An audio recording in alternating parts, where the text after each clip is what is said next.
Like, share, subscribe, hit the super chat on the way in. Look, y'all, I was fighting for my life, okay? I don't even got no, I don't have any excuses. I have no excuses. Look, I was fighting for my life. I'm not going to say the person's name, but somebody put a comment in here, and I'm just going to say accusations. You might know who I'm speaking about, Mr. Suburbs of Chicago. And I'm not talking about the older brother that's from the that lives in the suburbs of Chicago right now. I'm talking about the other brother that live in the suburbs of Chicago. I ain't gonna say your name because accusations. Look, I never corroborate what you said. I don't know what you're talking about. Okay, I ain't gonna say. I'm not gonna say anything. I'm just saying. Um, you might be right. Might people might be looking and they don't know that I might have people waiting. I ain't gonna say nothing, right? So anyway, we we're not. I will not confirm nor deny your comment. If you know who I'm speaking about, then you know who you are. Okay. Um. So on today's episode of "It's Still Cold Outside," right? On today's episode of Burr, right? Shout out to Gucci Man. It's still cold outside, right? Shout out to Jeezy Snowman, right? It's still freezing outside. Shout out to the ladies, right?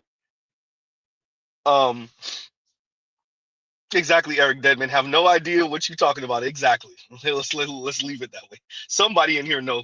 Oh well, he was in here earlier. I don't know if he's still in here, but yeah. So, um, it's still cold outside, and so I'm going to play a couple of clips that I did not play yesterday, right? Excuse me, but before we get underway, um, we're gonna read this from Naga, and Naga says, like Andre, what's this, Brower, said in the movie Glory, I am your first volunteer. Thank you, Naga. Thank you for that. Like, share, subscribe, hit the super chat, right? And for the person that I am speaking about, excuse me, Eric, um, look, you out here trying to get Z to dry snitch on himself. I will not, right? I will not. Thank you. So yes, it is. Cold. It's cold. Shout out to Adric. Well, it's snow out here. The wall, but that wall is undefeated. That wall is undefeated, right? So what we're gonna do is we are going to play what inspired the first two streams. So this is pretty much part three. I'll put part two, and low key is really part three. And it's not only just black women. We're not even just speaking about American women. We're not even just speaking about Western women here. We're speaking kind of globally, and you'll see why I say that in a minute. But what we're going to do is we're going to play what inspired this, which is much much of it is Kevin Samuels, rest in peace to the brother Kevin, who often told or said to black women, hey, winter is coming. Black women made fun of him. They mocked him. They insulted him because they just couldn't see a future where the largesse of the state they couldn't benefit from. That's not to say black women aren't still black. That doesn't mean that they don't still go through certain issues connected to their race. Um, but they took for granted a flick of the crumb here and there from white women, namely white feminists. They took for granted the position of the Oprahs of the world and the Whoopi Goldbergs of the world and the Susan Rice and Condoleezza Rice and the Kamala Harris and the Michelle Obamas and the Maxine Waters and even the Candace Owens, and they took that for granted. They took that for granted, and they thought that there was a place for them forever. They did not think that white men would white men and that would affect them. They took it for granted, and we're here now, right? And we're here now, and it is cold outside, right? The long night, as Kevin said. It's the long night. It's cold outside. It's freezing outside, right? And winter is here. And so let's play Kevin. Um, and we'll play. I didn't realize that I said yesterday that I was gonna play Kevin first, and then I would come back and play the whole thing where he's speaking to the young lady. I'm gonna try to get to that today, but once again, this time we're just gonna play Kevin first, and then we'll hopefully get to the place where I play the whole thing. So let's play Kevin first and what he was saying, and then we'll transition into the clips that I want to play. And so before we do that, once again, fair use, right? So we'll leave this up here for a few seconds. Fair use, fair use. So, rest in peace to Kevin Samuels, as Guy Incognito says. Yes, rest in peace, Guy Incognito.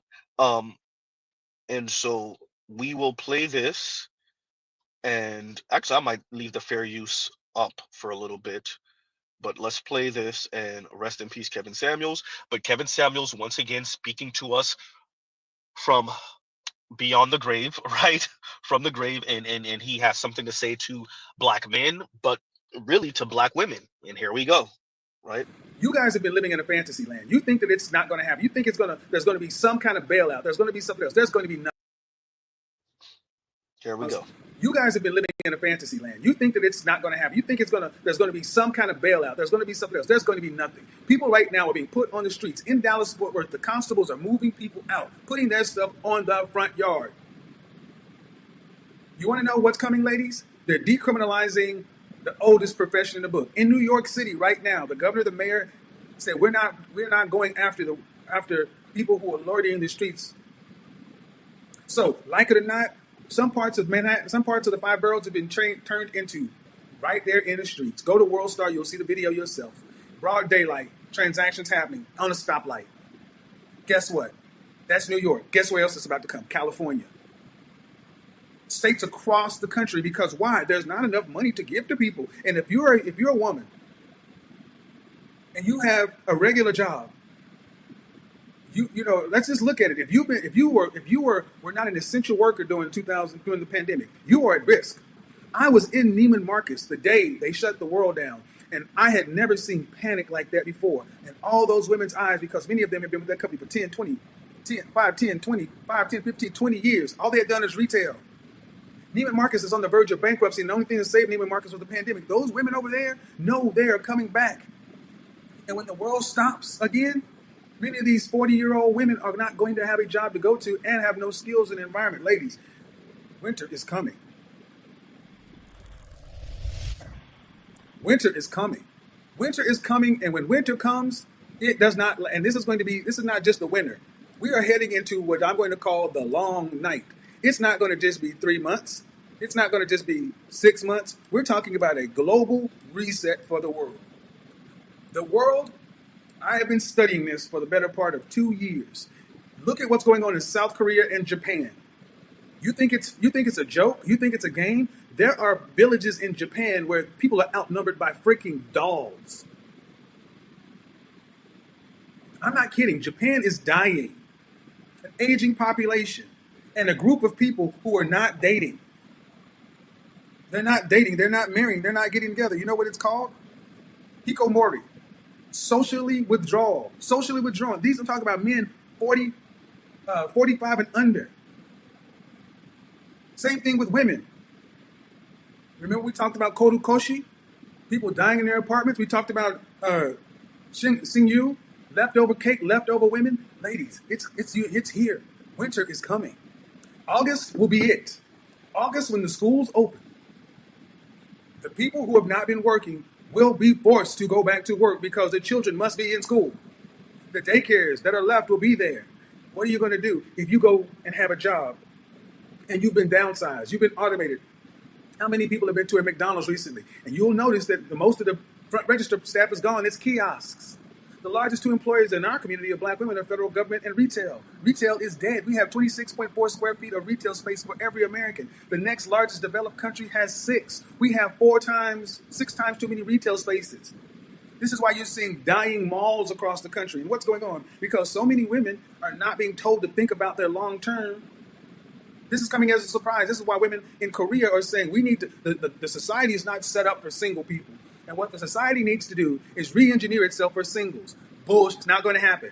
Basically, what women in Korea and Japan are hoping that men, single men who had no family, no children, and have been locked out of the sexual marketplace because of this hypergamy will somehow come and save their lives. Not going to happen. All right. Go ahead and unmute. So y'all heard that. I do know the clip that, or I have a really good idea of the clip that Kevin was referring to. I have it. We're gonna play it in a minute. But as y'all heard, so I wanted to play it again so we could get a foundation of what we're speaking on. This will affect us, Black men, even if you don't end up with a Black woman. Even if you end up with a non-Black woman, even if you spend the rest of your days as a bachelor, this will affect you because of your sisters and your girl cousins and your nieces, right?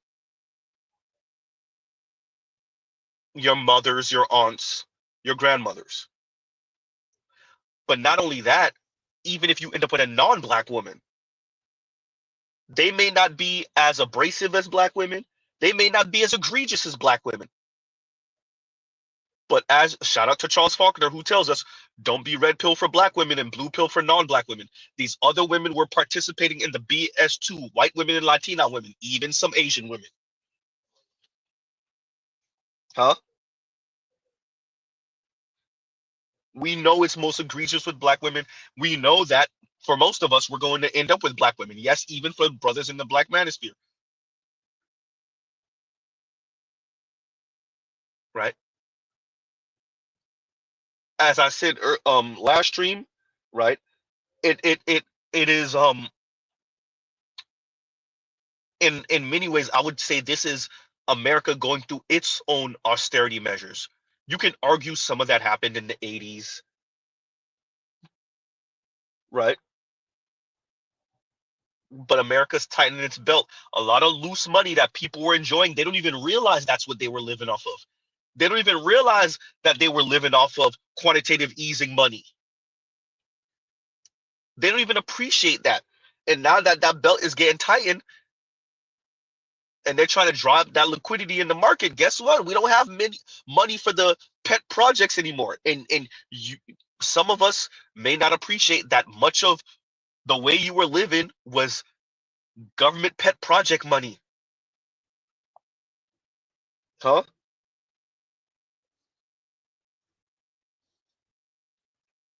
Ah,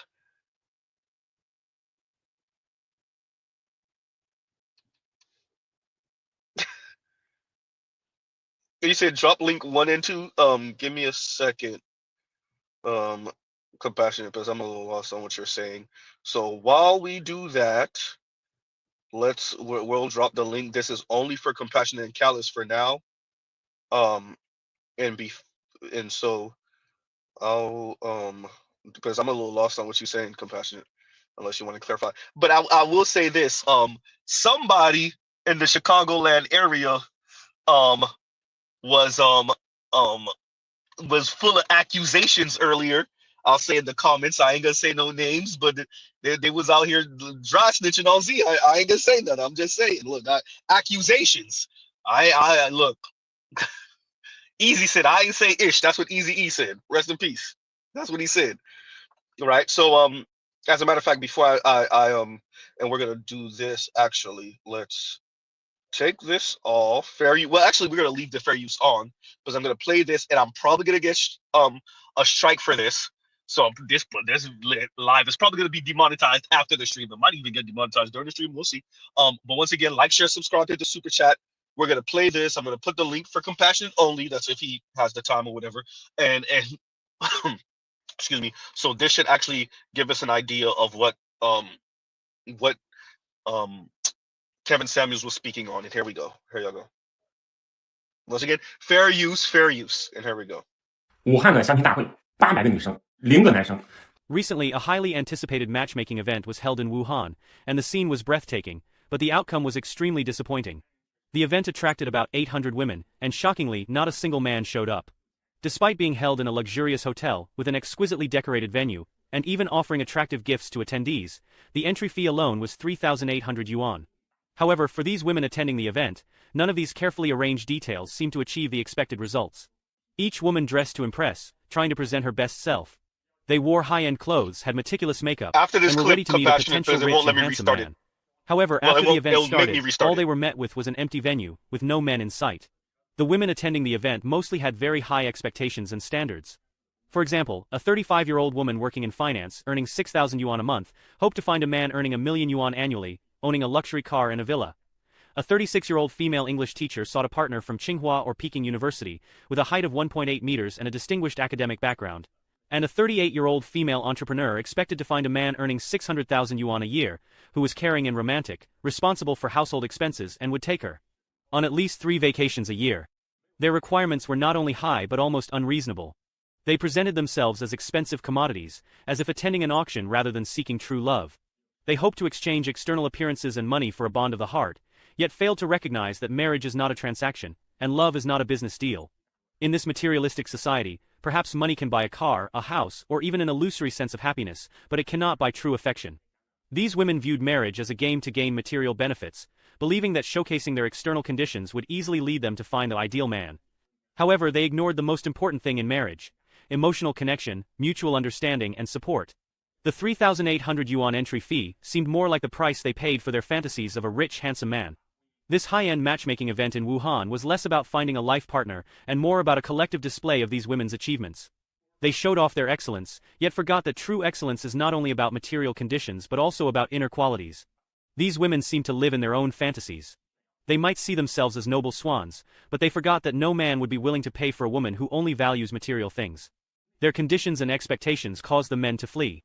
In the end, the matchmaking event was left with nothing but disappointment and emptiness.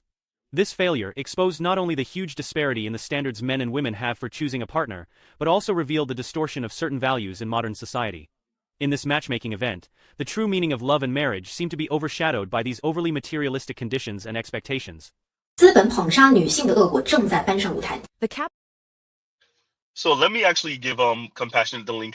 That wasn't the link that Kevin was speaking about. I actually have it. It's here. I clicked the wrong thing. But let me actually, before we actually get to that, let's but I'm still gonna play that whole thing, because what the lady has to say at the end is very telling. She actually gets real close to what Z thinks, and actually what because I kind of was speaking about him the other day and kind of going in on him the other day. What Diallo said that the angle that Kevin should have spoken to these ladies in, right? So I'm gonna get to it in a minute, but let's actually first put the link down for Compassionate. So this is only for Compassionate right now. Y'all give Z a second, right? So anybody that gets in the back room, you're just gonna be waiting there. This is only for Compassionate right now, right? So here we go. That's for you, Compassionate. And yeah, okay. So let's actually play the clip that Kevin was speaking about. And I do have it on 1.25 speed, so we'll get to that in a. We'll play that once again. Fair use, fair use. And as Indigo said, very high expectations. What else is new? And Saint Cyr, we'll get to your super chat in a minute. So let's do this. I'm gonna bring Compassionate up now. Compassionate, give me a second. Let me play this, and then we'll have you do your thing. Give me 1 second, and here we go, y'all. Once again, fair use, fair use. This one I really think I'm gonna get struck for, but anyway, it is what it is. Here we go, y'all. In Korea, of the 7.8 million women in their 30s and 40s, 17.176% or 1.38 million are single. Now, in the 21st century, marriage is no longer a necessity, but rather an option, and many women choose to remain single. Yet, there is not enough social security for them, creating a blind spot of the structural system. Let's learn more about the issue and what needs to be done to improve the current conditions.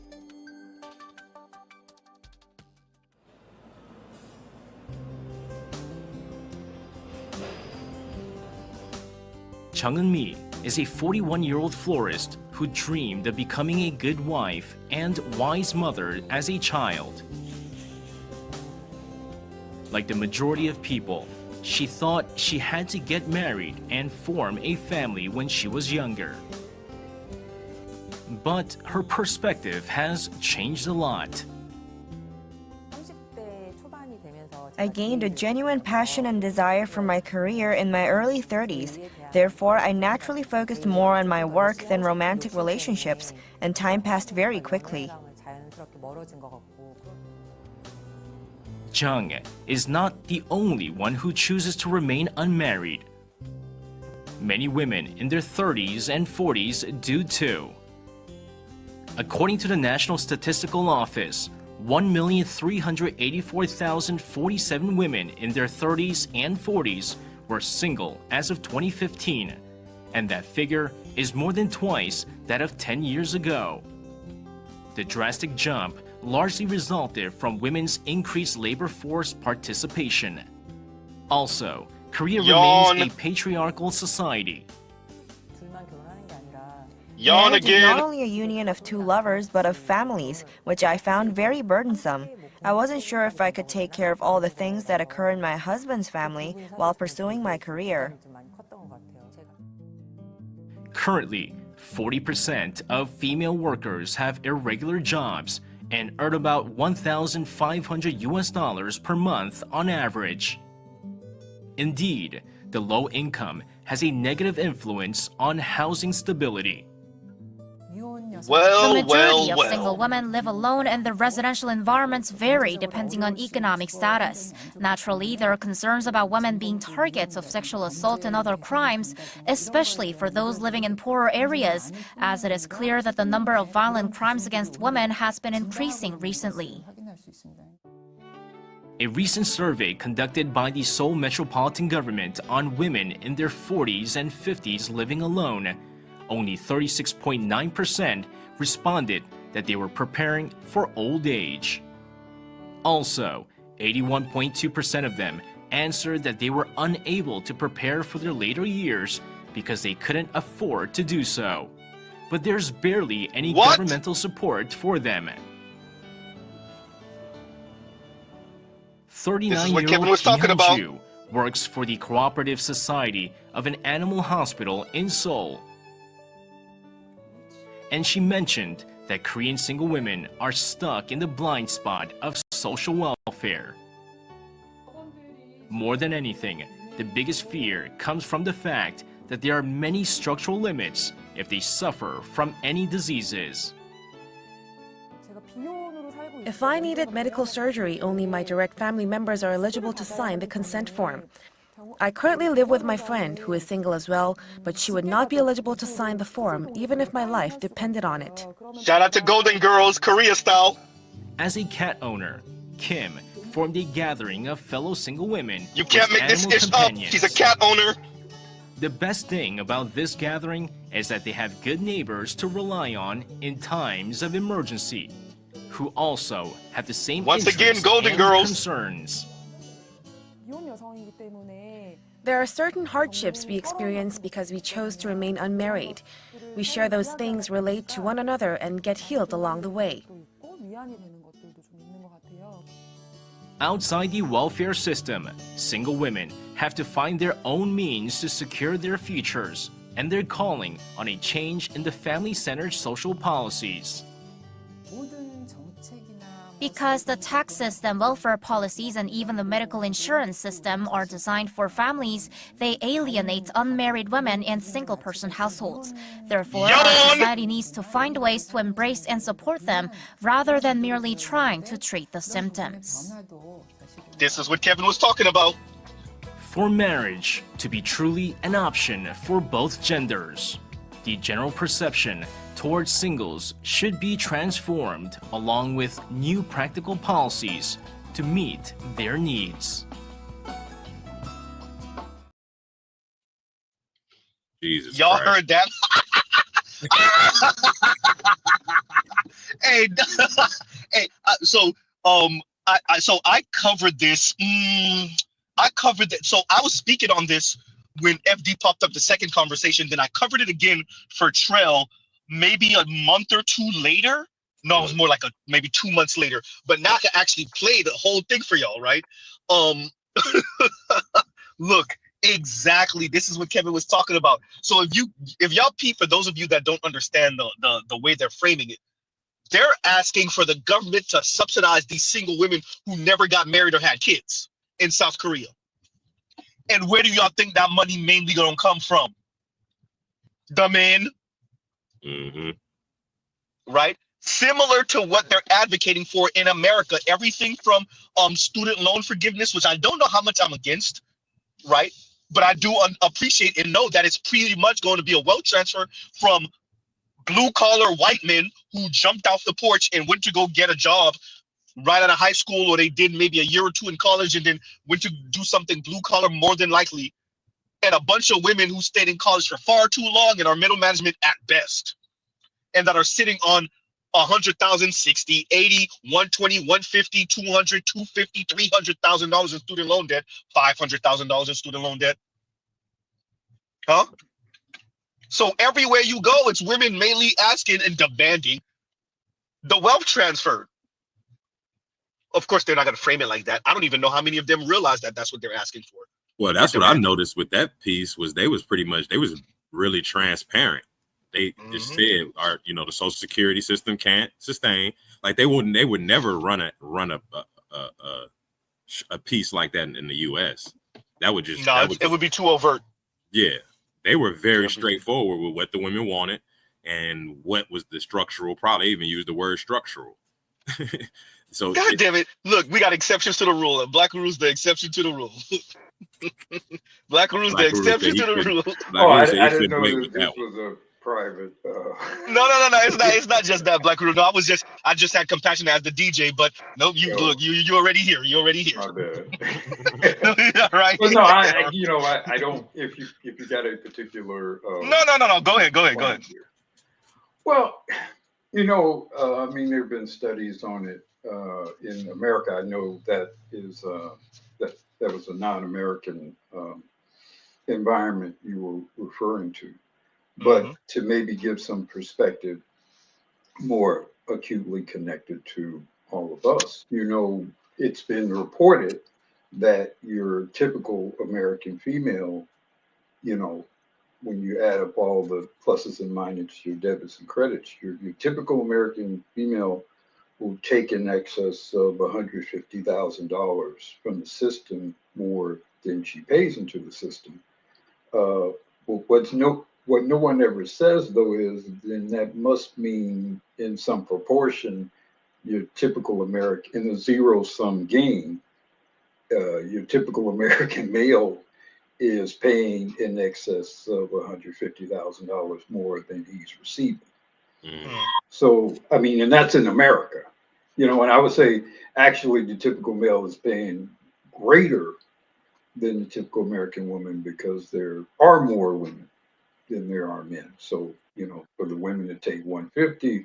Don't forget they live longer than us, Black Guru, too. Well, that's one of the reasons why they pay more, because they do, they give more because they do live longer and they're a drain on the system for a longer period of time in their life.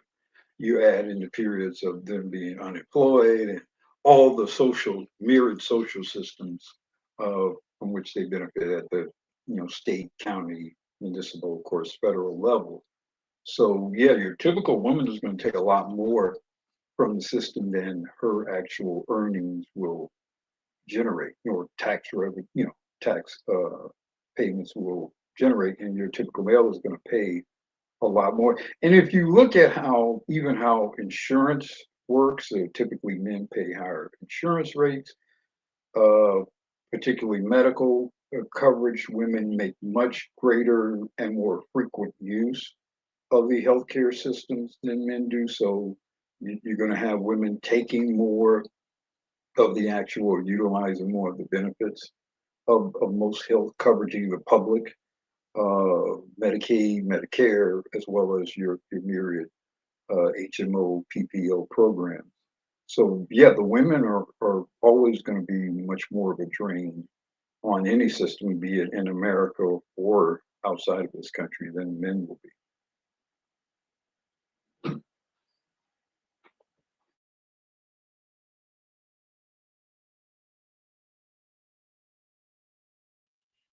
My apologies, y'all. My over here having technical difficulties with the audio, but no, I heard you on Black Guru. But yeah, no, so yeah, like okay, so this, and I think this is one of the things, because so this is maybe a positive in Trump, and Trump's election, it just completely demolished this, and it set a precedent not just for America, I would argue globally. And it's a new sheriff in town, and you just gonna have to find a different way. You just gonna have to find a different way to come up with the money, but you're not gonna be able to. That's the catch. That's the catch. I think we were talking yesterday about whether the women could change and whether it's worth trying to get the women to change. Yeah, you can debate that, but I just foresee consolidation in households, in families. You know, I think there will be more, ideally, or the optimal thing to happen would be there be more multi-generational consolidation of households, for example. I mean, you can go through many communities of the United States, you know, in the community I am, you have a lot of people in 4-bedroom homes who are widowed or are empty nesters. Maybe we can no longer afford to have as much of that, as we have. Maybe I think one of the benefits of the reign of Trump, so to speak, will be some real serious reconsideration of our economic priorities at our family level, at our basic marital level, community levels. There's a lot of, in this time, would be considered to be waste that is due some sort of reconciliation. No, I agree with that. I just think it's going to be a hard pill to swallow. It's going to be difficult because we watch white folks still not realize you ain't never going back to the 1950s. We're watching them crash out. They've been crashing out since about the 80s, right? We ain't never going back to the 1950s. That was a certain window in time. Everybody was bombed to hell. Everybody was trying to still recover from World War II. You never going back to America being the only game in town. And so to think that the millennials, Xers, the boomers that are here, the millennials and Xers are going to have such a difficult go at it. Maybe not so much the Gen Z, because the oldest of them are 27. They could kind of shake off maybe the way they view the world and materialism and consumerism. But Xers and millennial women, shit, I don't know. Well, yeah, I mean, I think they're due a hard ride and a hard correction. I guess to some degree we all are. Citing other, I've heard or read about, America being about 3 or 4% of the world's population and consuming 20 or 25%. It's like 25%. Yeah, so I mean, that should be correct. 4% of the world's population consuming about 25%. Yeah, let's do a correction. So I mean, to some degree, at some point, you get your just desserts, and that's why I've said here. I'm sure you guys have heard me say, learn to fish, man. Learn to hunt. Learn to farm. I mean, okay, eggs are too expensive. Shit, get some damn chickens if you can do it where you are. I mean, learn to adapt. It don't have to necessarily, for men in particular, it don't have to necessarily be as bad for us. In fact, I think a lot of it's going to be a good thing. Yeah, I think so. I think I'm talking about the interim though, like the interim, the before the good thing, the night, the long night. No, they're going to have to get some act right.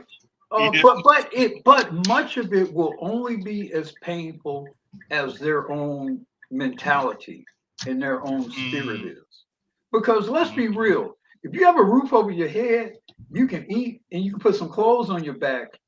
Everything else beyond that point is not excess, but it's in varying degrees of luxury. Yeah. So you go from a 4-bedroom home to a studio apartment. You still got a roof over your head. And you're right, Uru. What I worry about this correction, because I agree with everything you said, I think it's due a correction in Black women's case. And I think Black men we are survivalists and we adapt, and we already at the bottom. So it's not gonna be that far of a fall from many of us. But Black women, in terms of structurally, I think Black women and even elder Black women have organized themselves in such a way that, like you say, okay, it's going to have to be a contraction. It's essentially going to have to be, maybe people have to go back to multi-generational families because you can't afford it. But I know black women, I know college educated 89s, 92 type chicks who are paying their mother's phone bill, who are actually fake supporting their mom, their single mom that lives in an apartment. So I don't know what type, where are black women going? The way they've been living. Let me ask you a question. Do those women have separate households? Yes. Both living in move her in. You got to move her in. You got to move mom in. They got to move in the house. And that's what I'm speaking about, though. As my point is, like, I agree. The people that can, they Compassion, I'm gonna pause you 1 second. When you get a chance, after you finish, you go ahead and play that that, because I'm probably gonna borg in a little bit, so I want something to be, or if you and Black want to go ahead, y'all could go ahead, but when I'm being speaking, but because I'm gonna probably borg in a little bit, so go ahead and do your thing and speak. It's all good. Drop the link in the private chat if you got any more. Oh goddamn! Then y'all just go ahead, because that's the whole point. I can't do it right now. Oh, okay, all right, no, it's all good. It's all good. Y'all go ahead and speak. Y'all go ahead. But I think my point is, the people that can, like you said, we got a lot of empty nesters, retired people living in giant houses by themselves. The people that can do it will retract as the economy retracts. They will, they will consolidate and come back together where they can. I know too many millennial black women that have been living there. I don't know where they'll retreat to. Their mothers are counting on them to keep them janky ass corporate jobs.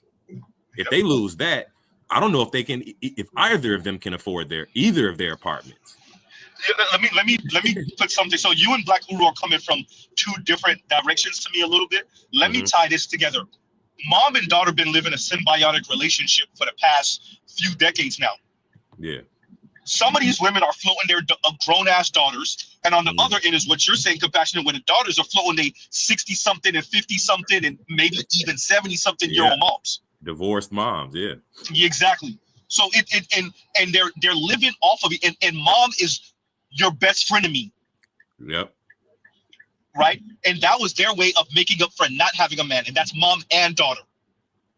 CZ, what made me think this way is when you played that clip from Korea you just played, and I saw the last lady that was living with like 3 other women or 2 other women on the Golden Girls Act.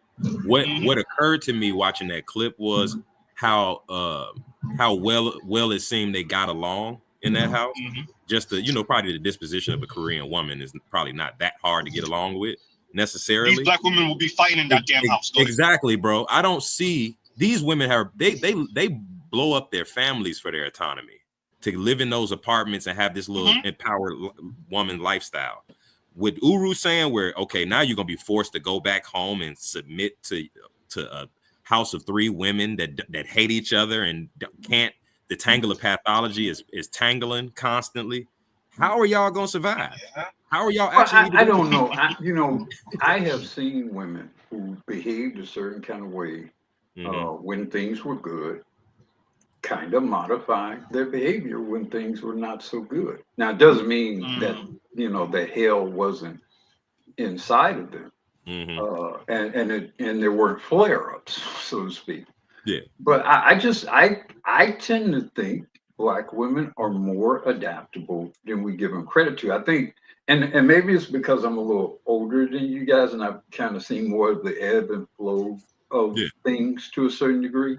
I'm not as sold on this notion of black women being collectively some incurable monster. Now, will some of them are? No, I'm not saying that.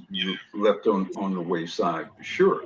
But I think we would quickly discover how adaptable many of them are to being more under the dominion of men or under the dominion of different circumstances. I think we'd be pleasantly surprised, frankly. But I know it's difficult to see because, again, all of your adult lives, you've seen women behave in a certain kind of way. So I get that. But I've seen the ebbs and flows and the behavior of women and all have again been pleasantly surprised by how the ability of a bitch to calm down when she needs to calm down. Yeah, yeah, and yeah, and there, obviously there's some truth to that. I mean, it will be.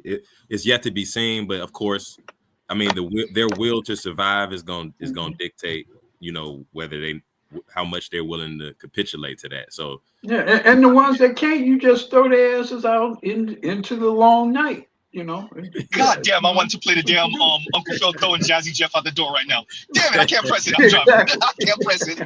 I'll get to it in a minute. In the snow, Yeah. No, but Black yeah. that's exactly, and I'm gonna play it again. Compassionate. I'm glad I brought y'all up. And I have the clips. I'll play them because I have them at 1.25 speed. I know brothers was like, speed it up. I already got it at 1.25 speed. I got to think about the people that's not used to. But us chronically YouTube folks is used to listening to shit at 2 times speed. Okay, everybody else be like, God damn, wait a minute. Exactly right. It's not like they mumbling. But yeah. So I'll play it in a minute. Once I get off the expressway, I'm on the expressway now. I'm not trying to kill myself. But yeah, no, exactly what Black Guru just said. So, I agree. I've had cousins who came from Haiti, was on some hot girl shit, because they got here and they knew a little bit of English anyway. They didn't have to really struggle with that, and they want some hot girl shit until shit changed. So I agree with Black Guru. You will see the environment switch them up, but it goes back to what BGS. I mean, 80% of these women would get some act right if they know you can put your hands around their neck and the police ain't coming. Hey, like I agree. Yeah. I'll say BGS posed the ultimate question, and I know for many of us here, and I think most of y'all are friends. I ain't even gonna lie to you. What are you gonna do with them when they come? Because they're gonna come over here. They're gonna come back. What are you gonna do with them? Well, here, to me, the issue ain't, like I say, to me, the issue is the state, and maybe even more critical, the deal that Black men make amongst themselves. Because if I give her some act right and she run to UZ, and then now I got to deal with you, then that's a problem. So, like, again, the real issue is going to be this: how the state's going to adapt or change in these dire dystopian times, and how Black men are going to, is there going to be some real code and honor amongst Black men? To the degree I'm there gonna is, say something. they become much more manageable. Let me say this. How do I say this? That's a good point. Okay, I know someone very close to me who, because of what they do, let's just say I know certain things, right? Or I have a good idea of what might be going on in my local region. If you get it, you get it. And so I'm privy to some of the things that might be pushed. So not that it will happen, but it is under consideration. And let's just say, hold on, Z, because now you got niggas on the cliffhanger, but you got 47 likes and 134 people watching. What the bro, y'all wildin'. Hey, like, share, subscribe, hit the super chat. Jesus Christ. Bro, I know y'all be looking forward to the weekend streams, especially. I know everybody. Like, by the way, thank you, y'all. Thank you. Okay, thank you. Ahead. Go ahead. I didn't mean to cut you off. Yeah, and especially recently, over the past couple months, I've really seen my live viewership like really skyrocket. It used to hover around 70, 80, son. If I touched 100, I was like, oh crap. Now I be getting all the way damn near close to 200 sometimes. And y'all like, share, subscribe. Hey, bro, we gonna make you famous. Like us. Right? We're gonna make you famous. What Kevin used to say, we're gonna make you famous. Yeah, but he mentioned it a different way. I ain't trying to be that type of famous. Right. But you said, I cut you off. I'm somewhat privy to what is possible, we'll say. And to what Black Uru said, the way some of these folks are moving, if y'all know what I mean by folks, you might be able to do certain things because they need to get certain things in line too. Some of their people need some act right also. Now, the question then becomes, and Black Uru, you kind of went here with this once, will they leave things vague enough where they could enact some act right, but we can't? And that to me is where the deciding line is. Will they be able to be like, oh, I don't know what you're doing over here. You need to go back home, but we can't be on that. Yeah, I Right? mean that's So, the real fear and concern. Again, the state and the deal that men make. Because I obviously black men have a long history of reasons for why they shouldn't necessarily trust whether or not the state will treat them as a man in the same way it will treat other men. So, how that's going to play out, I don't know. If at some point you got to cut back police departments and cut back social services, at a certain point, it'll become logistically difficult, if not impossible, for the state to do some of the things that it used to do. A lot of these things were created as the times you guys alluded to, where America was on top of everything. There was a lot of fiat money and resources and a lot of leverage, geopolitical leverage, petrodollars, flowing everywhere. Reserve currency, everything like that. A lot of the social programming, all of this DV, and a lot of this was a product of stuff that the base of which is disappearing. So I think there will be greater opportunities for black men to be more in control.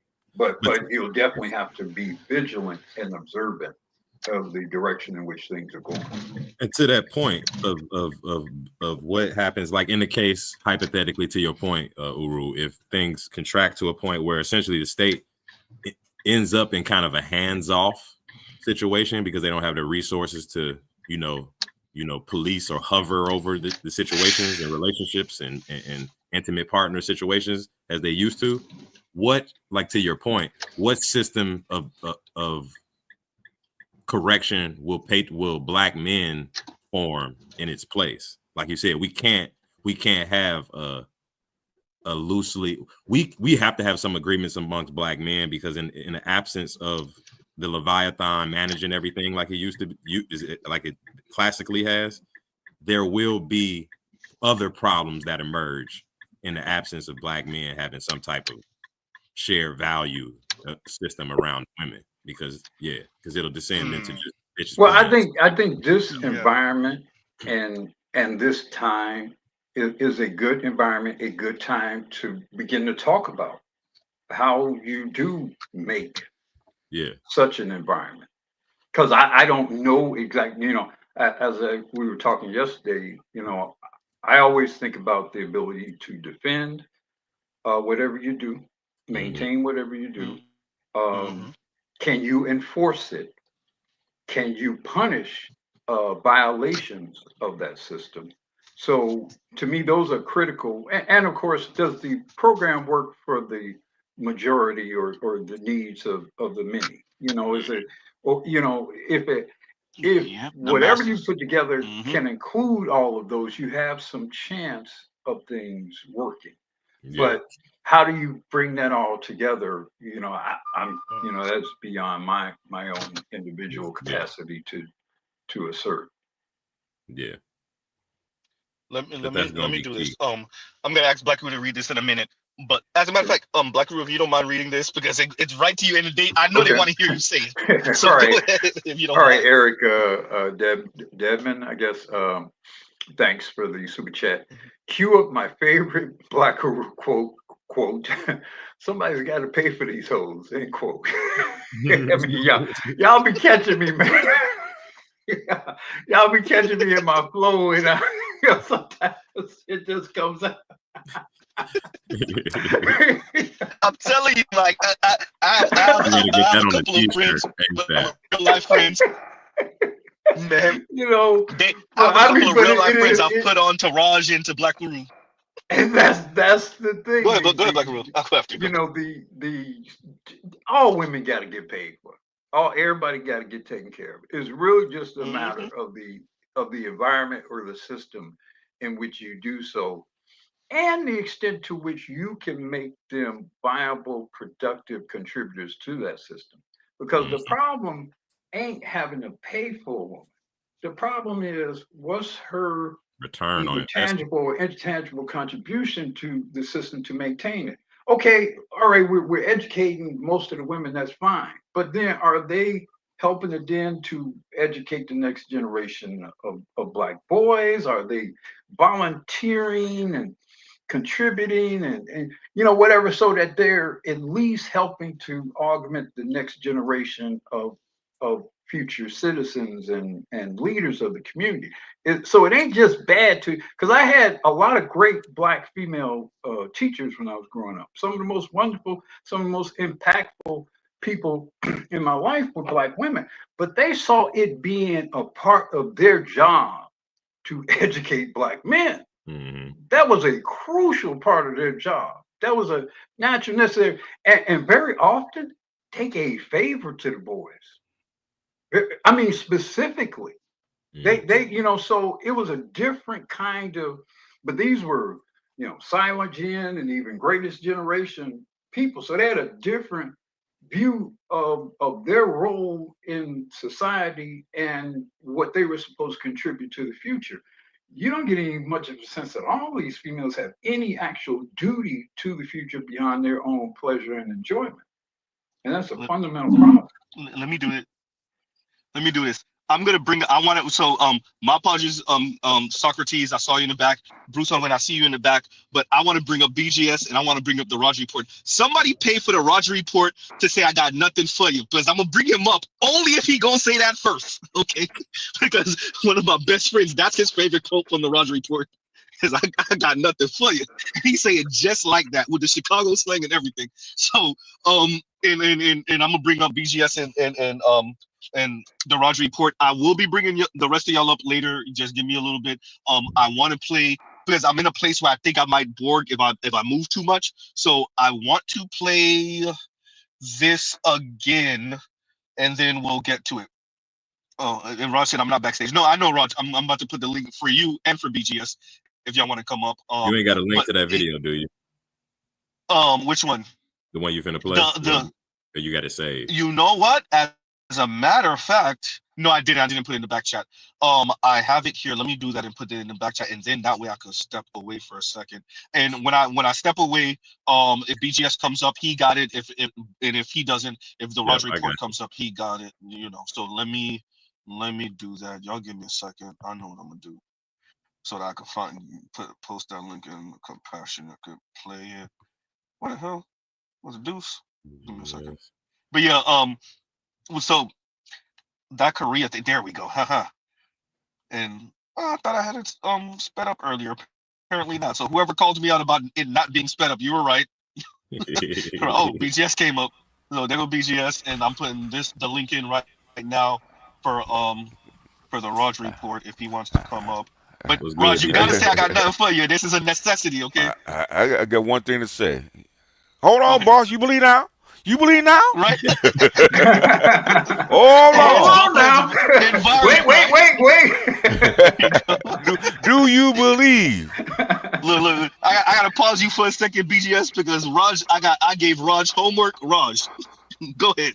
Well, I got nothing for you. Perfect. Hey, I'm gonna clip it. That's a sound bite. That needs to be the thing is, why should we care? Oh man, look, because they try to tax us, BJ. They try to tax us to subsidize them even more than we are already. Taxes how? In taxes. They're gonna do this South Koreans now. Well, what South Koreans are trying to do? The South Koreans. South Koreans women just started doing this stuff. Our women have been doing this for 100 years. That's true. South Korean women. So here go the link right here. Yep. You can share my screen. Link in the back chat. Compassion. So yeah. Okay. You can share my screen and for all those super chats, I'm gonna get to them in a minute. Okay, perfect. And I'm gonna step away for a minute. ZPT text Papa is fun text. No, actually, not right now. Not right now. Look, let me say this real quick, BGS. Somebody, I ain't gonna say who because they're on the panel right now, was over here damn near trying to get Z to dry snitch on himself earlier. Look, bro. People might be watching, but they don't know what I'm doing. And whoever it is knows who I'm talking about. We ain't gonna say. We're not gonna say that Z drives with his feet, but that's okay. Hey, it's crazy too because I'm driving and I'm doing so much things, but I'm still clearly because I'm a car guy and I really, really love my cars. The last thing I want to do is cause an accident. And the people that are driving with their eyes on the road, you're like, bro, why are you shifting over in my lane? Why are you driving so slow? I'm getting anyway. I'm not even gonna say no more. You know. Anyway, Compassion, if you don't mind playing this, then y'all go ahead. Bet. Let me know when anybody. And I definitely want to know what Raj think too. Instead of get off my grass, get out of my lane, huh? Yeah, right. Hey, it really is move, bitch. Anyway, it really is that. But I definitely want to see what I never drive right street. Wink, wink. Oh, you know, wink, wink, right? So I'm so glad I have this panel up right now. I'm so glad. BGS, Black Uru, Compassionate, the Roger Report. Look, I definitely want y'all to eat off of this. Compassionate played at 1.25 speed, and I'm gonna step away for a little bit. I'll catch what y'all say on the replay, but go ahead. Anybody want me to stop it? Just let me know. No, go ahead. We pretty much know what it is. Go ahead. Boom. All right, bet. 0.8 million women in their 30s and 40s, 17.176%, or 1.38 million are single. Now, in the 21st century, marriage is no longer a necessity, but rather an option, and many women choose to remain single. Yet, there is not enough social security for them, creating a blind spot of the structural system. Let's learn more about the issue and what needs to be done to improve the current conditions.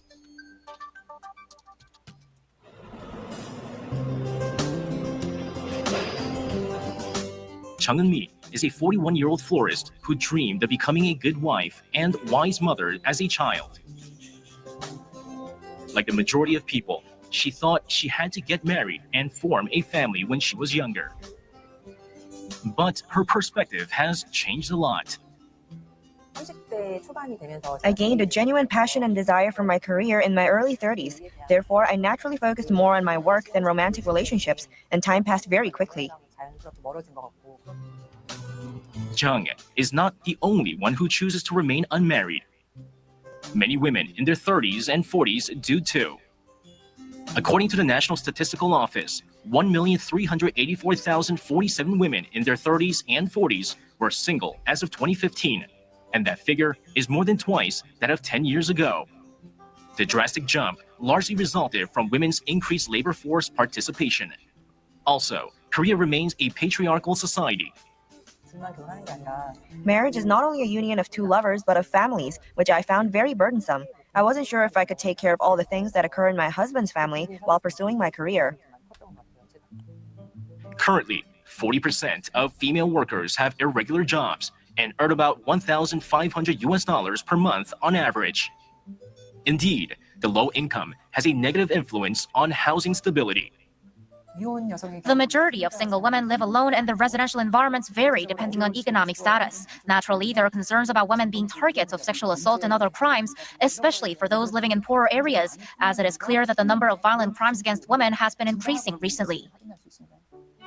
A recent survey conducted by the Seoul Metropolitan Government on women in their 40s and 50s living alone, only 36.9% responded that they were preparing for old age. Also, 81.2% of them answered that they were unable to prepare for their later years because they couldn't afford to do so. But there's barely any governmental support for them. 39-year-old Kim Hyun-ju works for the Cooperative Society of an animal hospital in Seoul. And she mentioned that Korean single women are stuck in the blind spot of social welfare. More than anything, the biggest fear comes from the fact that there are many structural limits if they suffer from any diseases. If I needed medical surgery, only my direct family members are eligible to sign the consent form. I currently live with my friend, who is single as well, but she would not be eligible to sign the form, even if my life depended on it. As a cat owner, Kim formed a gathering of fellow single women with animal companions. The best thing about this gathering is that they have good neighbors to rely on in times of emergency, who also have the same interests and concerns. There are certain hardships we experience because we chose to remain unmarried. We share those things, relate to one another, and get healed along the way. Outside the welfare system, single women have to find their own means to secure their futures, and they're calling on a change in the family-centered social policies. Because the tax system, welfare policies, and even the medical insurance system are designed for families, they alienate unmarried women and single-person households. Therefore, our society needs to find ways to embrace and support them rather than merely trying to treat the symptoms. For marriage to be truly an option for both genders, the general perception towards singles should be transformed along with new practical policies to meet their needs. Type shit. So what do you guys think? What do you think, BGS? Go ahead. Go ahead. I mean, I go first. actually have a question for you, BGS, because you're probably going to be much more familiar with. I mean, I'm trying to figure out how is it more difficult to survive in a marriage versus that of two separate households. It's not, but it has nothing to do with it. Has nothing to do with survive. So then what are we really talking about here? What's the real issue? Women got to remember. People think marriage is a sacred thing. Okay, maybe it is. Really the village, the group or the village is the sacred thing, not the individual marriage. Right. That's the original pairing. Okay, marriage didn't come to way later. Yeah. Marriage is really sort of an assignment of roles within the community. Marriage is an assignment of roles so that you can raise children. Okay, up to age 7. Okay, up to age 7. That's what those we call the tender years, right? Okay, that's what marriage is actually for. Women really don't want to be under you like that. Women don't want to be under. Women do not want to be under you like that, and black women the least. That's why you see any place where women can make their own money and determine their own destiny, they don't get married. Marriage goes into the shitter. That's what's going to happen in Korea right now. Two things happen: is that your birth rate goes down and marriage goes into the shitter. You see that all over the world. So, and like I said, Korea is a highly patriarchal society. So it has nothing to do with liberalism. That's what changed my mind about the way we're looking at things. Is I know Korea is very patriarchal, and it's a very ordered society, much like Germany and Japan and whatnot, right? So this is structural. It has nothing to do with how you raise or culture. Now how you go about it is cultural. Because I just played a video. I just did one about Madres solteras, with single mothers in Central America, right? Mm-hmm. Same shit, okay? They got their job, they got their money, all they want is a kid. Mm-hmm. And they become single mothers because they don't want a man over them. So this is very common. That's why Clark called it a tangle pathology, okay? If you don't change the structure, the pathology will follow. And people adapt their what they do, their patterns, the cultural patterns to the environment. When the environment shifted, the cultural pattern shifted. It didn't start with us. It actually started with white women in Northern Europe. Started doing this shit. That's where you know, for all divorce, your feminism, the child support, all that crap came out of Northern Europe after the Industrial Revolution started. And women got their jobs, and the first thing they did was leave their man. I don't need you. Started walling. Yeah, well, I got to say that as I watched the video, I had trouble identifying what the problem was because the women had jobs.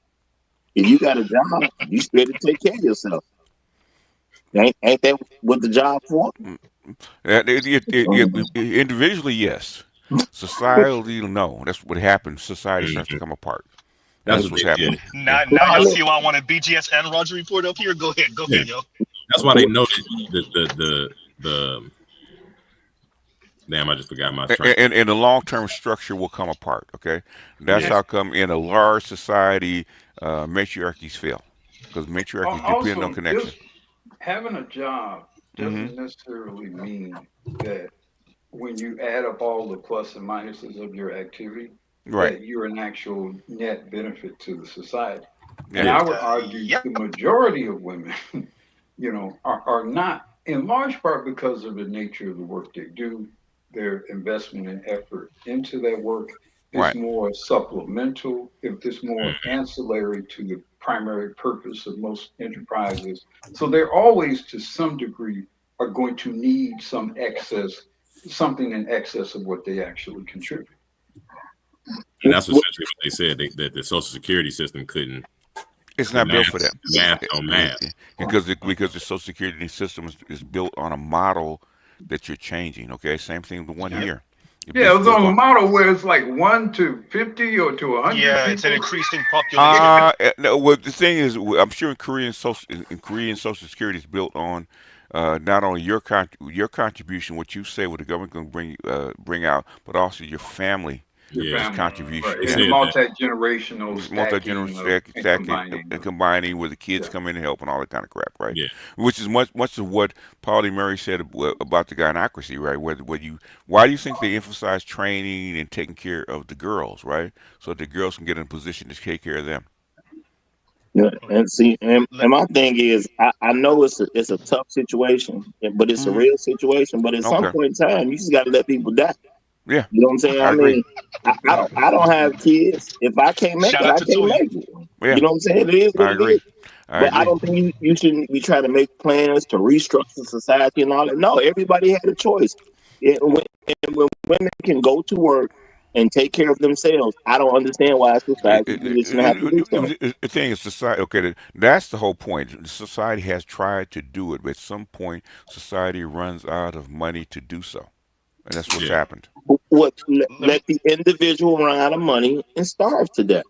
That's going to happen. Okay, well, starve to death, or I mean, there's really nobody in America starves to death. The biggest thing with America is people being in the street.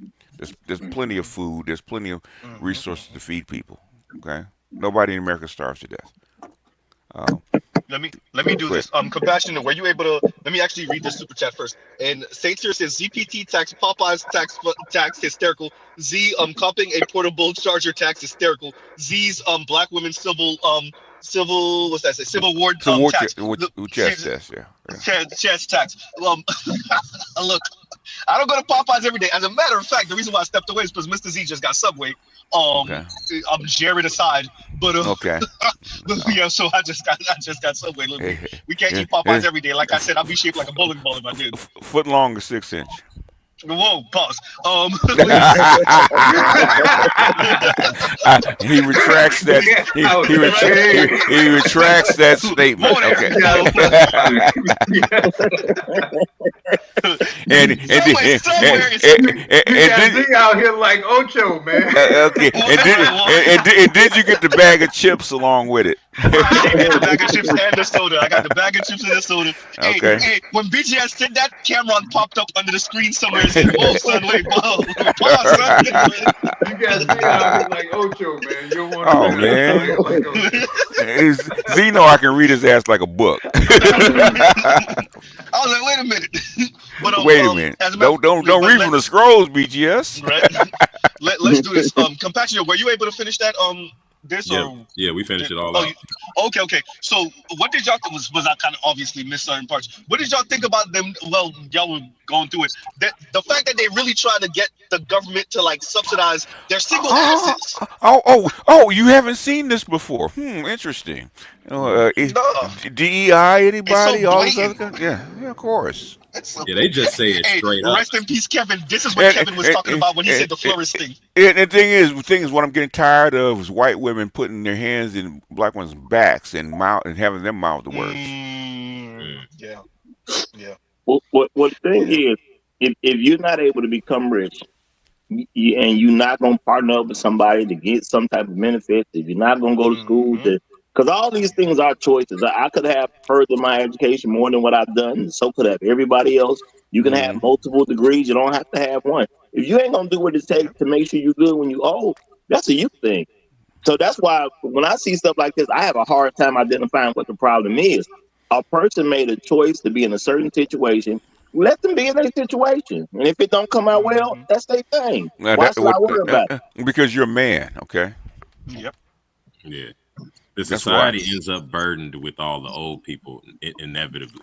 Like That's why Social Security existed in the first place. That's why they started it. It's because society made a contract with old folks. Okay, old folks would just die, or you have to, or if you want to organize a liberal capitalist society, you got to reorganize. Otherwise, it's going to revert back to what it was. You know what? My thing is, if the old people were dead, they wouldn't have to be taken care of so much. So either Okay. you know what I'm saying. So that's why I say at some point you just gotta let some people die. Okay. Now game that out, Roger. Game that out. Okay. You say you have young Generation Z watching Granny die on the street. Okay, or Grandpa die on the street. What is he gonna think? I probably need to do something to make sure when I'm old, I'm not in the same situation. It's bullshit. You're gonna stop believing in the fucking society because this society will let you die on the street when you get old.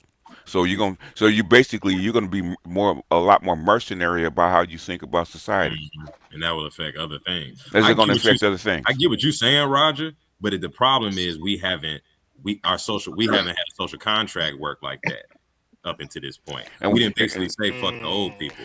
So also in a in a system of white supremacy, what kind of decisions you think are going to be made in lieu of letting white grandma die? What do you, That's where Social Security started. Who do you think they're going to take care instead of letting white grandma die? No, I mean I totally get you there. You know, but so once you cross a certain threshold of callousness, then all bets are off in terms of who lives or dies. Yeah, well, you got barbarity after that. I mean, the reality is we don't even need to get. The reality is like this program shows with Quigley, with BGS, you talk about what all that proves is we done ran an experiment. If you're gonna end up, no matter what route the women choose, they're gonna end up being dependent on the man, on men's money. Ain't none of this empowerment shit gonna work. Isn't this a contradiction? You can't be empowered, but then you inevitably end up needing the state to support your old ass. In other words, you're not men, and that's what what's your name was trying to tell you. Phyllis Schaffer was trying to tell women back in the mid '70s when they actually wanted the full weight of being a man. You ain't built for this. You ain't built for this. I mean, that's the end of the discussion, right? I mean, it should have been.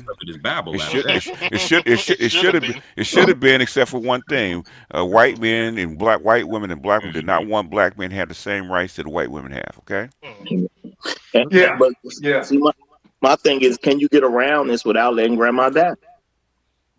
Can you get her? Is there really a way to even do it without letting grandma die? Okay. Game this out. Okay, I'm 27, right? Okay, I want to have a family. Okay, or supposedly have a family. But the thing is, okay, if this little motherfucker gonna let me die when I get 60, why should I bring him into the world? Exactly. Yeah, you start having So in other words, if this little motherfucker is going to do me in when I get 40, 50, 60, 70, why should I bring him into the world in the first place? Well, I mean, my thing is, if you're talking about a family... No, you haven't answered my question. No, what I'm saying is, that's in the context... You're talking about in the context like a child going to let his mama die? Is that the context you're talking about? What I'm saying is, you said you need to let old folks die, right? Okay? That this society, as a society, we need to let old folks die, okay? And I said, what is the downstream consequences of that? That's why they don't do that shit, okay? Because if you let old folks die, what are the young people going to... Because guess what? I don't care who you are as a human being, okay? Every day you're going to get what? Older. And then when enough days, you're going to be like that dude that you just let die, okay? So what is the young guy gonna think that what I need to do if I need to get in? I'm gonna be in his position. I can't sacrifice for this little motherfucker because he's gonna let me die anyway. See what you talking about. See, Roger, what BGS is speaking to is a macro or the structural. Because you're right. From an individual level, like if you was 27 and observe old people dying because they ain't have enough family to support them, you might say, you know what, I'm gonna have a family. I'm gonna make sure I have a family. But generally, at the macro level, most 27-year-olds that see that is going to be disincentivized from even starting families in the first place. So you're going to start having a trickle down effect on at the structural level. That's really what it is, not the individual. Some people will learn the lesson, most people won't, and will just become myopic. Let me do this. Let me do this. No, Let me. after a generation, you Well, learn it real again, quick. I repeat, that's opening a Pandora's box of callousness Yeah. that I don't know if black men in particular want to necessarily see open, because No, I think you and BGS are saying the same people thing. start making some real interesting cost benefit analysis of who should and should not be around. Let me do this, Hey, yo, everyone. Let me do this. Let me do before we talk about all I can, I heard you willing to let grandma die. You're Borging real bad. You Borging, Ed. You Borged a little bit. So before you go, Ed, so I want to play this because I think BGS will get kicked out of it. I'm just bringing up a structural problem because a lot of people, because I said this a long time ago, right, a while back, right? Okay, y'all niggas look at the puddle that you step in instead of looking up at the clouds and the rain that's causing it. I think the biggest problem with society, and this is me putting on my CPA hat. Okay. I think we don't analyze, impute the full cost of everything. No. For example, I am a rabid recycler. Okay. And I don't know how valuable that is, and I'm familiar. They said about 10% of it actually gets recycled. To know a lot of stuff is thrown in the trash, so I know it's maybe a futile act. But there's a certain point where the cost of garbage should be a cost of everything. Because at some point you got to do something with this shit. It's got to go somewhere. It's got to either be reused or sent to Mars or something. And so we don't look at the full cost of a human life over its entire life. So we don't pay people. We don't pay people based on a 80+ year lifespan, but then their own productive years are at most 40 years maybe. So we don't take into account the full cost of a human being, and we also don't really consider, okay, what's going to be the real cost benefit of the life? Because again, the cost benefit of a man in terms of, especially in the tax system, is going to be very different than the cost benefit of a woman. It's going to be very different, but we don't really account for that. The woman is going to be more expensive than the man. That's just a fact. Let me do this, Black Root. I said the word externality while you were speaking, and so an externality is cost or benefit that affects a child. I said child. I don't know what I said. An externality is a cost or benefit that affects a third party that is not directly involved in the activity that caused it.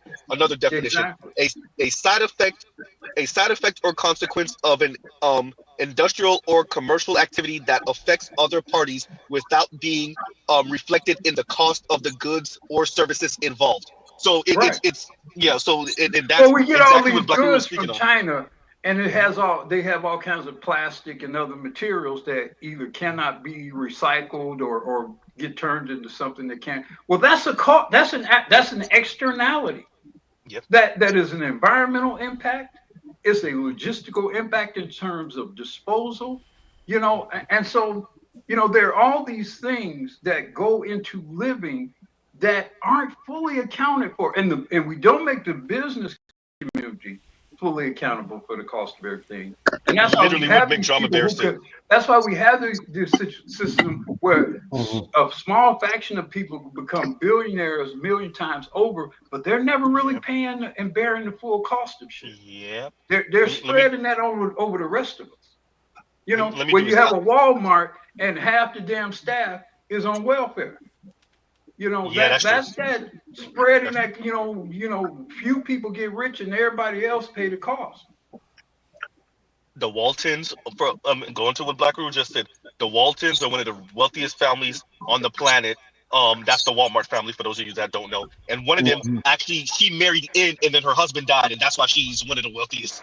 She's one of the wealthiest women on the planet. If she's not, she's one of them. the woman that married into the Walton family. And McDrama Bear just did literally what you said, Black Rule, which is we allow the public sector to subsidize the externalities caused by the private sector. So what I'm gonna do is I'm gonna play this clip real quick because I think BGS will get a kick out of it. Then we'll get AB, and then we'll get Ed because I think Ed was trying to say something. Hopefully he's in a better spot. This clip is not too long, y'all. It's only it's almost 6 minutes long, so it's not too long. And here we go. And I have it at 1.25 speed, so here y'all go. And then we'll speak about it afterward. 武汉的相亲大会，800个女生，0个男生。 Recently, a highly anticipated matchmaking event was held in Wuhan, and the scene was breathtaking, but the outcome was extremely disappointing. The event attracted about 800 women, and shockingly, not a single man showed up. Despite being held in a luxurious hotel, with an exquisitely decorated venue, and even offering attractive gifts to attendees, the entry fee alone was 3,800 yuan. However, for these women attending the event, none of these carefully arranged details seemed to achieve the expected results. Each woman dressed to impress, trying to present her best self. They wore high-end clothes, had meticulous makeup, and were ready to meet a potential rich and handsome man. However, after the event started, all they were met with was an empty venue, with no men in sight. The women attending the event mostly had very high expectations and standards. For example, a 35-year-old woman working in finance, earning 6,000 yuan a month, hoped to find a man earning 1 million yuan annually, owning a luxury car and a villa. A 36-year-old female English teacher sought a partner from Tsinghua or Peking University, with a height of 1.8 meters and a distinguished academic background. And a 38-year-old female entrepreneur expected to find a man earning 600,000 yuan a year, who was caring and romantic, responsible for household expenses and would take her on at least 3 vacations a year. Their requirements were not only high but almost unreasonable. They presented themselves as expensive commodities, as if attending an auction rather than seeking true love. They hoped to exchange external appearances and money for a bond of the heart, yet failed to recognize that marriage is not a transaction, and love is not a business deal. In this materialistic society, perhaps money can buy a car, a house, or even an illusory sense of happiness, but it cannot buy true affection. These women viewed marriage as a game to gain material benefits, believing that showcasing their external conditions would easily lead them to find the ideal man. However, they ignored the most important thing in marriage: he's Chinese. Emotional connection, mutual understanding, and support. The 3,800 yuan entry fee seemed more like the price they paid for their fantasies of a rich, handsome man. This high-end matchmaking event in Wuhan was less about finding a life partner and more about a collective display of these women's achievements. They showed off their excellence, yet forgot that true excellence is not only about material conditions but also about inner qualities. These women seemed to live in their own fantasies. They might see themselves as noble swans, but they forgot that no man would be willing to pay for a woman who only values material things. Their conditions and expectations caused the men to flee. In the end, the matchmaking event was left with nothing but disappointment and emptiness. This failure exposed not only the huge disparity in the standards men and women have for choosing a partner, but also revealed the distortion of certain values in modern society. In this matchmaking event, the true meaning of love and marriage seemed to be overshadowed by these overly materialistic conditions and expectations. 资本捧杀女性的恶果正在搬上舞台。 The capital's manipulation and exploitation of women has become increasingly apparent in recent years, and it is now reaching its extreme. Recently, at a matchmaking event held in Wuhan, a 30-year-old professional dancer, whose weight was not disclosed, attracted widespread attention. She boldly declared on stage that her ideal partner must be a government employee with an annual salary of 200,000 yuan, or a non-government employee with an annual income of 300,000 yuan, and must be at least 1.8 meters tall. These standards, no matter how you look at them, seem less like criteria for a marriage match and more like a wish list. In response, the matchmaker hurriedly stated that someone earning 300,000 yuan a year would probably not choose to attend a matchmaking event. This remark sparked many online comments, with some joking that someone as beautiful as her should at least be looking for a man with a yearly salary of 1.8 million yuan. This statement, somewhat sarcastic in nature, clearly indicates that her demands are absurd and unrealistic, even to the point of being detached from reality. Following this, someone raised the question, do these women really not realize how unrealistic these standards are? This question has prompted a lot of reflection. In today's discussion, we won't approach this from the perspective of gender opposition but from the standpoint of capital and the market. Back in the 1980s, American capitalists faced a major issue: the consumption willingness of ordinary people had decreased. People no longer wanted to spend money as they did before and instead preferred to save. This posed a huge challenge for capitalists, as if people did not consume, how could capitalists make money? Thus, they devised a clever solution: change people's mindsets to encourage consumption. The media and television in the United States began heavily promoting consumerism, especially targeting women. For example, they spread messages like women should buy designer bags to invest in themselves, or there's no ugly woman, only women who don't know how to apply makeup. Shout out to Birkin. The essence of these promotions was to flatter and kill women, subtly guiding them to consume, thereby generating more profits for capital. This promotion of consumerism didn't just work in the US, it was replicated and upgraded in China. through the creation of holidays and specific occasions, such as White Day, Goddess Day, and 520, these days are not just simple celebrations. The core purpose behind them is to stimulate female consumption and further help capital gain profit. When women buy more products, capital receives more funds, which in turn allows for more media and advertising promotions, thus forming a perfect closed loop. What has made this process successful in China is its unique market environment. Taking marriage as an example, the supply-demand relationship between men and women directly determines who holds the initiative in the market. The number of men in China exceeds the number of women by about 30 million, which fundamentally means that many men must work hard to please women in order to have the right to choose a partner. Meanwhile, under the influence of capital's manipulation, women have grown increasingly confident. Some even believe they are very attractive and that there are always plenty of suitors, and they can always find a better partner. However, they often fail to realize that their sense of superiority is the result of capital's manipulation. Now, China's population of older single women has surpassed 100 million, while the number of leftover men is far fewer. The failure of the matchmaking event in Wuhan reveals the negative consequences of capital's manipulation of women and lifts the veil on this reality. Finally, what I want to say is that the ongoing discussion of these bizarre matchmaking phenomena is, in fact, a sign of awakening among single young people. More and more people are beginning to realize the harm caused by capital's manipulation, and they will gradually come to understand what they truly need, leading them to a more grounded and meaningful life. Okay, before anybody goes, wait. Let's do A, B, Ed, then Roger report, and then everybody could go freestyle. Okay, go ahead, A, B. So basically, the last two videos are showing us the Asian version of "I'm an independent," pretty much. In China style. Chinese and Korean style, but yeah. Exactly right. Go ahead, Ed. Go ahead. That's my assessment. Oh, okay. Go ahead, AB. I cut you off because I thought you were finished. Go ahead. But that's my assessment of the last two videos. And ironically, the Chinese women think the same way as black women. Good Lord, no wonder the Chinese man's going out and checking out, and going elsewhere. BGS is on the panel. He did say tell you environment. Yeah, the environment. That's what he said. What did Clark say? BGS, tangle of pathology. Tangle of pathology. Yeah. I got one thing to ask, AB. You believe now? You believe now? Yep. Yeah. Unfortunately, I do. It is what it is. We gotta work through this. Go ahead. The good thing about this, and after Uru, we got Ed. Go ahead, Black. Oh, yeah. I'm sorry. Go ahead, Black. Go ahead. No, go ahead. Finish your thought, Uru. You can boost. The good thing about this is because sometimes, if I can be somewhat critical of the men in this environment, maybe the younger men in particular. Okay. Sometimes you guys are a little too upset with black women. And I say that because we tend to view a lot of what's going on as a negative thing about black women, about the behavior of black women, about the actions of black women. But what these videos show is black women are just on the far end of a curve that all women are on.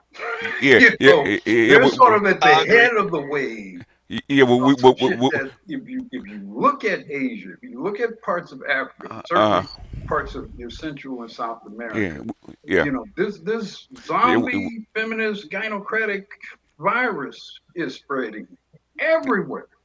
It's not even a virus. It's not even a virus. To deal with this both internally but well as logistically, maybe you should be a little less emotionally affected by what you see happening. I mean, they have as BGS notes, just focus on the structural things. Yeah, but we didn't know that. We didn't know this before. That have created the environment in which these women operate. We didn't know this before. Wait. Let's let Black Woman land. Then you got BGS because you want to. I see Ed over there about to go off. About the behavior of black women in particular. Can Uru hear us? Sort of misdirects us from where the efforts might be most aptly applied. But okay, let's do this. Go ahead, BJ, because you were trying to cut in. I gotta let Ed go afterward. Go ahead. You know, I'm just gonna take like 20 seconds. We didn't know all this shit before. We're just finding this out because there's no, unless you run the experiment, you can't know it. Okay, with social media and this stuff spreading, now we know. We couldn't have known it before, and so men cannot adapt that fast. You got to give men some grace. They've been taught that women were supposed to act a certain way. I see this more disappointment than anger. Yeah, because trust me, if it would have been anger, I hear what Black Hoover was saying, and I'm gonna speak to that, but there's not enough retaliation for it to be called anger. Like we use, anger. I don't want to quibble.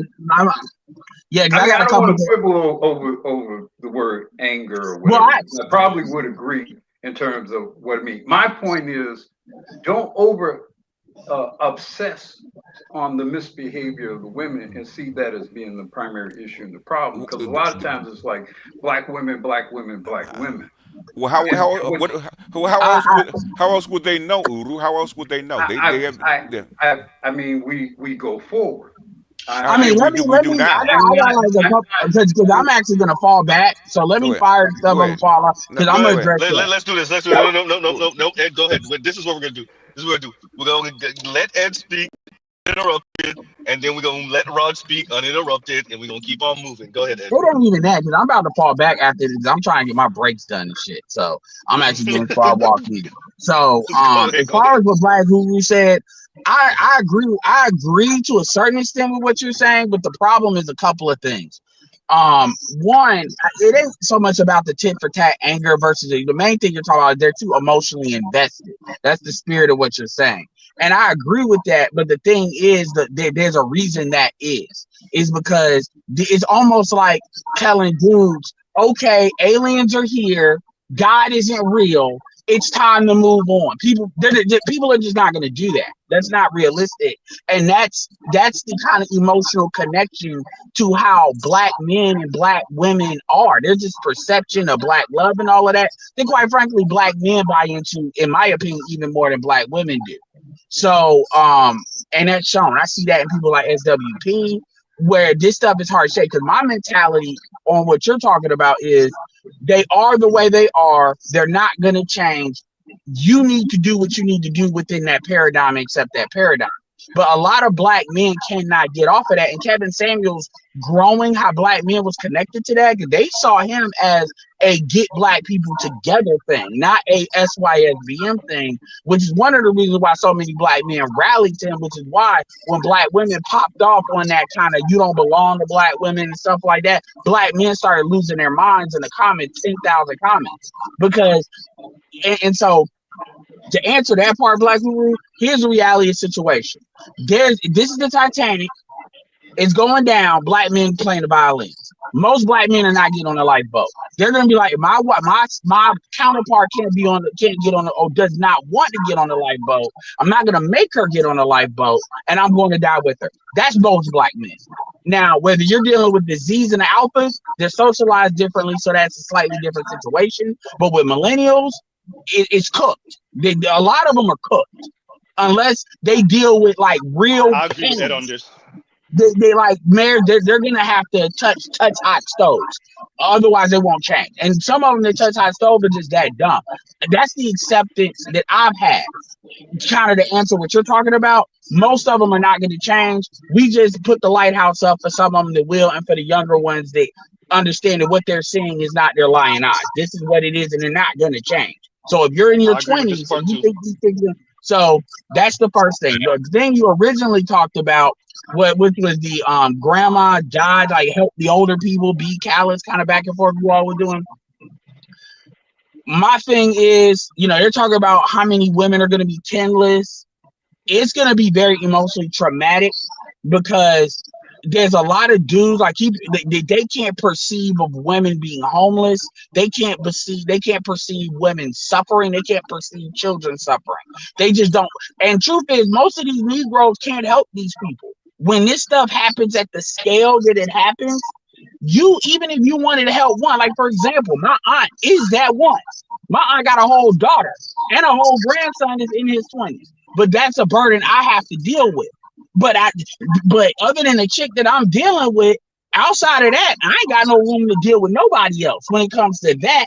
So a lot of these dudes will have women in their own families that may have invested in them, right? They may feel an obligation to. So all these raggedy Ann chicks out here thinking they just trading pussy for all this extra help.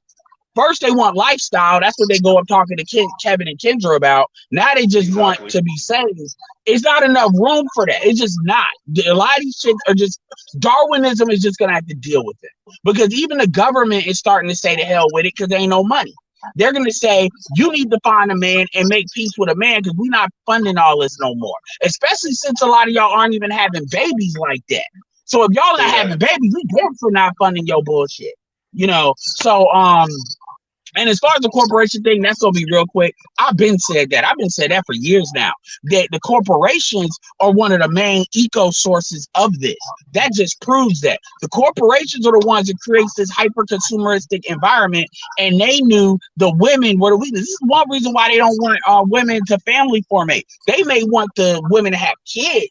But they understand when women family formate, they tend to save more than they tend to spend. So they quite frankly, the government damn near want single mothers. They want single mothers, but they want men to pay for it. That's what it is. They want the men to pay for it and not to be subsidized because they know the corporations know single mothers are the ones that actually buy the most stuff at the expense of the wealth they already have. They're having kids already, so the government gets their demographics, and then they can just legally, arm twist the man to pay for it or else. I'm done. Thank you. Now I gotta rock with Ed on that. I mean, at the end of the day, some problems you just can't get around. Some problems you just cannot get around. It's just a part of life. I have to eat or I have to die. It's some stuff you cannot get around. And the thing is, if women can have jobs and they can do the same thing men can do, they're gonna have to take on responsibilities just like men have done. And guess what? It doesn't make a difference how they feel about it. Why worry about whether they like it or not? This is what happens for people who have jobs. You must provide. You're going to provide for yourself and you're going to provide for others. If you don't like it, so what? You can always off yourself. If because the game ain't going to change. I don't care who you are. That's male or female. You got to be taken care of at some point. So somebody's money got to do it. So if you ain't going to get with no man because some man doesn't meet your expectations, that's fine. Figure it out on your own or off yourself. Yeah, and I agree, Roger. And to circle back to a point Uru made earlier. Let me say this real quick. Yeah, if you don't mind. So what I'm gonna do is I'm gonna give you another link. We're gonna play that. We're gonna run back that Malcolm in the middle clip again. We're gonna run that back for everybody so we could tie in what Ed was saying towards the end of his commentary. So we're gonna run that back. I'm gonna put the link in the back. Go ahead. Yeah. No, I just want to say what Uru said earlier, which is I think what might be more valuable of use of our intellect in this this think tank of this space going forward is what we should probably think about what type of social contract we can form amongst Black men to navigate this new environment. Because essentially, what's going to happen with the women is they're going to either sink or swim. You're going to have a lot of them begging and pleading, and how Black men associate and Congress going forward, I think will be it's going to be crucial rather than trying to navigate a bunch of desperate ass females, because that's essentially what's going to end up happening. It's going to be a bunch of reaching back. So how Black men, how we commune with each other, and what bylaws and cultural norms we develop going forward, I think is going to be an interesting topic. We need to put some energy. I'll throw out one thing that I would think would be critical is, no more cock blocking, no more dick policing. If a brother's tricking, let him trick. Whatever he's doing with his dick, stay away from what he's doing with his dick. That's none of your business. All this dirty macking and all that kind of stuff. We got some serious rules on some dirty mac, right? That shit comes with some serious consequences and repercussions. So if you're talking about doing a post dystopian or whatever fuck black society, it would have to include those criteria. Because the flying the woman is always going to be the pussy. Before you go, as look, the Roger Report always makes me think of this. As the Roger Report was speaking earlier, all I could think is, hey niggas get shot every day, B. You be alright, nigga. You tough, right? The whole time Roger was talking, ever since. Let me play it one more time for all of you who have never seen this clip before. Shout out to Cameron, right? This is Harlem's finest right here. I'm gonna play it for you one more again. Hey niggas get shot every day, B. You be alright, nigga. You tough, right? Shout out to all the ladies out there, all the Korean women, all the Chinese women, right? You independent, all right? the UK women, all the women in America and Canada, all of y'all over here going on speed dating events at 45 years old, at 50. That's right. All I'm saying is, at some point, we got to realize everything cannot be negotiated. There's just some factors of life you can't negotiate your way out of. Mm-hmm. You know what I'm saying? The environment will take care of that. Okay. The environment doesn't negotiate. Okay, it doesn't. BGS, I'm gonna get you a shirt that say the environment is gonna take care of that. But he's right though, and I gotta play it one more again for the environment. Shout out to the environment. Shout out to the Roger Report. Hey niggas get shot every day, B. You be alright, nigga. You tough, right? Yeah, Darwinism, right? Yeah, that's nature. Nature's Darwinism. Shout out to Mother Nature. Yeah, talk to that white man. Talk to Darwin. Darwin don't give a fuck. That's what it is. That's like when BGS says, well, it's going to fix itself. It'll fix itself. It always does. You might not be part of the equation. Always say that like so it's like so inevitably like Thanos. It does. This planet been here 4 billion years. It always fixes itself. Wait. I got it for you, BGS, and I got it for you. And there you go. I am inevitable. Yeah. Mm-hmm. Hey, bullets ain't got no names, as they say in Chicago. Hey, I don't. Okay, so let's go ahead and play this compassion. Put it at 1.25 speed. It's about, so for those of you that don't know, this is going to be about 6, maybe 7 minutes long. So y'all hold on. And actually, it's going to be shorter than that because compassion going to have to put it on 1.25. Oh yeah, one last thing I wanted to say real quick. Yeah, y'all niggas going to get rid of this collective guilt eventually. One last thing I wanted to say to Black Guru, you can blame that R&B music why these niggas can't let go and on that baby bullshit. No. You're raised to be this way, okay? That's why we call it the Matrix. It was kind of a joke, but yeah. Okay. No, because, but part of that, when you say being raised, that music was how we were raised. We were raised with that music. The music comes out of society does not work unless you raise and culturize men and women in a certain way. It doesn't work that way. Okay, we have to be raised from the ground up on this way, regardless of the music. Before the music, men were still doing the same thing. That dancing in the rain, I'm emotional. 90s R&B, not you don't leave 90s R&B alone. There, you don't leave my. Go back to the 30s and 40s. You heard the same shit. Yeah, but that was dancing in the rain. One time. I think there should be room for people to fail and just start begging again. Some people just gonna have to get in the bad spot. I don't realize what I put myself in. I'm gonna have to beg somebody for my survival, and that's just gonna have to be okay. It's fine. People say that until you start. People that say that need to go to a third world country and see where this shit actually goes down and see if you want to live in a society like that. And I'm not. And here's the thing. There's a difference between saying because Ed been to the Philippines. Okay. Look, I'm not saying I want to live in a society like that, but there's some things that cannot be negotiated. Okay. You know what? I'm a mute. I ain't saying nothing else no more. Go ahead, man. Y'all got it. Wait. What we're gonna do? And you go ahead, and then we gotta play this, and then y'all can eat after that. Go ahead. So I understand because Roger be saying stuff.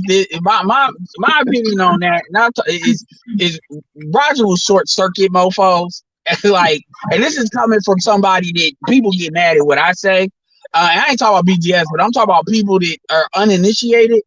It's not that, and Roger, correct me if I'm wrong. It's not that Roger is saying that we need to push. It sounds like you're saying that though, by the way. But I know you're not saying we need to push society that way. It's that, well, society is gonna get there anyway. It's just, are we gonna get there the fast way or the slow way?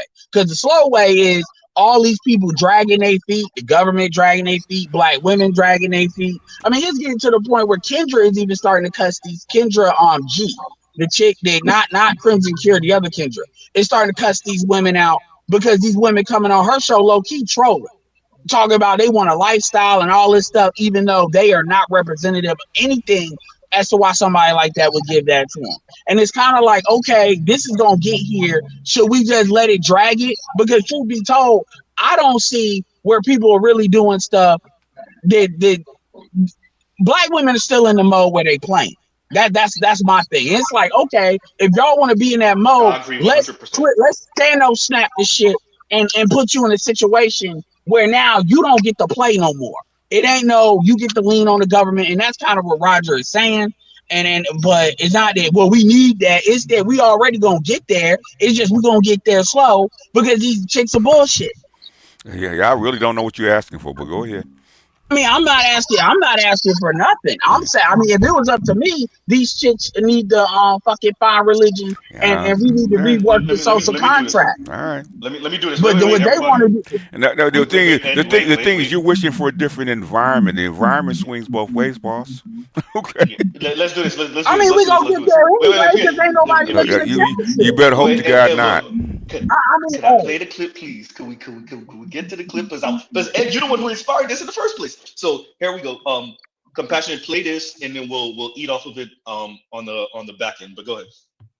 If this struck you as unusual when you were watching the series, that's because it was. In scholar Richard Bush's study of 262 so-called domestic situation comedies from 1946 to 1990 at least, he found that just 11% featured heads of household who were working class, i.e. doing blue-collar, clerical, or service work. Malcolm's father, and future drug lord, as you may remember, plays a low-level clerical worker. This is despite the fact that most American workers qualify as working class. Back in 1976, scholars Gerbner and Gross addressed the still relevant trend, calling the exclusion of working-class families from television a symbolic annihilation of America's economic realities. The problem is especially that on children's television, where a scant 2% of characters are depicted as working class. Now, this isn't exactly a coincidence. Showing stable middle and upper class families is good for business, especially if you're making a family-friendly sitcom. And the reason is simple: commercials. According to scholars Zieglinde Lemke and Witke Schneiderman, as a form of mass entertainment financed by selling commercials to middle-class consumers, it seems logical that the predominant mode of representing class presupposes middle-class normativity. That is to say, watching the kid's skin stick to the seat in a rundown car with a broken radiator doesn't exactly put you in the mood to splurge on that cool new vacuum cleaner or a fancy bottle of cologne. In comparison, watching the Huxtables hang out in a brownstone while modeling yet another sick sweater from a seemingly endless pile brings viewers a sense of economic plenty that they might not feel in their day-to-day lives. Now, obviously, Malcolm in the Middle wasn't the first show to peddle in economic angst. I'll tell you what they're going to pay you. They're going to pay you what all jobs pay.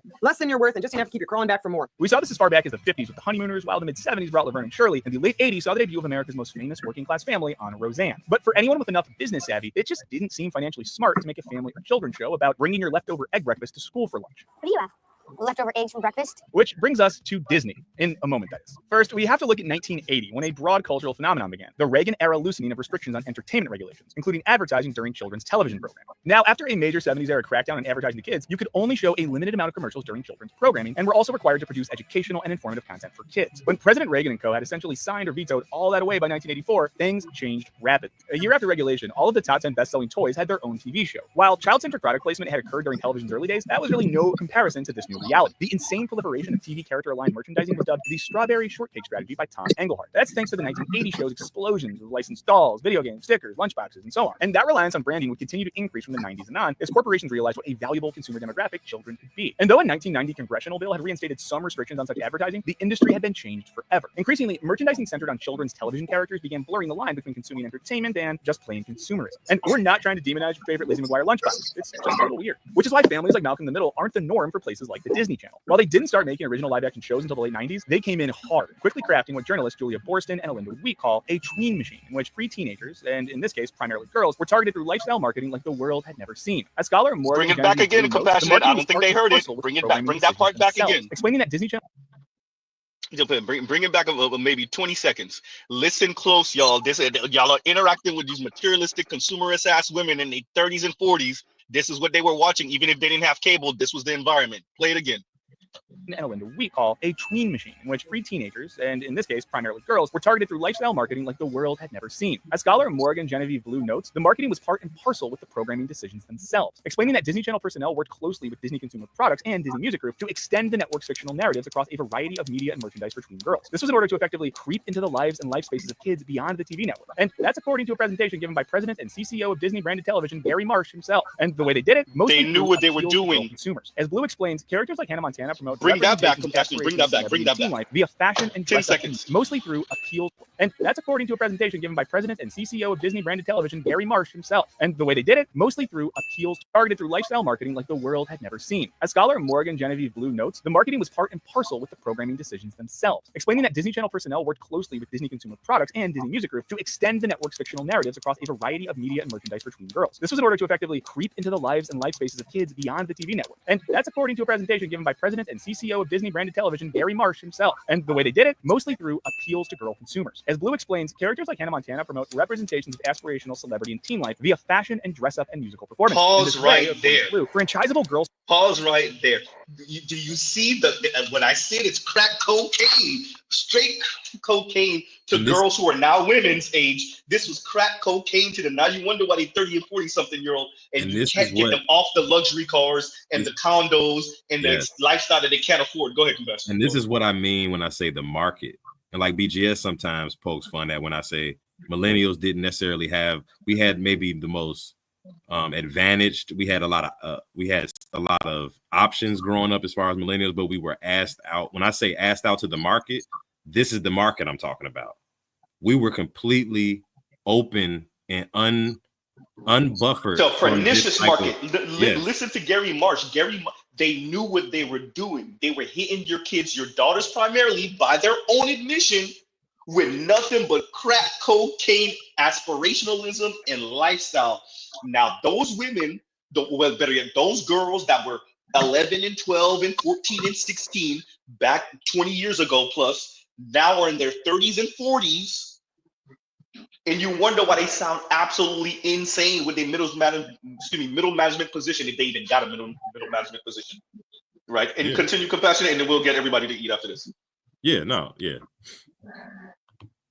Star personae both reflects and perpetuates a neoliberal turn in the United States, which privileges a performative. As a matter of fact, bring it back 5 seconds so that y'all can hear this whole thing. Hannah Montana promote representations of aspirational celebrity and teen life via fashion and dress up and musical performances. In this way, according to Blue, franchisable girl star personae both reflects and perpetuates a neoliberal turn in the United States, which privileges a performative and celebrity-oriented form of girlhood as the contemporary ideal, i.e., a girl who has all the products she needs to look and behave a certain way. In the aughts, this often took the form of sparkly clothes, as best seen in Disney's unprecedentedly large expansion into Walmart stores with clothing and lifestyle lines specifically marketed to middle and working class girls. And by 2014, Disney was racking in $3.99 billion of revenue in consumer products alone, driven largely by Disney Channel merchandise. The franchise element of the Disney Channel explains why programmers need to make shows about securely middle class families. Doing so both doesn't alienate working class viewers, while also painting a fantasy of magical middle classdom where money is never a problem and consumption is a high priority. That is to say, the family on Wizards of Waverly Place may run a humble sandwich shop, but their apartment sure doesn't look that way. As Blue puts it, Disney's texts, products, and promotions may allay anxieties over vast systematic inequalities, in large part by painting an image of a world where families aren't struggling to make ends meet. This, of course, requires more reality, like the fact that this is why, and shout out to the Raj report. I'm not going to expose too much, Raj, but me and Raj had a conversation, and Raj was like, yo, they can't count. They say 6 figures and 100,000 because they can't count. That's why y'all hear Z say it. I got it from the Raj report. Shout out to the Raj report. They want millionaires. That's what they're saying. Because they saw a certain lifestyle that was marketed as quote unquote middle class, but it's really $1 million lifestyle. Right? They can't count. Right? So that's why they would call into Kevin and now they're calling into Kendra G, for those of them that still do this, asking for 6-figure men. But when they tally up what they're actually looking for, they're talking about somebody that earns $500,000 a year, at least $300,000 a year, $1 million a year plus, right? And go ahead. Good luck with 300,000 trying to get what they want. Good luck. Right? Go ahead. Just to kind of contextualize it real quick. I mean, you got to think about it. They're telling you that they market it directly to them, and think about what we were watching. Like the Simpsons is an upper class family now, even though they started as a lower middle class family. Even something like Family Matters. A cop and a former cop being able to afford probably a 6-7 bedroom house in Chicago. Like they never were middle class families. But they Yo, thinking Gabby like said that's 600K post tax. Go ahead, Betty. Yeah, sorry. Go ahead. Yeah, hello? Wait, give me a second, Socrates, but go ahead. I'm finished up. Better you. We'll get Socrates and then we'll finish this up. Yeah, I'm saying like they saw those people with regular jobs and they're kind of equating it to like this is what a cop should be able to afford. This is what a normal regular professor should be able to afford. And it's like, nah, a 3-2 probably more in line with that. Absolute insanity. Go ahead, Socrates, and then Compassion. Bring it back maybe 10 seconds because the segment is pretty much ended. I want everybody to see. But go ahead, Yeah, Socrates. yeah, not to sound biased or gendered, but this seems to primarily be an issue with the girls. Because if you talk about male or boy millennials, they watch the same shows, but then they get affected the same way. And of course, if you ask them what these shows were about, they view them differently because men and women or boys and girls are fundamentally different. So but if you actually look at those shows, most of those shows, the girl was the primary figure in those shows. Oh, that was in those popular shows. They featured Hannah Montana and was it That's So Raven? Those were girls. They call it main character syndrome. So women, that's exactly it's still with us. Look at the MCU, right? Main character syndrome. Yeah, I mean those were girl shows. I'm talking about the shows that were less, just a girl show, such as Full House or Family Matters or Step by Step, which still showcase the same aspirationalism, but the boys weren't affected that way because they would not see it the same way. I mean, most of the males that I know who talk fondly about these shows, they talk about the characters, the morals, or the principles, or the ideas behind it. Yeah, no one talks about the lifestyle. But don't overlook. I think because men know that for them to get the lifestyle, they got to make that money. Women don't see things that way. Yeah, but I think we can't overlook because it was at the same time famous Jet Jackson.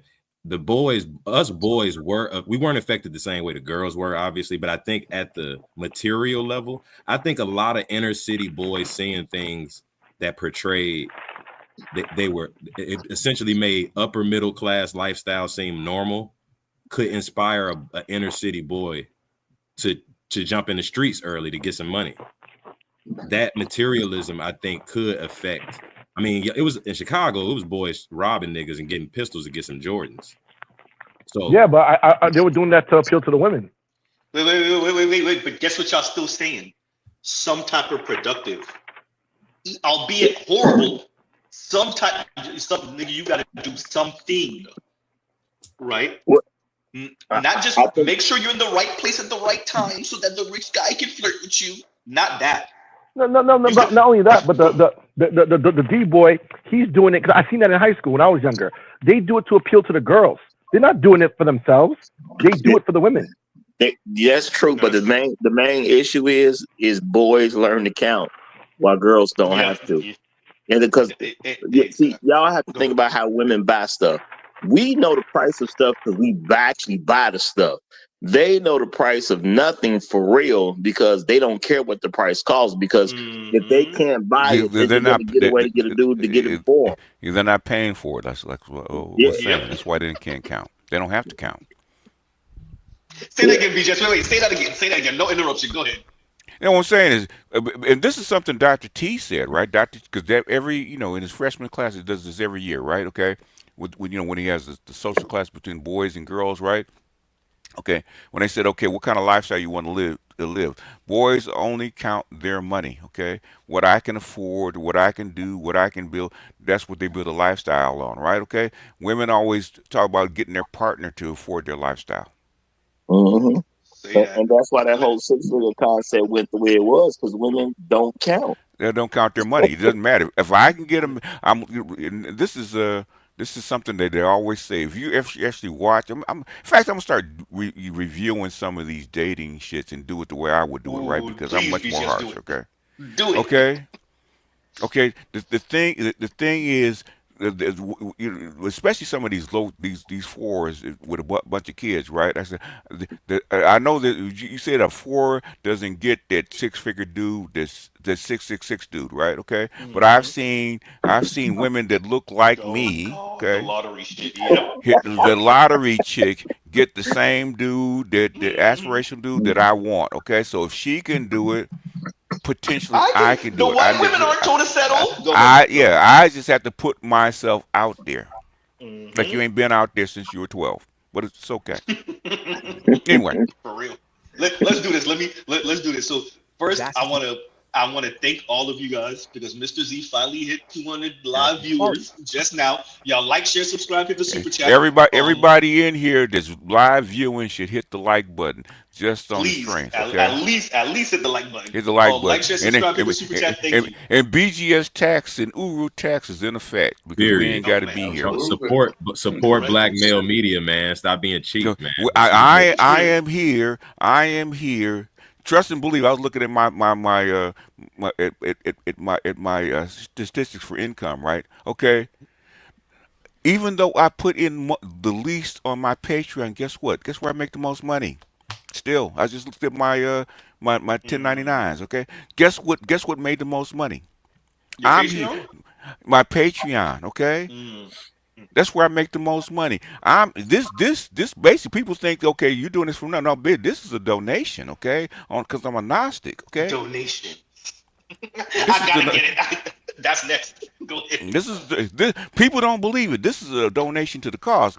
Even now, my least frequented channel makes the most money, okay? And people complain. I'm freaking, in fact, basically, other people have said this. I am the one, as far as analysts, I'm in the top 1% of analysts on the planet, okay? And I'm giving this shit away. White boys eat off of me all over the world, okay? And I'm giving this shit away to here, okay? What me and Nameless did just on the structure in the of women alone and how I've changed the family structure alone, okay? Should have got us someplace sitting in some think tank, okay? Alone. And me, Z, and all these people are giving this expertise away. The least you can do is hit $1, okay? I'm here supporting Z because I'm supporting. I was telling this to Bay. I said, he asked me what do I charge him, and actually put him on my community tab. I said nothing. I said I'm trying to support a network of men. Okay, that's why I'm here. I don't have to be here on Z's channel. Thank you, sir. I don't have to be here. Okay. At the very least, you can help support the freaking network. I'm here supporting the network, okay? At the very least, you can do. If you can't do it with $1, do it with a like, okay? Please and the very least, because trust and believe, because I hear it all the time. I run out to my friends and my family, and I spit this game, and then their eyes pop open, okay? Because you're gonna use the game. Okay, and the thing is, the old pimp said the game should be sold and not told. Okay, we actually reversing the game, right? We're actually violating the ism by giving it away. So please, okay, if you can't support it with $1, support it with a like. And let's do it, Abe. The link is in my description box. To your question. The swear jar fund. Oh, and I'm gonna get to all the super chats in a minute. I'm sorry about that to all of y'all that I haven't read them so far. Oh man, we climbing. It looked like we're about to hit 220 live viewers. Thank y'all, Mr. Z done broke. Yeah, Super Bowl Sunday. Right? Apparently, y'all ain't watching the game. Like Mr. Z not even into it. This is why I got to put in my cheap plug. Super Bowl Sunday after show. Look, we're about to cut Roger off right now. We ain't letting Roger talk about Tim. Goddamn it. No, I'm playing. Go ahead, Roger. Go ahead. Super Bowl Sunday after show on the Rise Report Live. Be there. Okay. Yeah. I'll, as a matter of fact, I'll put the link. Roger, you already have it up? You already have the link up? Yes, sir. Guy Incognito. Description box after. You need a tip to swear jar, Guy Incognito. Well, he didn't. Oh yeah, I'm sorry, look, you done messed up, guy. He messed up. You need to hit the tip and swear jar. And do me a favor, Compassion, finish this up, and then we'll eat off of this. But I like where we're going on this channel right now. Go ahead. in large part by painting an image of a world where families aren't struggling to make ends meet. This, of course, requires ignoring reality, like the fact that 14.4% of American children were growing up below the poverty line as of 2019. I actually am worried about the future because I just want us to be good and don't have to worry about. There you go. That's it. That was it. That's it. That's the end of that. Of course, it's not just Disney, and it's not just. So the reason why I wanted to play this is because Ed inspired this when he was speaking about the corporation. Sorry, y'all, I had to pause because I had to sneeze. But so and what we were saying earlier, excuse me, to what Socrates was saying, the reason I would argue that the women took it on a different way. Before I let me preface my statement by saying the Roger Report's line, his other line, which is you got to be held accountable for what you believe in. But the reason why I would argue that they took this even more extreme is because they were targeted. That's what this clip told us. You might have missed it earlier. Sorry, Socrates. What I'm going to do is I'm going to link this in the description box later on also. So everything that I played on the channel today, I'm going to link this in the description box, right? So everything that I played on the channel, I will link. So y'all will be able to see it post-production. You better keep up with your super chats since I put out the because they get crazy. I'm about to start reading them in a minute because I have maybe an hour or so super chats I got to read. But the reason why I linked this is exactly what Socrates was saying earlier. The women were targeted as girls, and that's why you got to look at white ad execs and ad execs in general, but white ad execs side-eye in the first place. You can sell anything you want if the environment does not allow it to happen. It's not going to happen. Okay. The same ads, the same shows are being looked at in the middle of Africa someplace. But guess what? They can't live that way, can they? No. Not even possible to live in that way. The environment must allow it. The environment must allow it. And so, what social media will allow women to do is get on social media and lie. Yeah, I mean, you know, your daughter watched Hannah Montana, and she's singing the song, "You get the best of both worlds." Then you go to Target, you see a big ass life-size image of Hannah Montana. Next thing you know, you buy Hannah Montana shit. But what would I find curious? What effect do y'all think the consumer, like, obviously it's more effective on the girls and been targeted to the girls specifically, but it can't be a case where the men aren't affected at all by it. They are affected. Yeah, I believe the men are affected, but I think they're affected differently because how men are biologically wired. They're biologically wired to provide and protect in a sense because they want to take care of a family. They also disposable. You know, the variation for genetic information or IQ for males is at the extremes because men have to fight wars. Men have to do things. They have to take risk, high risk, high reward. So their proposition or thought process in terms of survival is different from a woman's. Women have children. Once they have children, the men have to take care of them even while they're pregnant because for 9 months, they're basically handicapped. So their thought process is different. The issue with feminism, go ahead. Before you get into that, watch the actual shows because the shows were about training you to be a cuck or a servant. Say that, exactly. I mean, if you watch all the shows, whether it was on Nickelodeon or Disney or ABC, NBC, for 40 years, they've been training dudes to be cucks and serfs and suckers. Well, I was getting to that by talking about feminism. Go watch the Disney cartoons even before they get to Hannah Montana. I hear you. Princess. Yeah, so I was saying that feminism mixed with neoliberalism, capitalistic materialism, create this weird hodgepodge where women are told standards and equality is not put to let me say support it, women. Socrates, for you. Let me play it for you exactly what. Let me go right to what Black Ruru just said. Here you go. This is something perfectly. I played it every single day. Here you go. You miss when men used to protect, provide, and shut up. Did y'all catch that? Do I need to play it again? Y'all heard exactly what she said, right? Let me play one more again for y'all. You miss when men used to protect, provide, and shut up. And that goes exactly to what Black Ruru was saying. I mean, when you watch those shows, it would be the girls to star, the girls to feature, you know, whether it was That's So Raven or Hannah Montana or, you know, I can't think of the name. And I'm familiar with these shows because I had daughters who watched the show. And the show that the singer was on, Victorious or whatever, right? So it was all girls. There's a bunch of them. The deification of the pretty young female, and most of the males were these supplemental sucker simps, orbiters. You know, you very often had the situation where it's the pretty girl and the sucker male friend orbiting around her. She actually likes the much prettier, taller. I mean, the stuff that we talk about in the red pill, if you watch those shows, they were all training modules for that shit. Yeah, but they're fiction. Wow.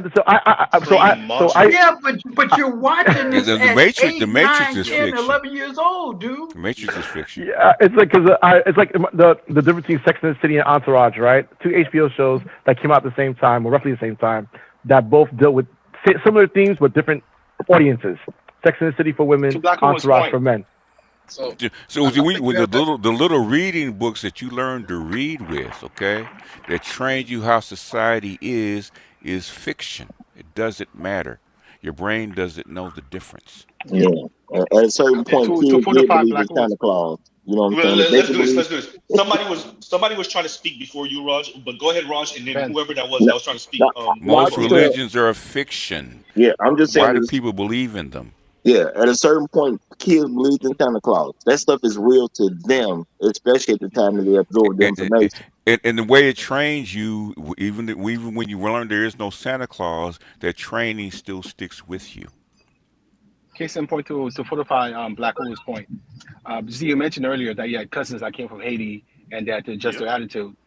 Similar to me, I had family members female family members that came from Haiti too, and they were watching that stuff, that Hannah Montana, whatever Black Woman was referring to, and you could see the influence it had on them. Yeah, if I can just make it to America, I can be like her. Yep, that's how they were thinking. That is exactly how they were thinking. It's because I can't be Hannah Montana where I'm at, right? Yep. Right. And we talk about like the misbehavior of like the Black people in Europe and even in parts of Western Africa. But there was this young lady. She's a Brit, Black woman, and she talked about.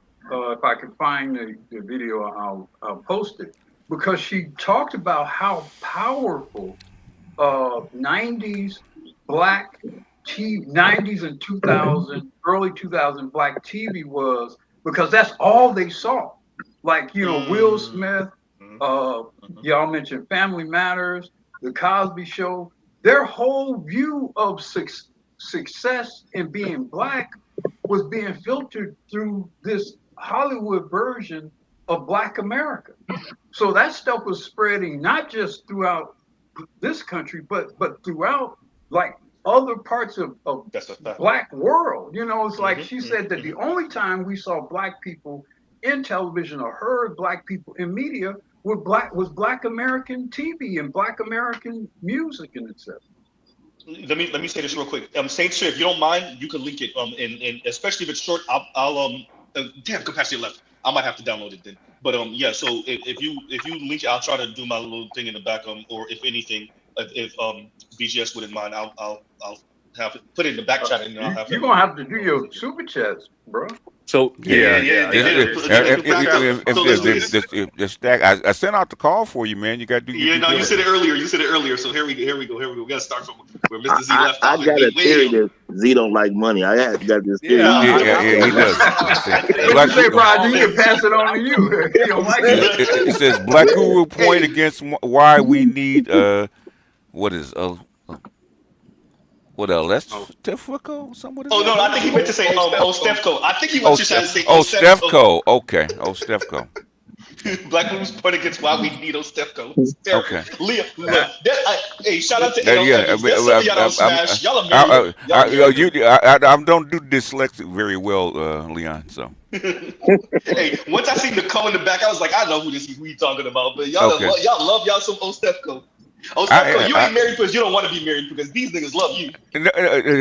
Stefco want a Brad. That's why Stefco's not married. She either want a Brad or a specimen Tyrone. of a man of a Black man. Yes, she want a Tyrone or a Brad. Yeah. Yeah, she was the top of the top, and it ain't working. She said exactly what she wanted. But she doesn't. I But she reported doesn't. it.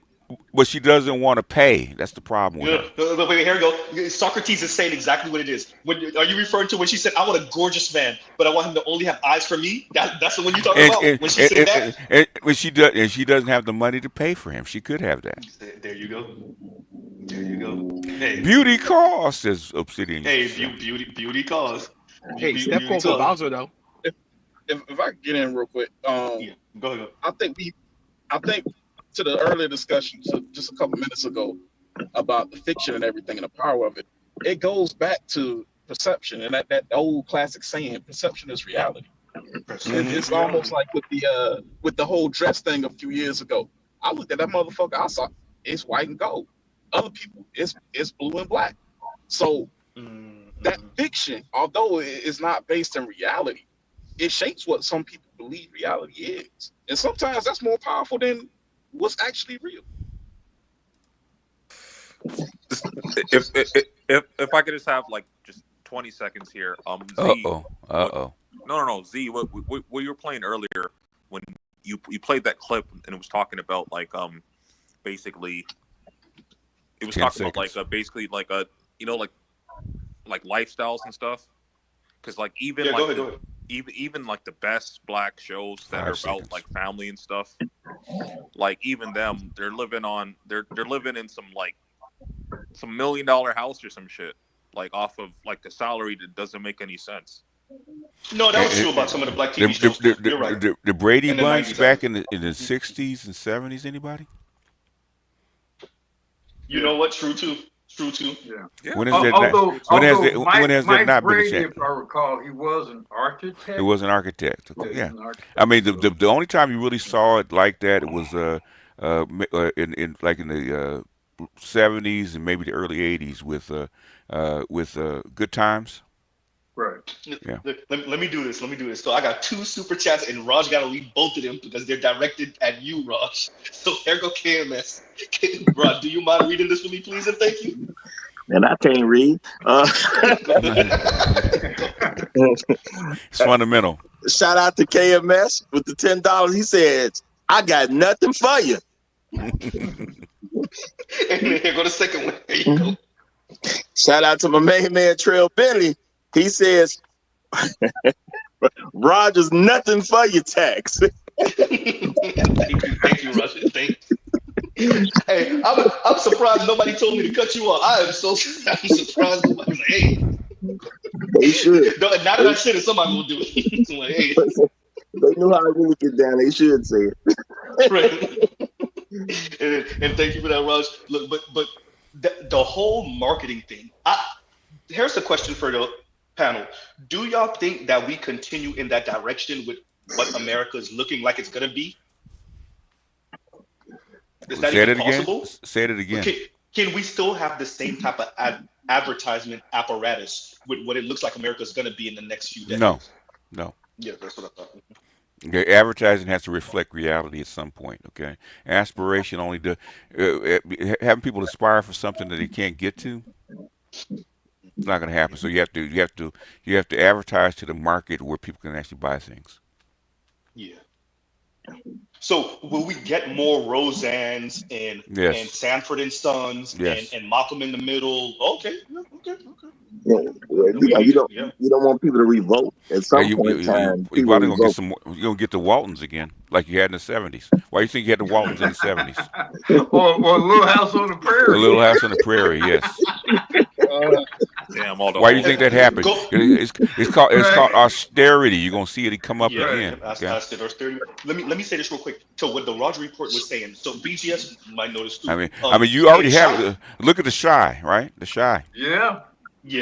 But let me say or Atlanta, right? Okay, they're not really living in no mansions. Right? They gotta bring back Green Acres. Let me say this to what the Roger report was saying earlier. In China, they passed something where you couldn't overtly advertise all this luxury unboxing crap that we do in America. They were doing it in China too, with the Louis bags and all this super hyper expensive stuff. And the Chinese government quashed that. No, just for the exact same reason you said, Raj, because they didn't want no revolution, because they didn't want the people in the countryside with internet access to be like, wait a minute, Oh, that's how they living in the city. That's how they living in Beijing and Shanghai. Oh, hell no. They seen what happened to us. Why would they follow the same path? Yep. And that's exactly what they said, BGS. They wanted social cohesion. They didn't want this thing to fracture and break apart. And basically, China has been funding this consumer lifestyle since '92. Okay, that's because I said this to the KPFK folks, the limousine liberals back in the early '90s. Okay, China's actually financing this shit. Okay, because with cheap labor and cheap goods, so you get the same kind of goods that you would get. It would cost you an arm and a leg, and you couldn't afford, but China made it affordable. So China helped fuel this so-called luxury lifestyle. Okay, at some point it had to come to an end. Yeah. Yeah, I mean, all those Hannah Montana items, they were made in China. They're made in China. Your flat screens, your flat screens, your smartphones, like that's fucking smartphones because it costs $5,000 or $6,000 instead of $200 or $300. Okay, all this stuff is fueled by cheap labor in scale and what is it? A scale of production. Okay, what do they call it? Scale of economies of scale. Yeah. So let me do this. I got to be accurate. I'm talking to a CPA. People working 80 hours a week. 996, right? 996, not 9 hours a day. From 9 to 9. No, 12 hours a day. 12 hours a day. 12 hours a day. Yeah. 6 days a week. 9 to 9. 12 hours a day. Yeah. Surrounded by suicide net. Which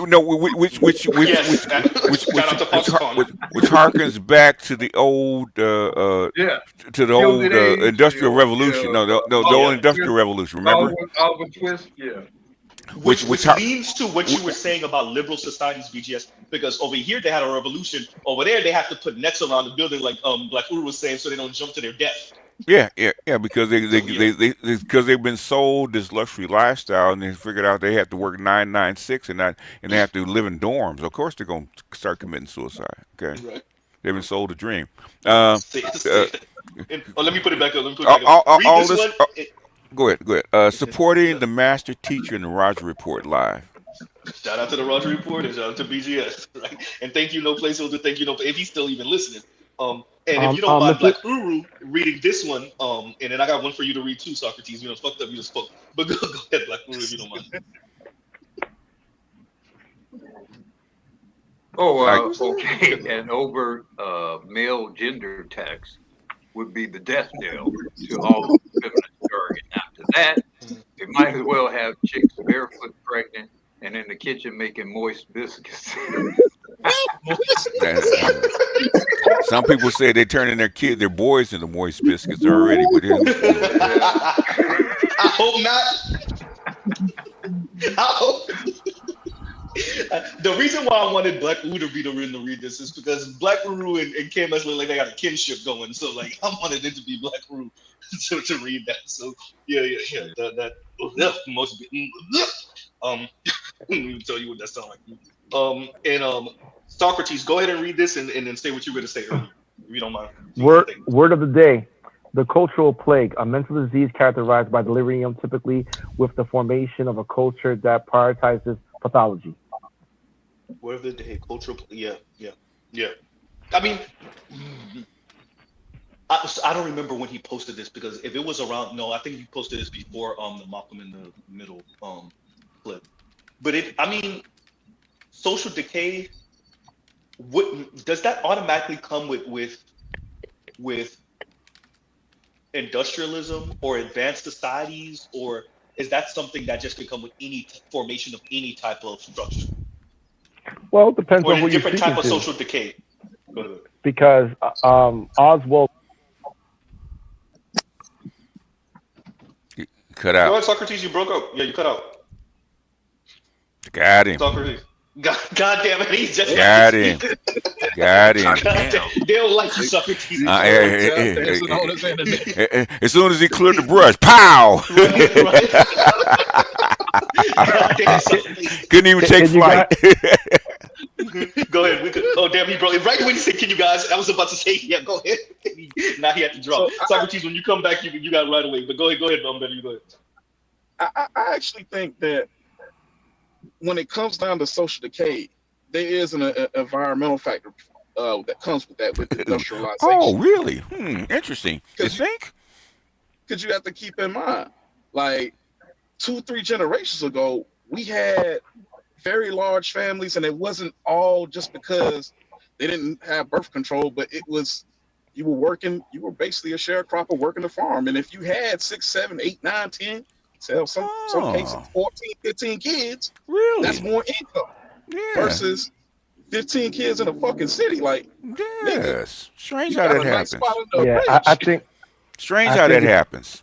My position is Shout out to all a the bit people more. that can have. Shout out to all the women. Hey, with hey, that hold on, made boss. children. Hold on, boss. Do you bleed now? I would say, well, I was talking about the show Green Acres. There's a show in the '70s called Green Acres that's Yeah. about a wealthy lawyer that leaves Manhattan and takes his wealthy wife to live on a farm.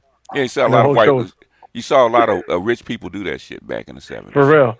Yeah. So I was saying Oswald Spengler was a famous historian that said that similar to the fourth turning, that all civilizations basically have their period, their inception, their growth, their apex, and decline. And I tend to think that historically speaking, he has a point that almost no civilization seems to be able to deal with success.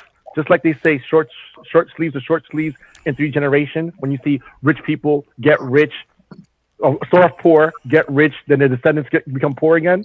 I don't think something about the human condition does not do well with extreme success. It's called nature. Nature does that. Okay. It's not the humans. Nature does that. Why do you think it happened in the Mouse Utopia, sir? Are they humans? They've lost. I call it vitality, the will to survive. Well, the necessity of survival is not there anymore. Guess what happens? We die. Nature corrects itself. Die off. You don't die, but you die. You reduce in number. How by dying off? Well, really, you don't even die off. You just stop producing.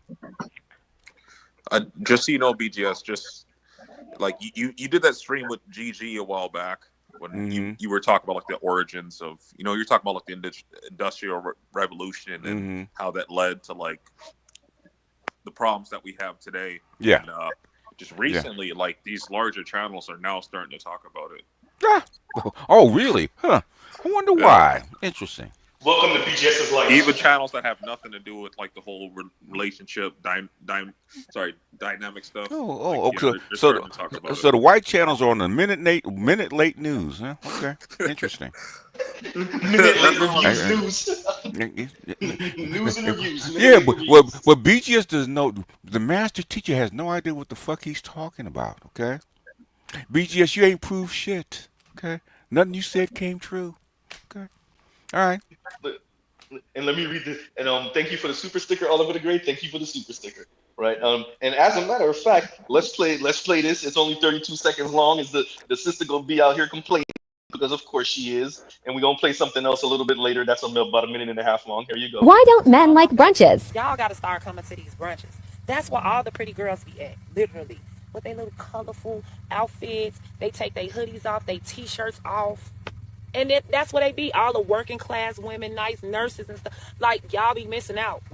Y'all got to start coming to the brunches. Y'all love the gym shoes at night. But y'all don't want to come where the ladies be at, pretty and just ready to mingle. Come on, fellas. Like, I need the fellas, man. What I'm doing something wrong. I just want to know why men don't be coming to brunches. English woman, can you speak it? And to her, I say this.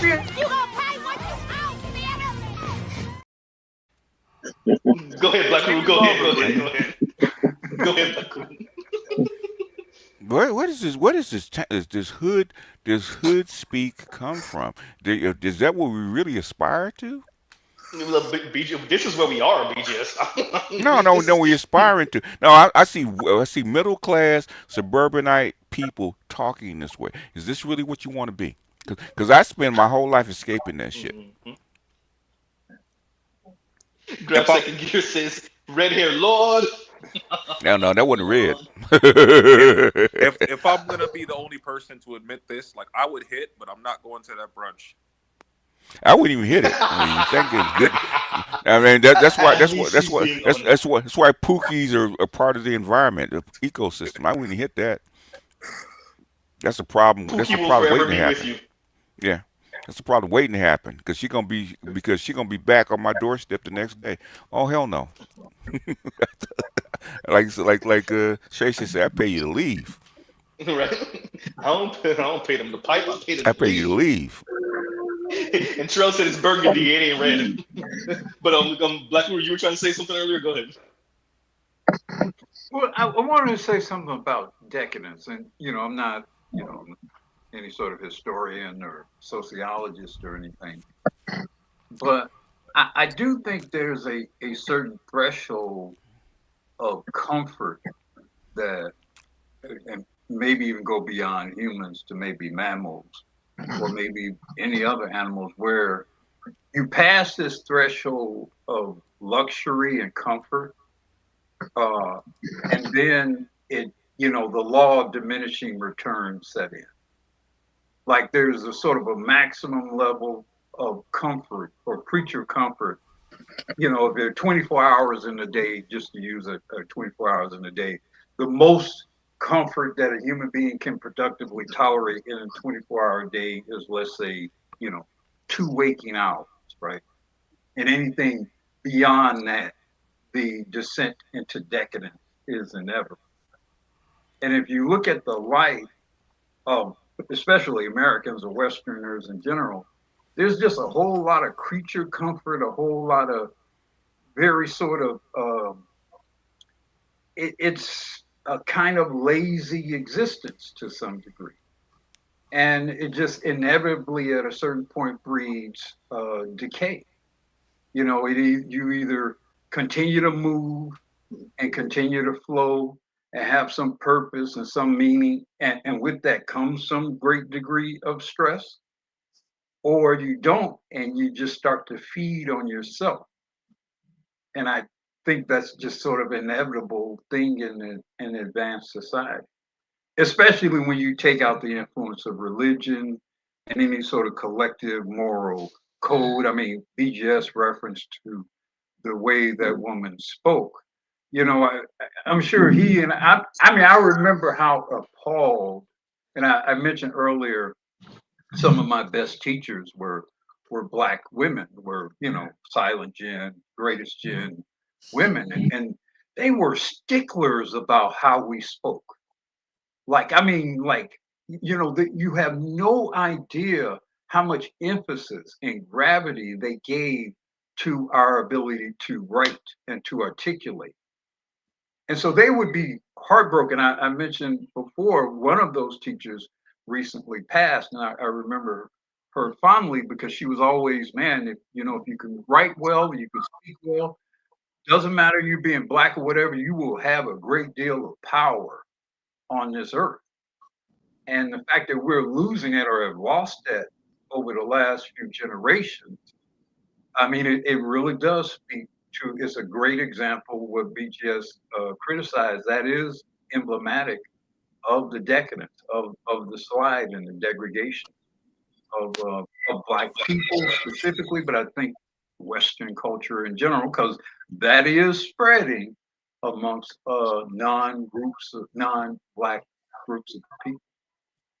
So I completely agree with the both of you, because like Black men and Black women should not be speaking like that, but it's more acceptable for men, like just it's going to be more acceptable for men to be talking like that. But just hearing a chick to be more crass, I agree with that.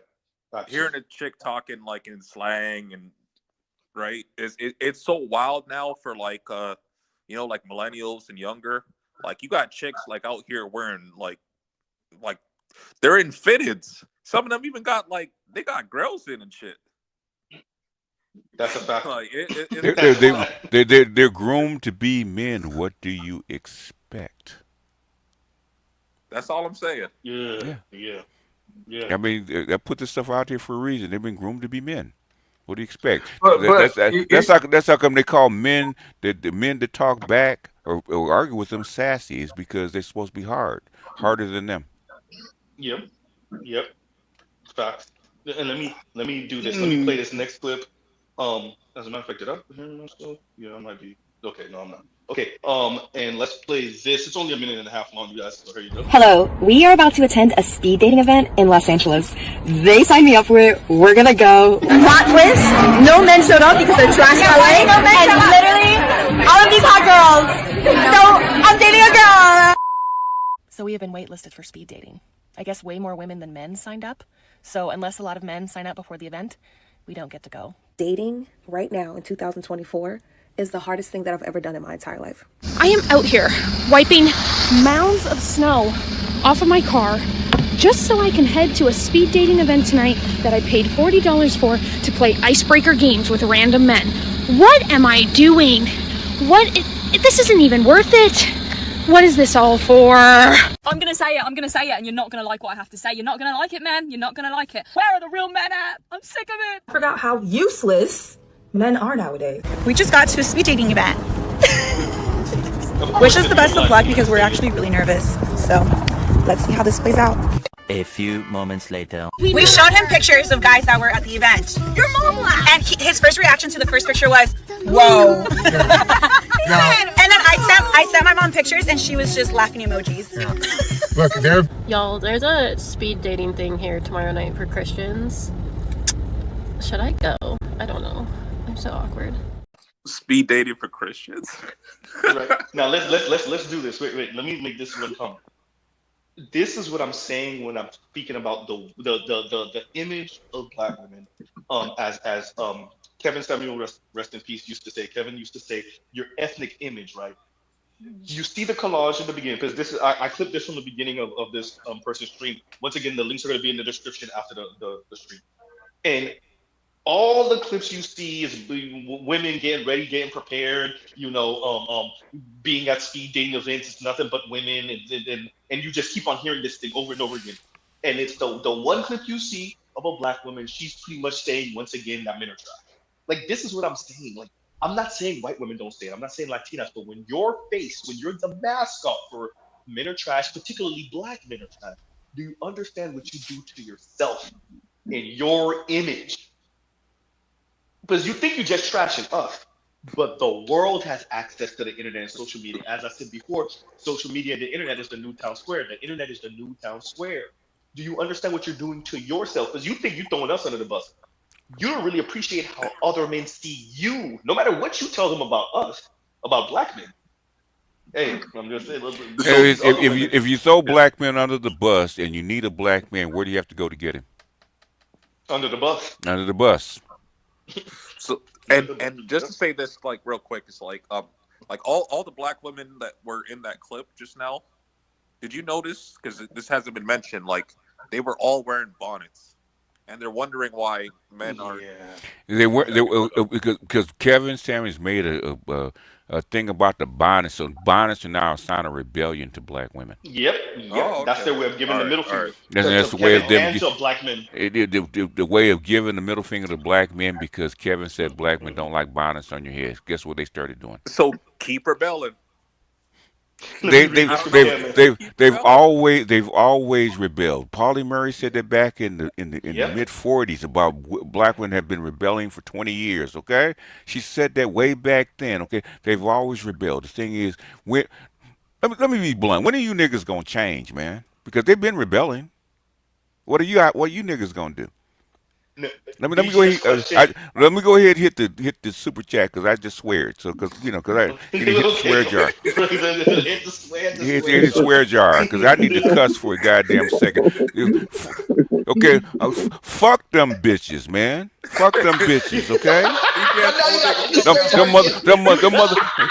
The motherfucking bitches been rebelling since emancipation. What the fuck are you guys gonna do? Because y'all keep putting up with this goddamn bullshit. Okay, what the fuck y'all gonna do? Honestly, nothing. You gotta change. Nothing. That's what BGS is saying. They ain't gonna. Why should they change? Okay, because they're gonna rebel. They're gonna talk shit, and you gonna take them back.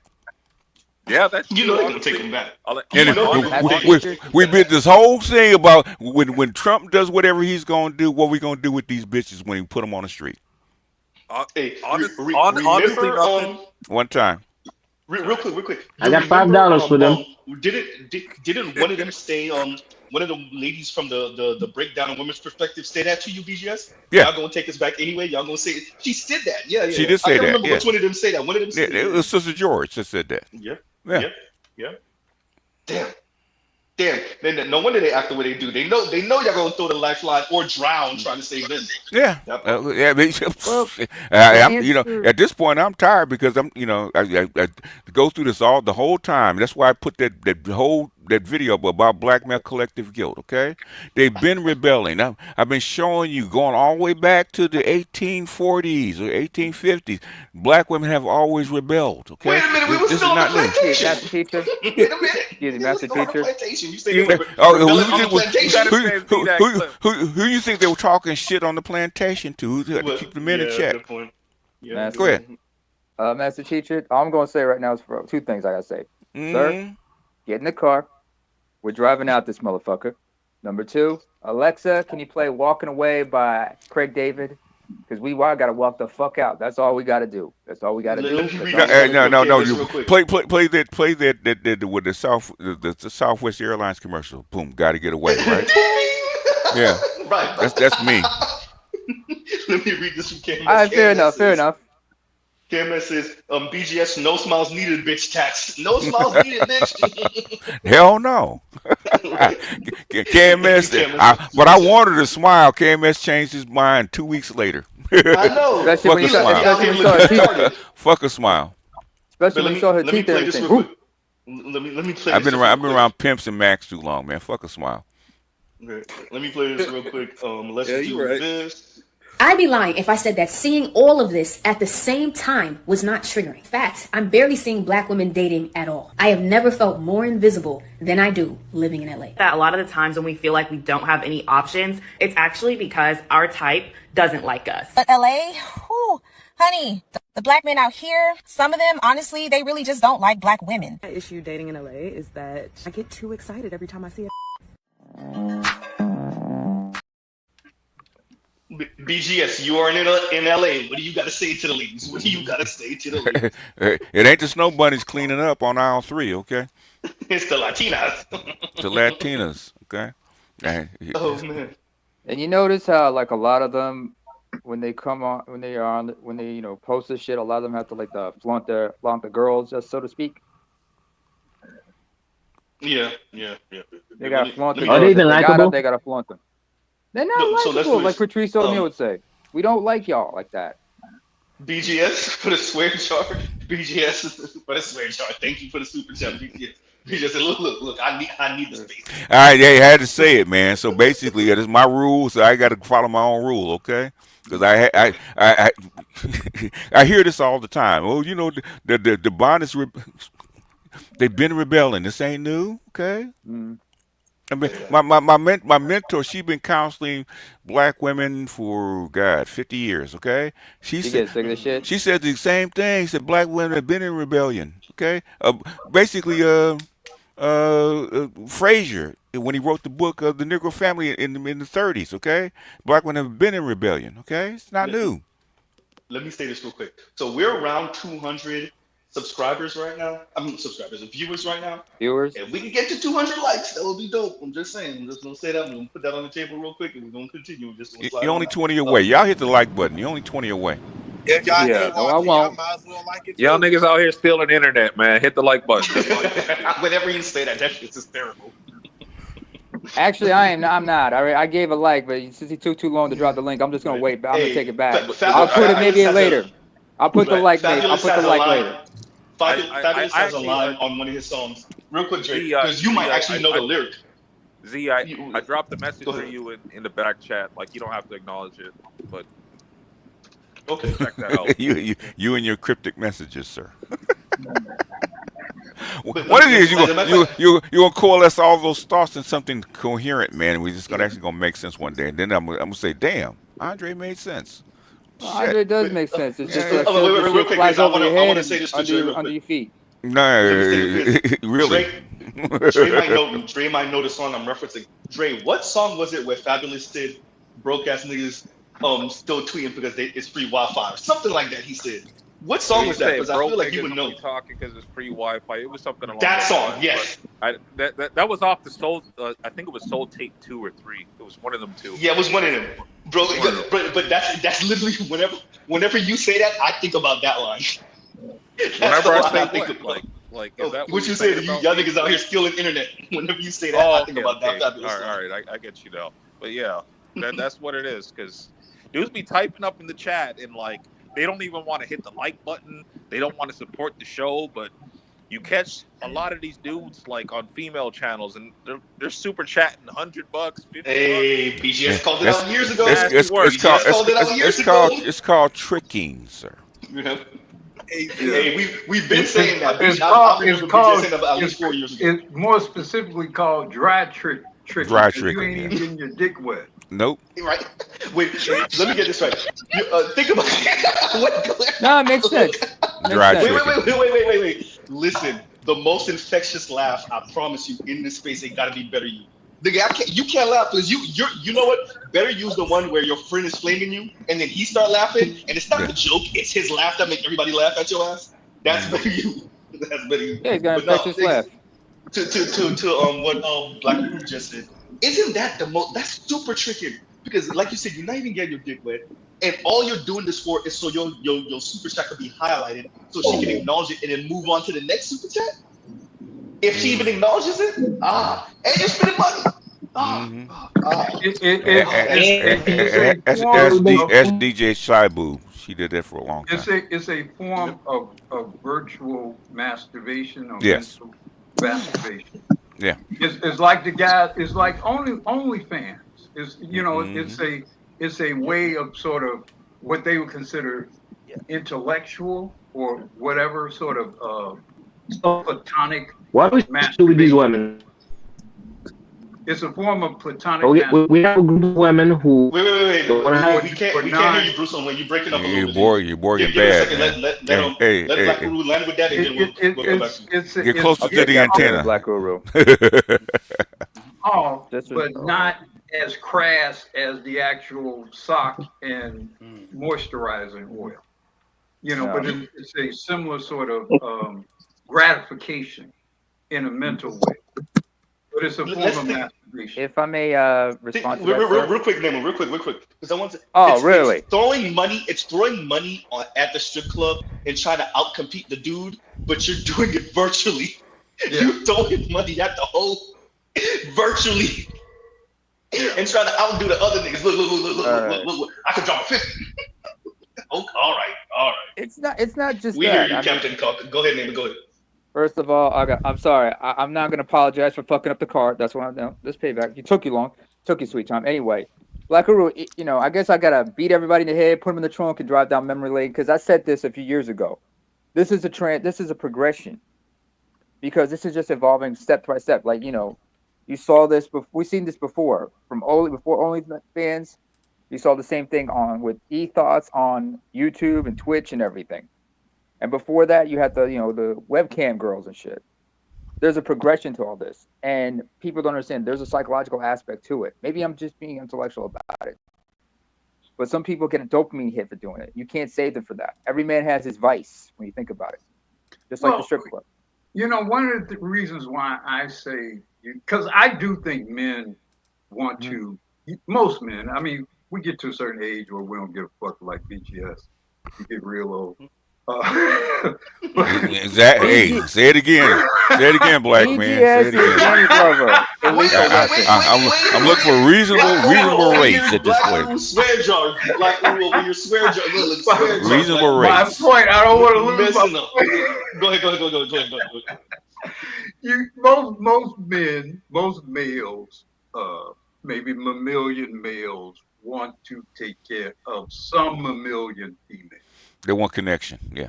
With the chances of reproducing. We have evolved as a species that I'm male, I'm bigger, stronger, faster. I'm designed to take care of her. Mm-hmm. And men are going to look for some female to take care of in some way.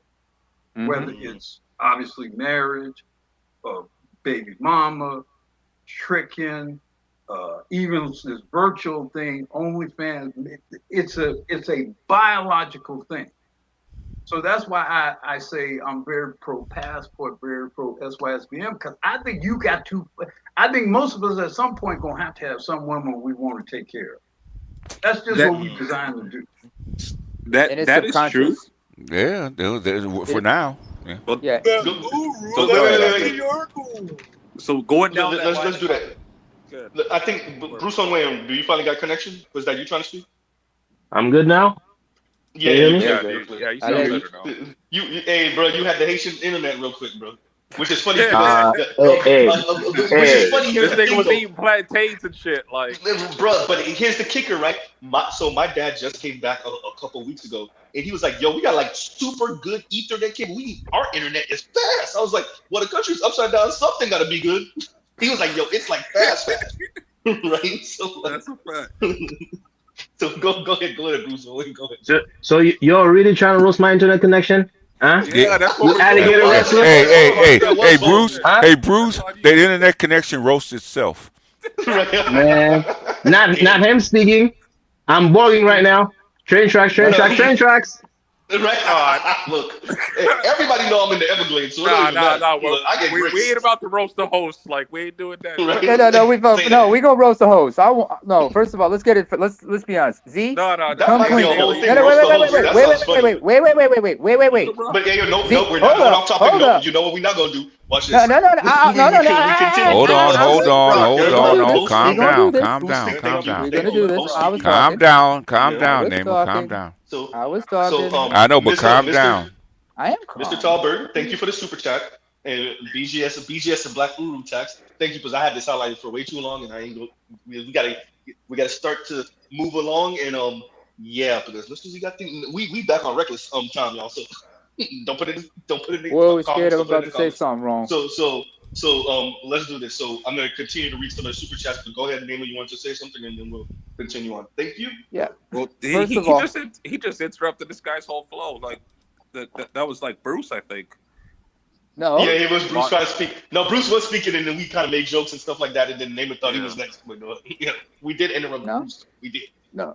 Dre is not lying. He is telling the truth. Go ahead, Naaman, and then we get back to Bruce. First of all, Z, be honest with you. You work for Amtrak, and with that being said, can I get a hysterical? Something like that. Can I get a hysterical? Can I get a hysterical? Thank you. That's funny, but I mean, I don't. But yeah, well, I took my like back, but anyway, the truth for the matter, what Black Roo was saying earlier, a lot of it we have to understand is like this is where men have to understand because there's lack of self-awareness, and a lot of us need to develop a sense of awareness of what we're doing, because some of the things that a lot of men are doing are called nether apes, because they're doing it subconsciously. That's the thing that's bugging a lot of people. Everybody in this space, they've gained some level of awareness, but we've always had that self-awareness. But the vast majority, they still running on autopilot for the most part. That's the thing. That's the problem. That's the hindrance, I would say. Let me do it. KMS says, where's this plane headed? If Name is flying it, we're going right into a mountain. We're going right into we flying into the mountain at Mach 5. What I say. You guys understand SR-71 speed. Does anybody understand Blackbird speed? We going into the mountain at Blackbird fast. We gonna refuel midair and everything. No, Dre, you can't talk. If you host it would be the same thing. You and Name a plane going into the mountain. Y'all going into the mountain. Sometimes. Let's get a little Dre thought he was safe. No, buddy. And let's continue and moving along. Right, and JL West is Bruce on Wayne got after this and supporting the stream. Thank you, JL West. Thank you for the super chat. And Vince, let me say this about Vince too. And Vince is swear jar fun. Thank you for the super chat. Vince, you up here. So let's do this. Bruce on Wayne and then Vince, because Vince did not get a chance to speak yet. So go ahead, Bruce on Wayne and then Vince. Okay, so let me get this straight, right? We have a group of women who don't want to have children, right? So that means that they are not even creating the next group of taxpayers.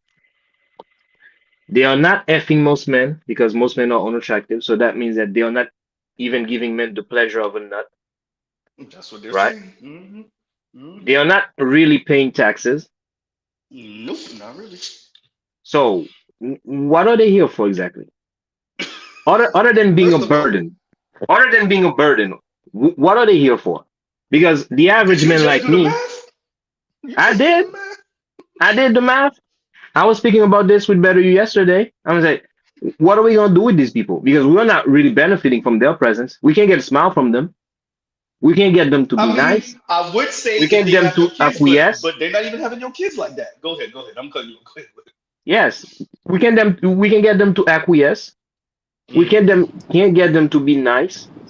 They don't pay taxes, and they live longer, and they are the first one to give the system they're behind to kiss. So what are we really gonna do with them? That's The environment's at gonna this give them point, to act right. at this point, should they even have rights? There's solutions. Look. Let me say this. To your question, should they even have rights? Let me say the inner lefty in me. I gotta say yes. But I think outside of legal and maybe even some legal, to be honest with you, I do believe in severe social consequences. I want our shame level to put Japanese shame level to shame. I want our ability, but you need the state to move out the way, going to what Black Guru was saying earlier. Because for me, it's not about legal per se. I don't want to step on anybody's quote unquote rights as much as I can. But I want to strip this whole negative liberty thing away. And I want for the shame, for dad shame and mom shame and older sibling shame and societal shame to be so crushing maybe that maybe you do have a self-delete force like they do in Japan, right? Because I don't necessarily want to make it illegal to do certain things. I just want you to know not to do it. And the ways you enforce that, I don't really want to say on this channel. So yeah. So I don't want to take away their rights per se. Why does shame work? Used to. Apparatus. Well, it depends on the level of shame, but it typically works because you're showing them that like doing something is going to result in a consequence. I have a bingo. Hold on. Bingo. Yeah, the consequence. Yeah. So then the question you have to ask with any sort of shaming program is, what's going to be the real material consequence of the shame? There is no consequence currently, and there. I gotta cut you off, Dre, because Trell paid for it. He said cut off Dre and Dame attacks. Look, he paid for it. He paid for it. I'm sorry. Next, go ahead, Black Roof. Well, no. I think Dre was on to something, and he was, but I had to cut him off. Him elaborate. Dre. Yeah. Dre, look. Well, all I'm saying is that shame at least worked, and it still works in certain places because they're telling you like you do a certain thing, right? People like there's going to be a consequence for it, like whether it be like verbal or physical. Like that's all. I don't want to go deep into that because like I like okay. Well, allow me to help you. Allow me to help you, Dre. Now, historically, we got the artful language for you. There you go. When somebody was shamed, there was a material consequence to their quality of life. It affected their ability to access certain things socially, familially, certainly economically. When you were, it wasn't just the shame itself; it was all the real effects on your quality of life that came with the shame. That made the shame effect. It wasn't just saying she was a hoe. It was like all the other stuff with her, with everybody acknowledging and the public acknowledgement of her being a hoe. She got treated like that one. made the shame an effective tool.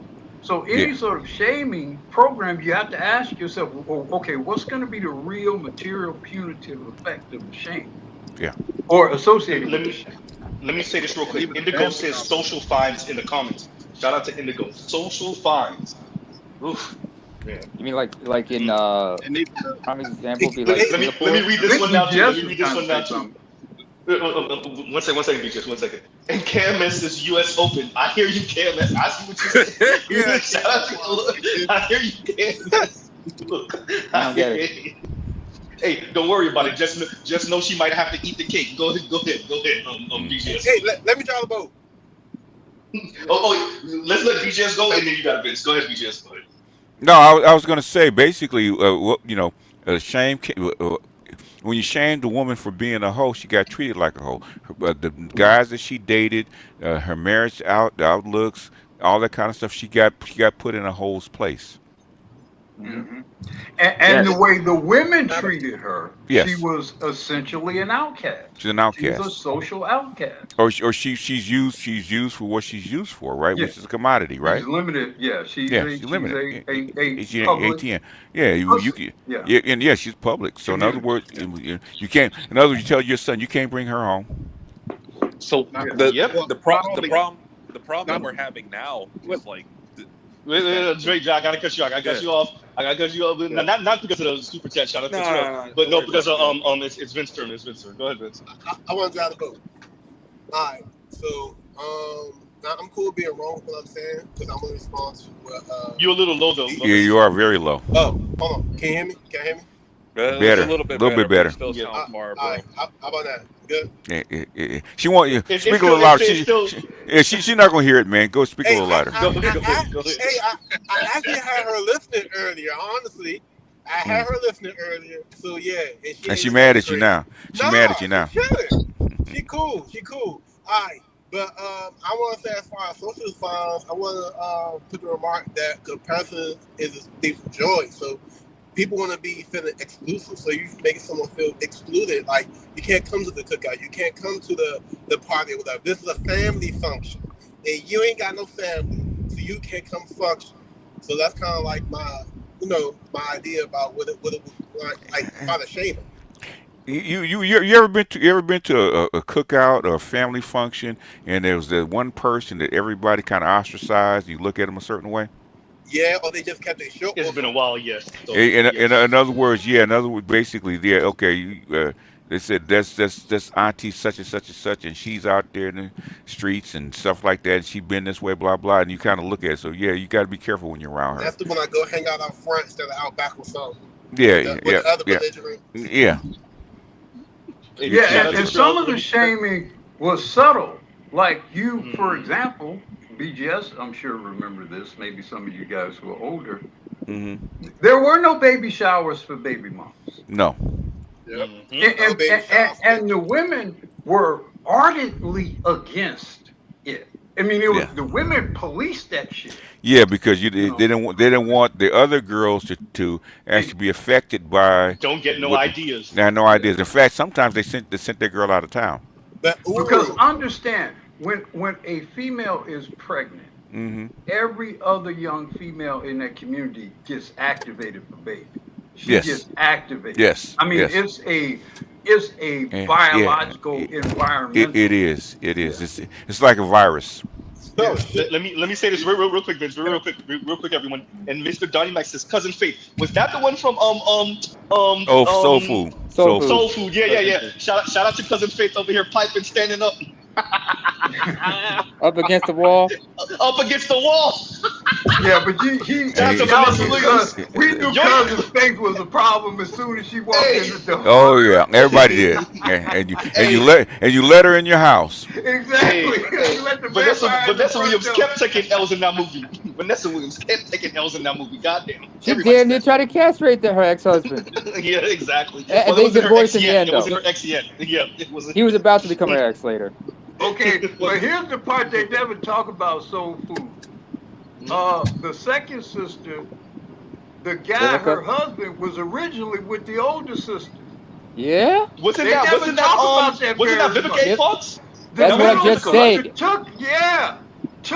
Took her that guy from her. Yep. That's why I said she kept on taking L's. Yeah, no, that's why I said she kept on taking L's because they showed a flashback. So they wasn't the only hoe in the family. Yep. Y'all remember? She was a reformed hoe. Actually, to that point though. Go ahead, better you. We gotta get Vince because we cut him off nasty. Go ahead, better you and then Vince. Gotcha. To that point though, with Shane was very much also a family function, and the way my grandfather in particular, the way he functioned was, if there was a girl that was out there that was loose, he would tell you, hey, don't fuck with nobody from the whole family. Oh shit. And this is a good time to read this in Strauss's recreational use tax. Exactly. Recreational use that thing. She the community bicycle. She the community pool. We all go swimming. We all can swim. Go ahead. Go ahead, Vince. Go your boy. Were you done, buddy? Yeah, I'm done. Yeah. Oh, okay. Go ahead. Go ahead, Vince. Go ahead. All I'm saying is I do think we should bring back Shane.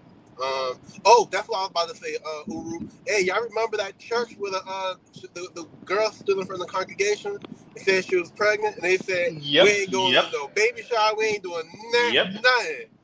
And remember, they tried to shame the church for the way the church responded to that. There was a brother that recorded himself like some. Anyway, let me say this, Vince. Real quick, Jay. First, we got to get Vince after this. We need prayer circles out here. If y'all get Mr. Z's drift, you can't record your look. The church is trying to establish some type of discipline, and if they had her out there apologizing and and then you go out there recording yourself trying to be Rambo out here, we need prayer circles. If y'all get Mr. Z's drift, we need brothers out here baptizing other people, sometimes men, sometimes women, in the prayer circle. Because sometimes these people be out of pocket and they just need some hands laid on them a little bit. You know what I'm saying? Get baptized. No. See, like you get baptized. No, I'm saying they need to be baptized. You know. Well, all I'm saying is that whatever church that was, I don't go to church, but I would pray there. That's all I'm saying. Z, there's a movie that might back up what you're talking about. Nah, we talk about real life. We talk about movies. No. There's a reference I'm trying to make here. Because what Z's trying to say is like there was that scene from the movie Lady Killers, where you just gotta like Moses when he saw people worshiping the golden calf after the Exodus. You gotta lay hands, you gotta smite. I mean, that's way too direct. You guys clap some sense into them. Way too direct, but So what I was trying to get off earlier was basically talking about shaming. Is that the problem with trying to shame is that especially with these modern chicks that which I mean I guess Xers had to deal with them as well, but it's mainly millennials and younger dealing with these chicks now. It's before Uru and BGS mentioned they had Big Mama, they had their mom, they had aunts and uncles and sisters and shit to keep them in line. Now they don't care.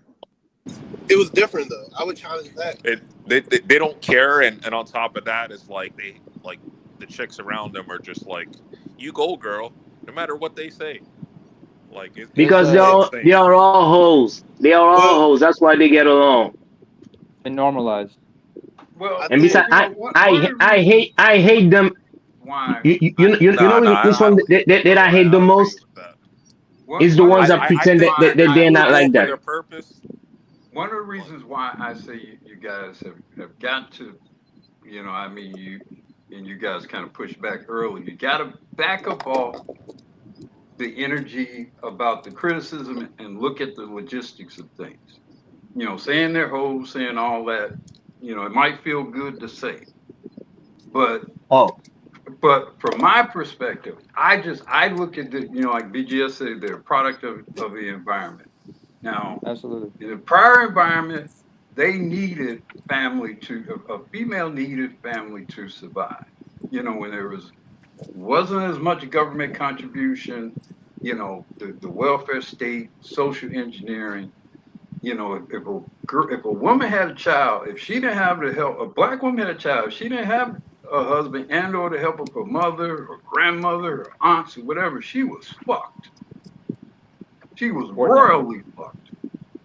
So shame actually means something in that world.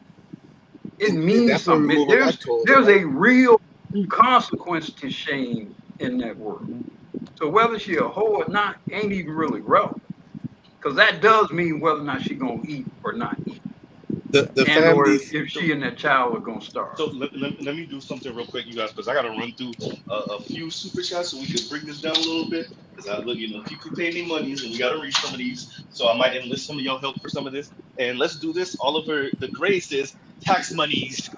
It's the way he says monies. That's hysterical. Thank you for the super chat. Thank you for the super chat. Shout out to BGS. Shout out to BGS. And Big Mo says Black Manosphere support tax. Thank you for the super chat. Thank you for the super chat.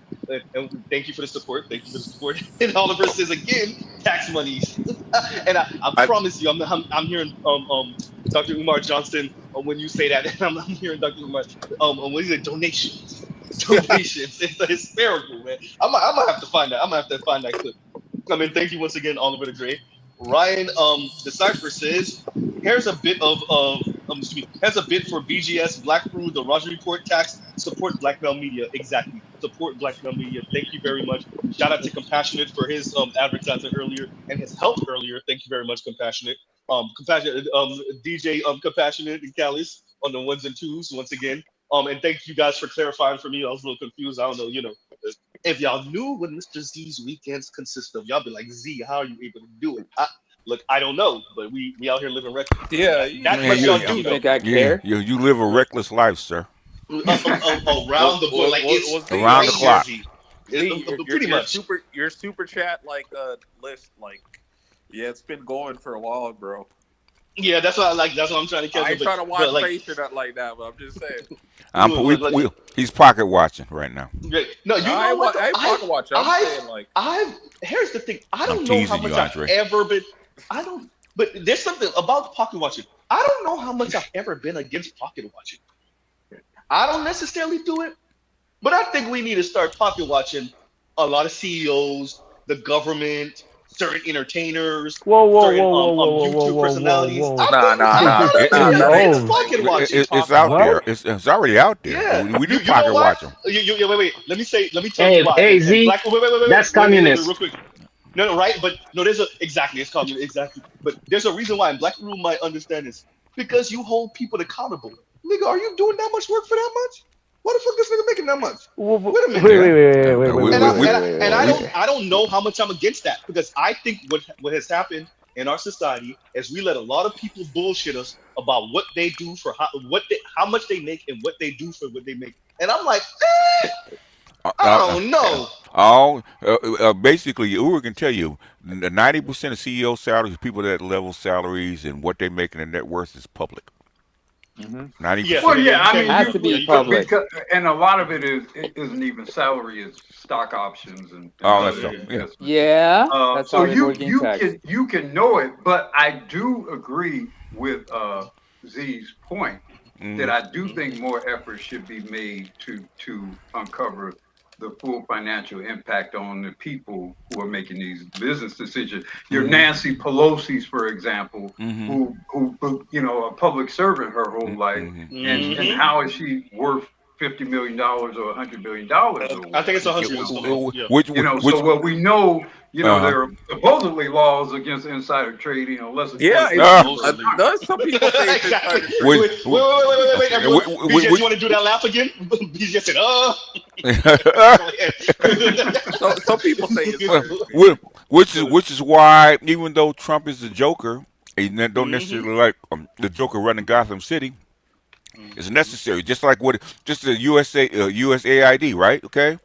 Yes. That alone blew up a whole bunch of stuff, man. People say, "Whoa, this and that." No, hell with that. It's not about the money. It's about the records and about the information coming out of there. You're seeing a lot of roaches and other critters run out under there. Yep.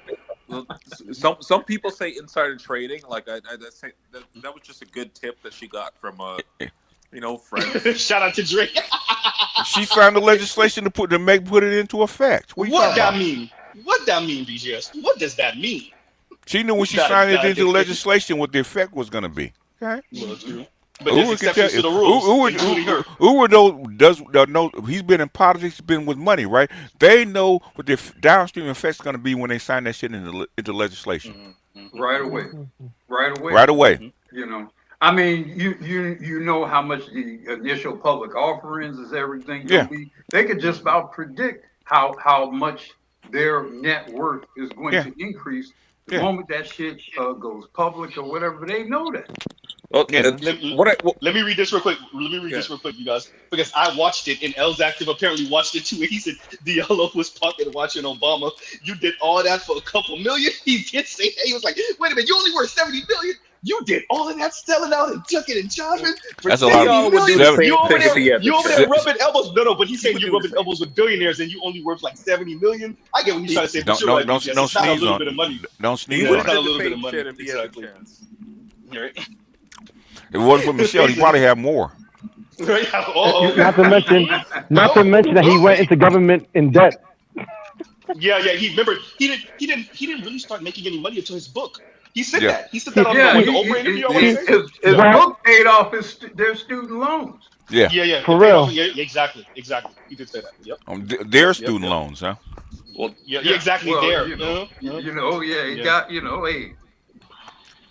Hey, you married her. Hey, That's how you married her and her. Hey, kids. Michelle married well, man. Yeah, exactly. But it's I ain't the mad best at her. decision she ever made in her life. It is the best decision she ever made in her life. That's why her black behind should have been at that funeral and that inauguration. Exactly. Yeah, Passport OG is definitely right. Yeah, I'll shuck a jive for 70 mil.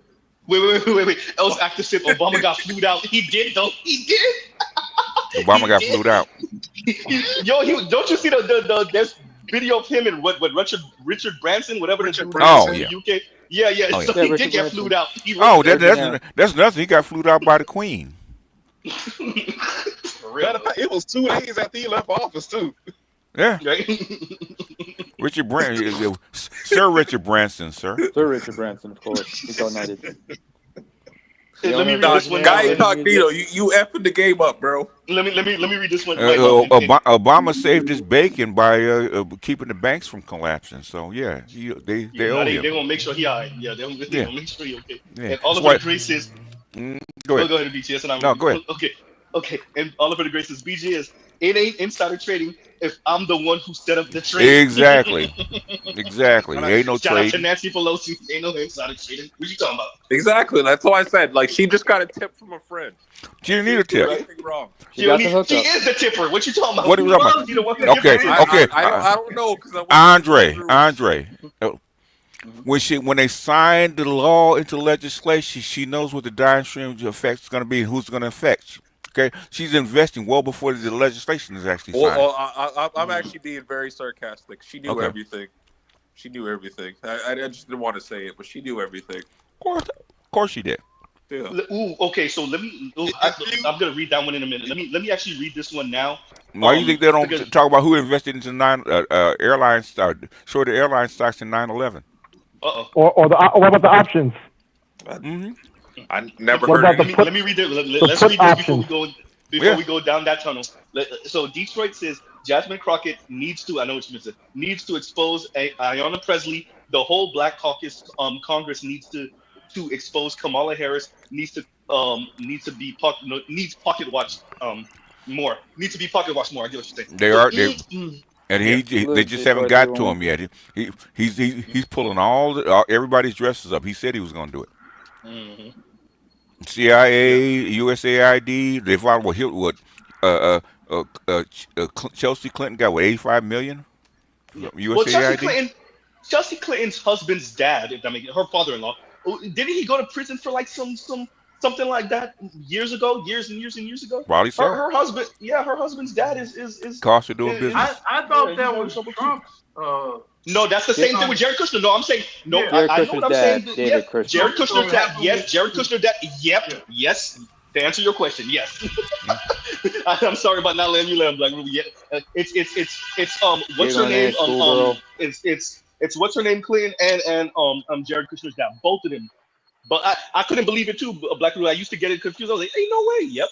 Chelsea Clinton's father-in-law and Ivanka Trump's, I guess, what, brother-in-law, I guess? No, Ivanka Trump's father-in-law. Yeah. So, yeah. But his story was a little bit even worse. He got caught up because he tried to threaten his brother-in-law because of not even threaten. He tried to threaten his sister and then set his brother-in-law up with a damn 10 toes, we'll say. And got caught trying to blackmail him. Go ahead. Well, I didn't know that part of it. No. So that's what. So for Jared Kushner's dad, real quick.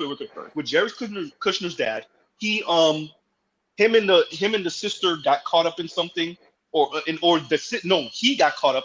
The sister knew some information. The cops went to her, the FBI or whoever went to her and tried to get her to start talking. And so what he did was set up his brother-in-law, so the sister's husband, with some tin toes, and then try to blackmail the brother-in-law with that shit. The FBI caught on, and that's why he did time. Yeah. Damn. Yep. Don't forget who prosecuted him. Yeah, Forgetting who prosecuted him. It was what's his name, the former governor of Chris Christie, governor of former New Jersey. New Jersey. Yeah. That's why he and Trump don't see eye to eye. Just wrote. Just for the record, hear me out. For the record, I'm not going to partake in this conversation because all of you sound like a bunch of broke communists. Because y'all can't make money like y'all just don't make money. That's why you're hating on these people. I don't know what that's what they be saying though. Bruce. That's what they be saying. Capitalism. Why are you talking like that? That's his capitalist talk. That's his capitalist talk. Crazy, you can't play. You ain't got the money like that. But in reality, let me flame my fellow Haitian. In reality, he don't want Trump snooping around to check them papers. That's what it really is. Trump looking at his ass. He fucked up in the game. Hey, look, 100%. He fucked up in the game when Trump looked into his ass. Hey, but this is no lie, but all jokes aside. Trump's people really are like, nigga, where that accent from? That don't sound American. I know my black American. So like, go ahead. What I wanted to bring up is like, apparently, like, have y'all heard about what Doge is doing? Which part? Wait, before we go there. Because we go way off. Wait, no, Jay, wait a minute. See, this is exactly why Trell paid that money to cut y'all off. Wait a minute. So, and JT says, the symbol of modern blackness, i.e. Kendrick Lamar, is dating a Latina. Wait, what? No. That I don't know about this. What is this? I thought, his wife. You mean his wife? Yeah, his wife is Latina. Yeah. He's in L.A., of course. What's the point of that? He's in Compton. He's in L.A. They all got Latinas down there. Yeah. So he's dating an exotical? No, a Latina. No, I know why he said that. That's funny. Yeah. Technically, she's an exotical. Let Chrissy tell it. Let Chrissy tell it. She is an exotical. Let divested zealot tell it. All them losers over there. Anything that's other than blacks is an exotical. Anything other than black or white is exotical. Yeah. If you're not black or white, you're exotical. Especially if you got like other than Adolf's black. Pretty much this. If you look like Kim Kardashian, you're exotical. If you look like Shakira, you're exotical. If you look like who else is maybe Eva Mendes? J-Lo. Eva Mendes is definitely one. That's good. Eva Mendes is good. Yeah. That's another one. That's really good. All of those exotical. What would you do without me? If you look like the chick that was in Black Panther, then that's a fucking black person. Lupita Nyong'o? Sorry, I'm sorry I did that. She's Kenyan. Well, you got dark skinned sisters complaining that she's not dark enough. To them, you gotta be dark. You gotta pick a dark. Wait. Who's not dark enough? Not what's her name? Lupita Nyong'o? Not Lupita. No. What's her name? They're saying that his wife is not dark enough. He's saying all this. He's saying praising all the black women, but his wife is not dark enough. So basically, to them, if all the dark skinned sisters, she's an exotical. I don't know. I don't want to learn. Well, that hatred is realer than the mug. That hatred is real. And 414 Money says belt to SSA tax. We putting the belt to all of this? Yeah. He should have put it the right way. You already tipped the swear jar. Right. Yeah. So what I'm trying to get off? 414 Money. You heard BGS. Go ahead. So if I'm able to just get this off, like just give me just 15 seconds. There you go. No, start with the 15 seconds. Take your 2 minutes. Right? No, like 15 seconds. Look, if you go too far off the expressway, I will redirect you back to the expressway. Go ahead. Yeah. I'll go after him. Well, apparently Doge, they're going at veterans right now. The VA. Are they? Yeah, they are. That's a topic right now. They're apparently saying that like veterans should only have a certain like limit to how long they should receive benefits for and they're talking about like the ones that are disabled that actually got injured fighting for their country I don't want to go there yet. With that. I can't. Let's do this. Dre. Number one, they're not in control of that. Okay, that's Congress. Okay, Congress will never go for that. It's number one. They can say anything they want. I mean, right now, what they're doing is throwing mud against the wall, see what sticks. Yes. That's with all these executive orders. Let me do this. I'm going to do a stream in a couple weeks because I'm most likely in a couple weeks because I want to take a few days. I will have a political stream and we can speak about stuff like that because I do think it's total chaos anyway. But last thing you want is people that train with weapons to get pissed off. Okay. Yep. Well, because I only knew about this because the ones that actually know the codes. You have thousands of people who are hundreds of thousands, hundreds of thousands who are a lot more expert than that kid that took that shot.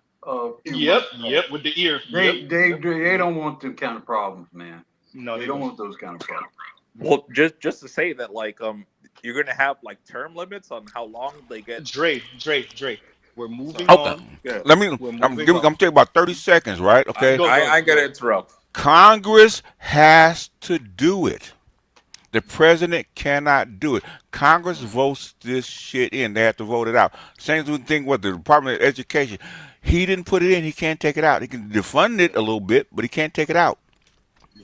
Yeah. In other words, Trump gets it, but Elon is the one who's trying to push the limits because he thinks he's running Tesla right now. He don't really appreciate that shit. He's not that stupid. He's throwing this shit against the walls to actually gauge your reaction. That's what he's doing. But DGF, isn't that how the government works? How government works? How? He's trying to be funny. I get you. Yeah. Oh yeah. Okay. He's trying to be funny. He's trying to be according to black female Democrats, yeah, it works that way. Ooh. Hey, well, thank you for the clarification. Let me say this real quick. Jason Black real quick, and you got it better. Jason Black gets some on a lot of stuff, but his stream about the Democrats last night or the night before?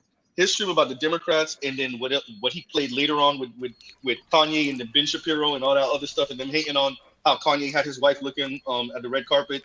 Yeah. I think that was a fire ass stream, but especially his segment about the Democrats going to what we were saying earlier. Yeah.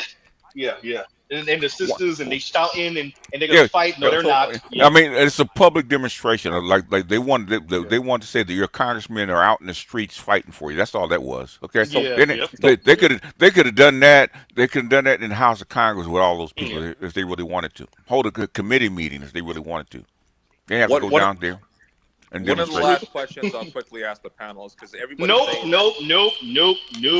Better you next. Remember, I'll say this now. Drop down. Because I couldn't put it in the chat. When it comes to man loneliness epidemic, when pundits are talking, the stuff I never hear mentioned is also there's a female epidemic because gifts not being purchased. Valentine's coming up. A lot, flowers not being purchased. Wedding rings are not being purchased. A lot of things are closing down because men are not engaging. And all the stuff you played before, all the videos played before, it's proof of female loneliness epidemic. But pundits never acknowledge that. I don't know what the reason is. They never square their equation. So basically, to me, it's a cognitive dissonance. Why can you not plainly see what's in front of you? The Latinos men are lonely. That means women are lonely too. The Latinos are not lonely, okay? Because they know how to play the game. Hey, say that. There's only so much Pookie in the top 10% can give you. They don't have time to satisfy all of them. Now Pookie gets paid, and women don't want to pay. Yeah. Exactly. Let's say, look, the women especially black women, just didn't do the math.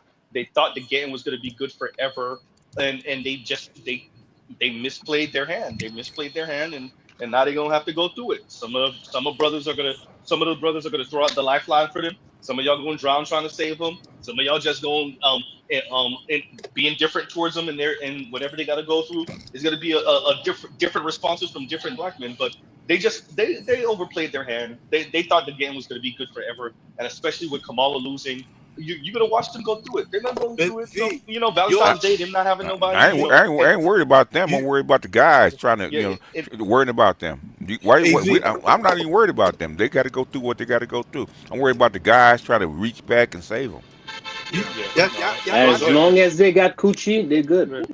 If their life is miserable, that's because of them. There's Bruce, wait. Hey, Bruce, wait, Bruce. Yeah, but there's something very important that BGS said a little while ago. The men don't got it like that. So what happens when the men don't have it like that, and now you're trying to barter? Go ahead, Vince. Okay. Go. Let's say men Wait. Bruce, Wait. Let's let Vince go, and then you got it, because we ain't never gonna let Vince go if you don't let him go now. Go ahead. I'm gonna start throwing elbows today, dog. Go ahead. But shit. So it's fuck. Sweat y'all. Yeah, he don't got it now. Go ahead, Bruce. I'm watching something to you, old man. He forgot it. Yeah, you got your point. You gotta remember your points, fam. How long? Go ahead, Vince. Go ahead. Vince be under pressure like. Go ahead. Come back later. I had something to you. 2 minutes later. I got it. Shit, nah, Go ahead. You had it. I had it. Hold on. Y'all just flushing everybody. How old are you again? Right.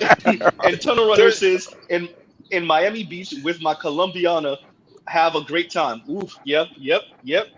Hey, tell them how that South Beach be looking. Tell them where I grew up. I grew up in Dade County. Tell them. Wait, what isn't it Miami supposed to be looks hurricane like. season now? No. I'm not saying Miami's LA. I'm just saying I grew up in Miami. I remember. We got some super baddies right out here. Go ahead. I remember. Interrupt me advertising my city for what you got. I heard it was always herpes season in Miami. And low key though, low key. It's definitely at least tropical storm season year round. No, it may not be hurricane season year round, but it's definitely tropical storm season year round. Now that's for sure. Go ahead, y'all wilding out there in Miami. Damn mosquitoes. Right, and mosquito. I do got that family over there. I heard about it. Like y'all wilding over there. All right. So 2 things. One thing I can on mind. Z, you gotta get that Shannon Sharp meme when he's shaking his head. Nope. Yeah, the nope. Yeah. And second, I'm interested in looking more into the myopicness of women, to the point where I'm thinking back where we were just like women thought it would be like this forever. Think about what was communicated to them through the propaganda that was going on. It's a new world. It's a new day. Blah blah blah blah blah. Like everything was like going to be a new environment. Is going to be that way, and that kind of probably gave them the vagina arrogance that they had to be like, and just pop, pop shit and just be like, I don't need this. I don't, I don't need no foundation or no family system, or what's the other unpaid? What's the term I said the other day? Unpaid, unpaid something, community something. I said it yesterday. It was what it came out to is essentially what Obsidian says, which is community unit. You said it a different way though, but that's essentially what it came out to. I remember. Pretty much, yeah. Like, yeah. So that's my sum of that. So. I want to check on Neyman and make sure he's okay. It sounds like he might be being attacked by some skinheads in Norway right now. What's going on? No, I'm just experiencing some shooting pain in the back of my head right now. Oh, so you are being attacked by some skinheads in Norway? No, jerk off. I'm messing with you. I'm having dude. I got a fractured orbital bone and everything. All right. So that's never. I never got that fixed. So still feeling pain and shit. Plus, lately I've been dealing with. An orbital fractures, that's really bad for you, man. I know. I know what that is. Fractured cheekbone as well. Got hit in the face with a baseball when I was younger. Yeah. I haven't got that fixed. I got hit in the face with a baseball too. Funny enough, that's funny. Yeah, that's funny. It's messed up. It really messed up. Yeah, you should have seen the shiner I had. Got a lot of attention, but I was 11 at the time. No, I was way younger than that. I was way younger. Shining, the whole side of your face blew up. Well, thankfully, I was still one color at that time, dark, but it's pronounced. Fracture. That's a fracture like in your eye socket. Let's do this. I'm gonna run through a few more super tests. And Els Active says FD Academic Nemesis Fund. Maybe rhetorically, definitely if I do enough research and I prepare. But like I ain't gonna do too much. I'm not gonna do too much. When it comes to the actual paperwork and the references, I ain't fucking with FD. I'm not even gonna play. But if I did have enough time and I knew what we were covering, I might give him a run for his money. But I ain't fucking with FD on the name references and the dates and all that other stuff. If he really wanted to go into the back, Remember, the man was working on his PhD. I ain't gonna do all that. I ain't gonna do that. But yeah. You don't even got a BA. But once he come over here in our realm, it's a Oh, I'm you over don't. here Mayweather. We have a whole research team. You don't even need that. Yeah, right. Our crack research team over here. Including 6 PhDs. Okay. I'm not that impressed by FD. Not gonna lie, I'm not too impressed. Right, but yeah, no. If it went, but in that the thing with FD, and you have to remember this, and Black Rule says it so perfectly. When you meet people like him and you hear the way they speak, you know there's some money somewhere. They gotta be being funded somewhere, or some money coming in somewhere, and that's why they speak the way they do and advocate the way they do. Especially with FD. FD know better. I can hear it in his voice. He know what it is. I can hear it. It's just that he's bought and sold. And I do think this though. I do think, as the part of him that's a true believer, is that we're being too harsh. And do we have to say it? Right? I do think that he's real about that part. I really do think he's real about that. The tone policing, I think he's real about that. So BGS actually had a great video a while back that I can't remember how far back it went. Like, just to get to the point, like basically all he said was that, well, he was showing like FD talking, and FD was like this was FD speaking. FD was like, yeah, BGS like told me some books to read, and he's like, I've never heard of these books in my life. Yep. That was a real bad look. That was a real bad look for it is. That's why he's never been back. Right. Yeah. It is, but also what you have to factor in too is that, and we've been told this by some of our scholars, they're directed a certain way. That's why my sister used to quote this all the time for me. Are you being educated or are you being indoctrinated? It's a bit of both. But they're directed a certain way in their education, in their educational pursuits. And FD realizes that, and that's why when I posed the question to him in the second conversation about it was in Bell Hooks, it was god damn, what is her name? It's right there. Damn, one of the scholars. Her name is right there. Kimberly Crenshaw. And when he was speaking about intersectionality in Kimberly Crenshaw, I said, why don't you no longer subscribe to that? And he was like, well, essentially, it doesn't go all the way. It doesn't factor in. I said, it doesn't factor in the black men that they left out here in the lurch. Essentially, is what I said to him. And so, FD knows better, and that's going to what BGS said. That's why he doesn't come around here too much. And I think he said somewhere, is that he doesn't want to kind of think this way. Which is FD is like a terrible person to argue, because I have mentioned this, but like he tried to go into like the geek spirit, like he spoke about like Attack on Titan, and like he crashed out on that. Yeah. He crashed out on that one. Like the stream, FD. If you are in sci-fi, you've been in sci-fi. Like I know Uru's been in sci-fi, right? The geek sphere is nothing compared to sci-fi. We've been in this stuff since the 50s. It's nothing. Yeah. Well, basically, he said that like. Wait, Dre, because we already know you're gonna go. Wait.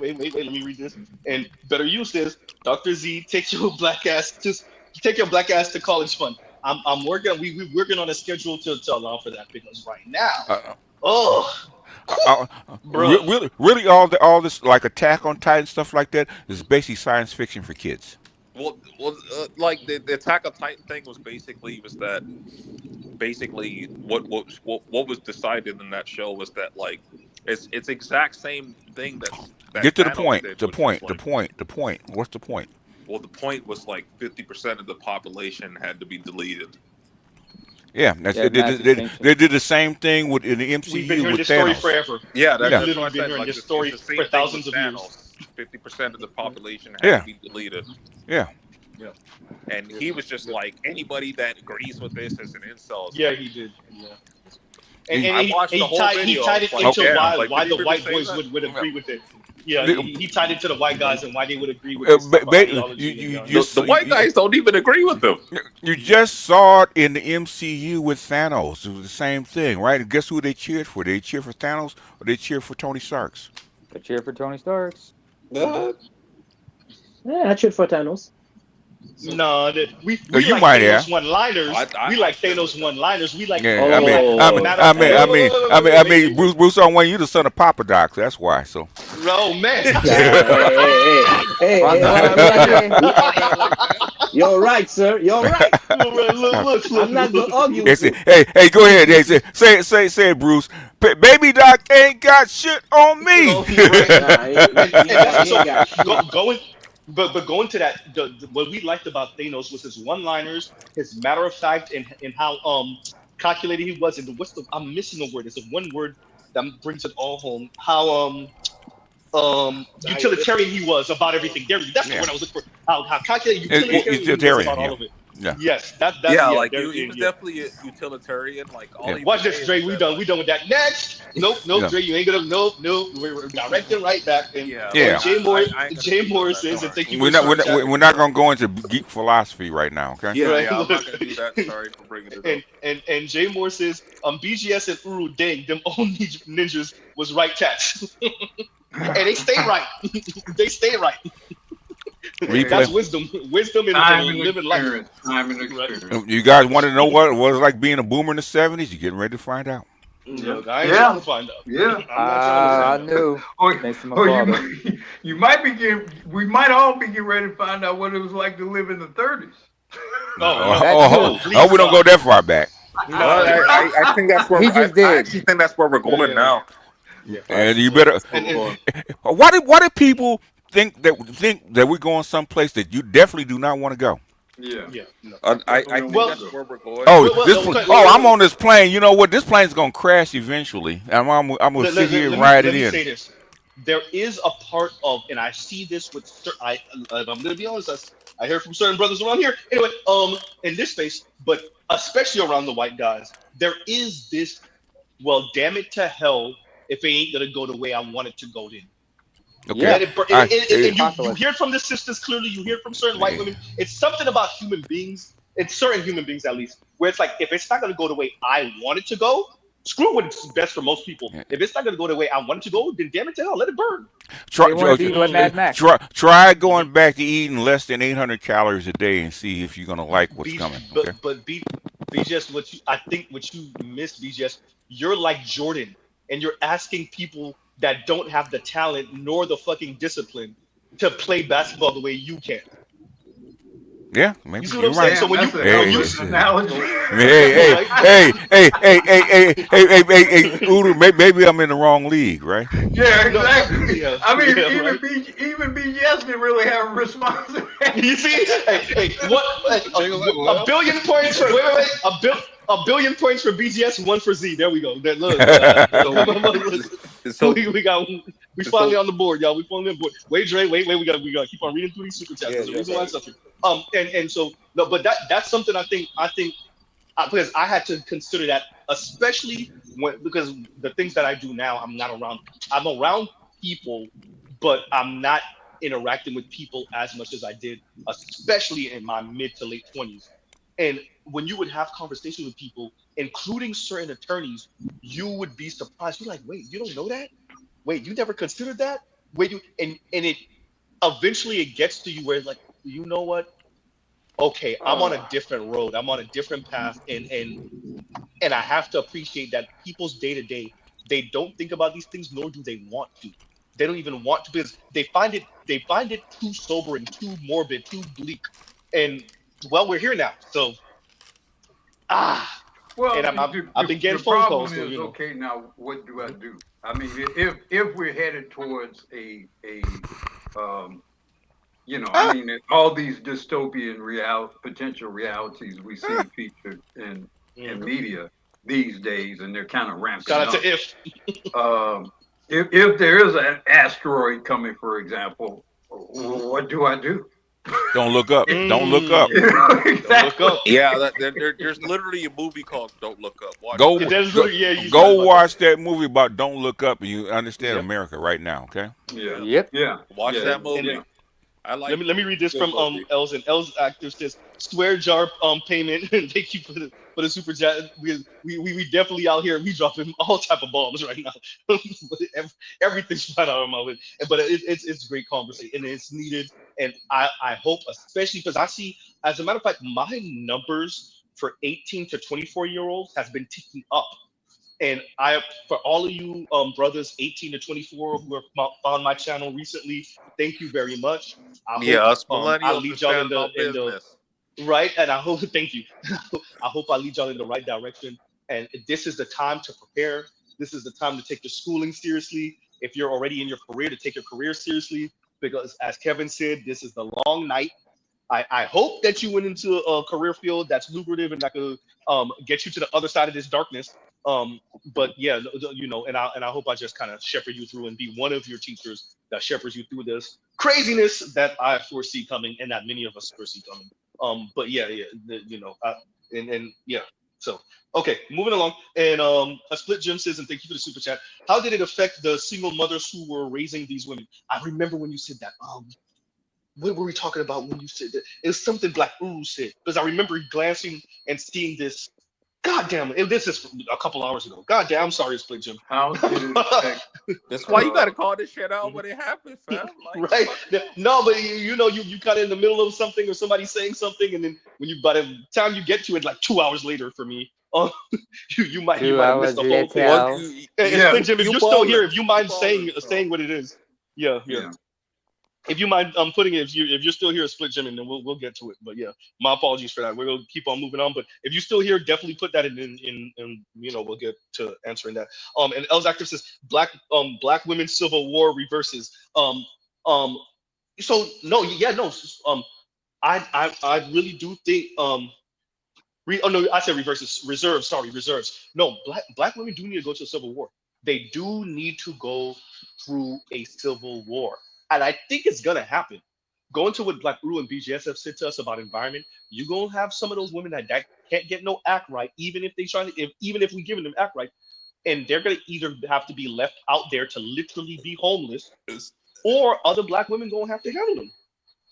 So I actually have posted about like the Black woman civil war, like in the back chat, like that's just about one person, but just in general, like Black women, like they're, well, at least the ones that like were content creators, like the ones that people know about, right? So the ones that are making money and stuff, like they're realizing they're, like I hate old Black men and all this kind of crap they're talking about.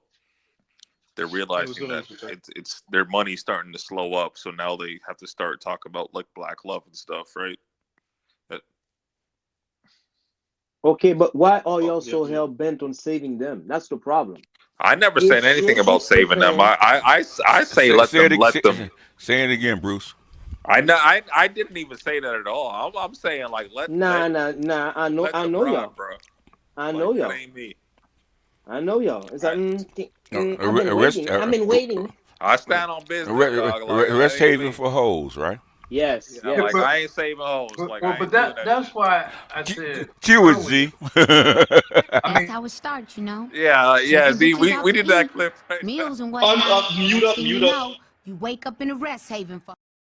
That's how it starts, Taking bitches out to eat, meals and whatnot. Next thing you know, you wake up in a rest haven for hoes, a sanctuary for scandalous skeezers and stunts. Yes. My thing is... No, wait. Bruce, wait. I gotta let Black Uru go because he was trying to say something and then you got it. Okay. Well, I just think that, as I was saying earlier, you do have to find some way to direct that energy of being a man and of wanting to take care of something or protect something or governing something. That is usually what you achieve when you're with a woman and when you create a family. So either you create a family with somebody else or you find some other way to channel that energy. But I don't think you can just sit on that energy. There's a reason why, men go other places and get women, or they seek other communities. They, first thing they do, they conquer this and they fuck the women and they create new communities of people. So the question is, what are you going to do with that energy if you're not going to do it with it? If you're starving, if you're on the street starving to death, are you worried about a woman? Nope. Not necessarily in the short term. Even in the long term. Oh yeah. Well, when you're on the street starving to death, all you have is short term. If you think things are so bad that our species should become extinct, because that's essentially what you're saying. After a certain point, where if you're not at all concerned with, with anything other than survival, at a certain point, you become extinct. So I think, I don't know if we've reached that point yet. No. I think where we are is what sort of alternative kind of life do we? If you look at the bubble that we've created as far as population, right? They said it's a bubble. Okay, and the bubble will level set back to where it was. Okay, before the Industrial Revolution, there was like 400 million people on the planet, and that's where they said. And this, the machines and petroleum created this 8 billion people bubble. A little, yep. It's going to return back to where it was. It doesn't mean human beings will become extinct. They won't, but there won't be 8 billion of them. So then you're of the opinion then that, or are you saying then that we're probably entering a cycle where most of us probably won't or shouldn't reproduce? What I'm saying is, regardless of what we should or should not do, okay, nature has a way of course correcting it. Okay, the women have already started course correcting. Basically, and this is something that even Schweikert was saying, right? He said 9 of the last 10 years you had more deaths than births. You've already started the correction. Okay. It's just that would appear to be true. It's not as extreme as South Korea, but you already started the correction. Let me say this to what both of y'all are speaking on right now. So, Black Rule. So what I've been hearing is that we're supposed to peak out. We were supposed to peak out at 11 billion and slowly tick down. Yeah. But here's the thing: they keep on having to revise it lower and lower to peak out because the men the women aren't having children even more than they thought. Yes. They're not having so they every so often they revise it. So at one point it was 11 billion, then it's like 10.5 billion. So every so often, so it's looking maybe closer to 9-ish billion, 9.5. The thing is, they didn't anticipate. Well, nobody did, right? Because nobody believed it. They thought it was going to slowly but surely wind out to the rest of the world. They didn't expect it to go this fast. Where industrialism and technology will actually spread out as fast as it does, and you see what the effect is. These are estimates, right? So what happens in real time when you actually run the experiment? Oh shit, it's worse than we thought. America was supposed to peak out in population in 2060. Surprise, you probably already have. Well, like you say, the technology, a very important part of it we were talking about earlier, and that is the media and the perception of opportunity, whether they are actual and real or imagined. But, if some girl in Kenya thinks she wants to be able to be some liberated woman, that idea is much more available to her today. It's because Kenya's infrastructure has drastically improved over the last 10 years. That's why. Exactly. Yeah. So let me do this because I really have to run through these super chats, and we getting low on battery life because I just been not charging the phone. So clearly, let's do this. Reckless. And I got right now we super reckless. Reckless and irresponsible. So we're not going to incriminate. We're driving a Z on E right now. Right, bro. Z on E and it's starting to sputter. And Jay Moore says Disney was cook making factory had me simping. Look, that if you grew up a certain way with a certain type of single mom, and you were in the car with mom listening to a certain type of R&B, and you were watching certain type of television shows, you were right for the making. You were right for the making, better yet, of being a super cuck simp super.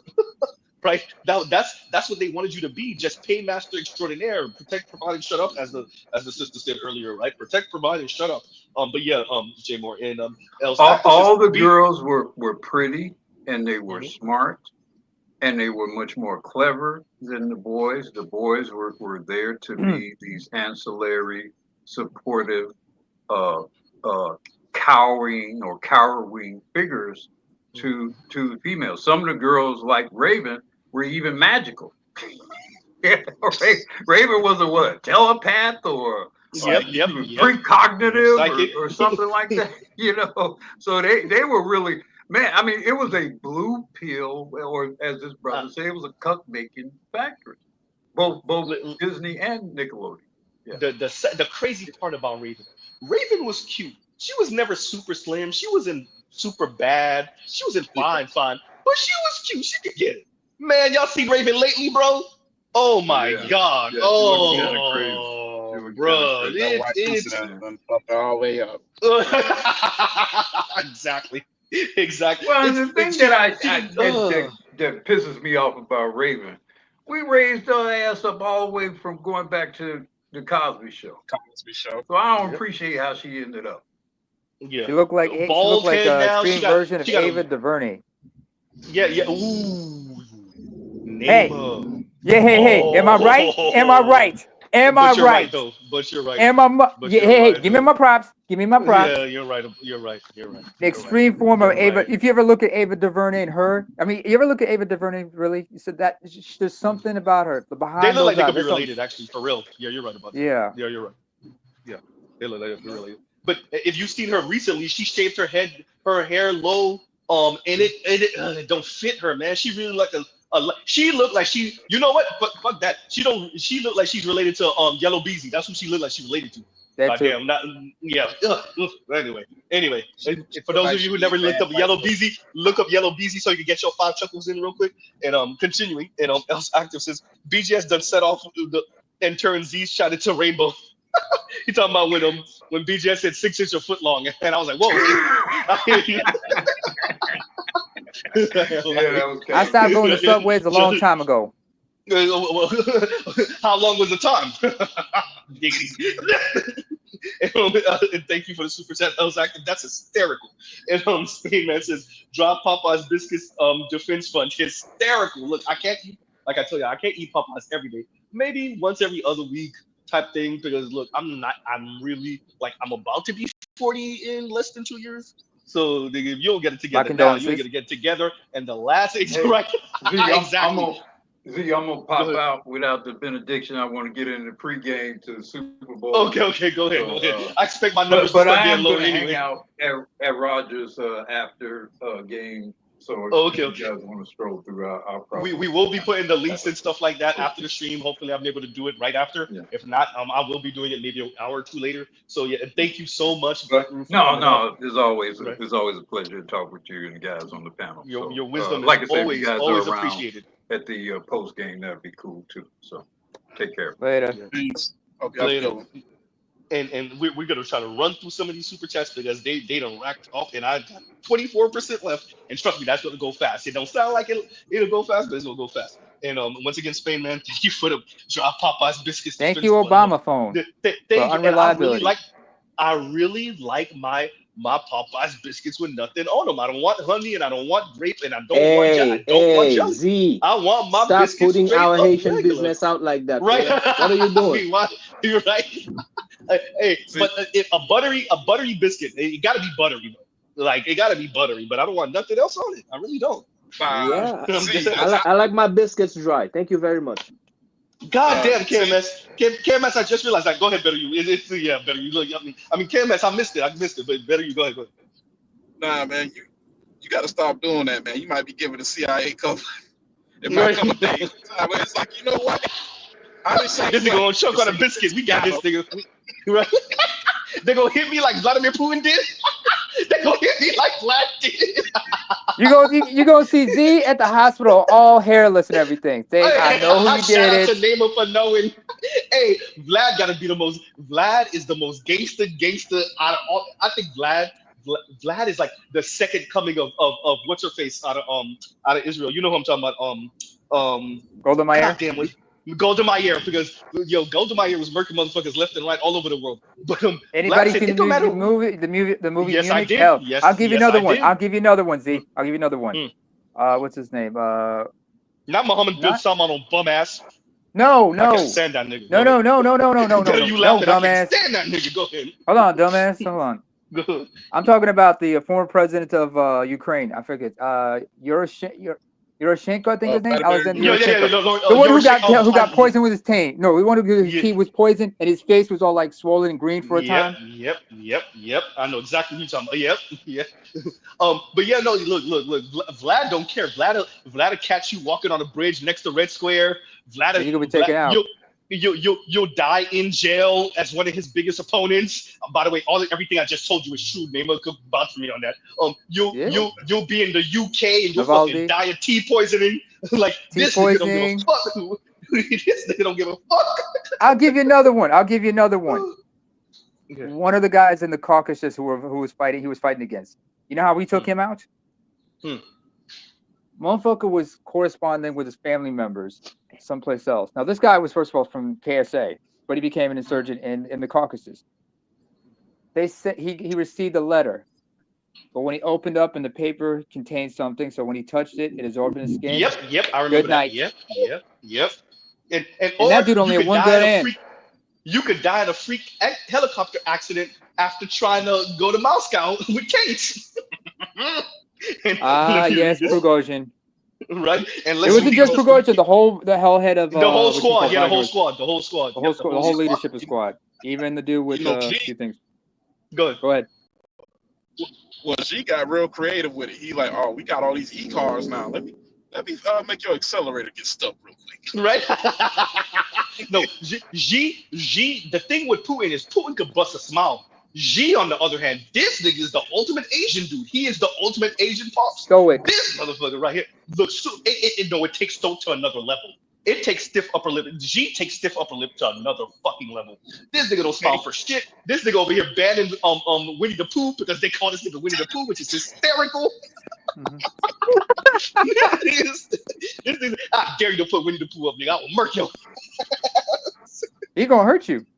He gonna hurt you bad. Seriously though. Hey, G over here disappeared. Jacques Ma, niggas don't see this nigga for months. Took out members of the old. Took out what's some former premiers right there. Remember at the Congress. Oh yeah. Hu Jintao. He Hu Jintao. You had soldiers to come up to his desk and say, "Excuse me, Mr. Hu." For all of us that saw that clip, it's crazy. Because Hu Jintao's sitting there, and the two soldiers walk right next to him. He gets up, and he's trying to get Xi Jinping's attention. Xi Jinping didn't even blink his way. Hey, these guys are literally teaching y'all how to run shit. You know what? You know what? Z, let me take it home. Let me bring it. Let me hit it home. Let me hit it home. Because you guys are probably gonna look at me funny because I know this shit. But what if instead of doing that, he gonna make it Haitian style? Next thing you know, you just got to worry about some tom makoots. I mean, that's a whole different thing. Hey, no. Let me tell you how they do. How they get down. You know what I'm saying? Please tell me how they get down. They get down. You mess around, and they put a tire around you and arouse you with gasoline and light your ass up. No, wait. Z, wait. I got to push back on that because that's not Haitian. That's South African. Wait. Let me that's a South African necklace we're talking about. Let me say this real quick. To Oliver the Great says everything we're saying right now is allegedly, and especially about Putin. You're right, allegedly. Thank you, counselor. Allegedly. You know what? Oliver the Gray's our attorney here. He's the attorney here until Z gets his law degree. Allegedly. Exactly, you're right, Dre. Do a step retreat. You're right. You're right. Do a step retreat about this because we got to keep on going. Let's keep on going. Let's keep Z on track because the battery will die, and I will not have read some of y'all super chat, and I'm not trying to do that to y'all. I ain't touching Z. What are you talking about, Dre? Yeah, y'all ain't paid. Let's where was we did the pop out. Oh yeah, Afro National says BGS Black Roger report Z tax in effect. Hashtag support Black Male Media. Hashtag support your scholars. Hashtag support your interest. Exactly. Thank you, brother. Thank you, and thank you for the super chat. And KMS says BGS no smile. Oh yeah, we read that. We read the BGS swear tax. We didn't read this. And Trell says nothing new under the sun tax. Look, that's really what BGS be telling us, right? That is really the direction that he goes in. Paul Wilson says, and thank you for the super chat. He says BGS swears are fun. Thank you. Alexa play Fantasy is Reality by Parliament and the Funkadelics. Thank you. And thank you for the super chat. Thank you for the. I wish. Damn, I should have had Black Uber read that super chat. Damn. My apologies, Paul Wilson.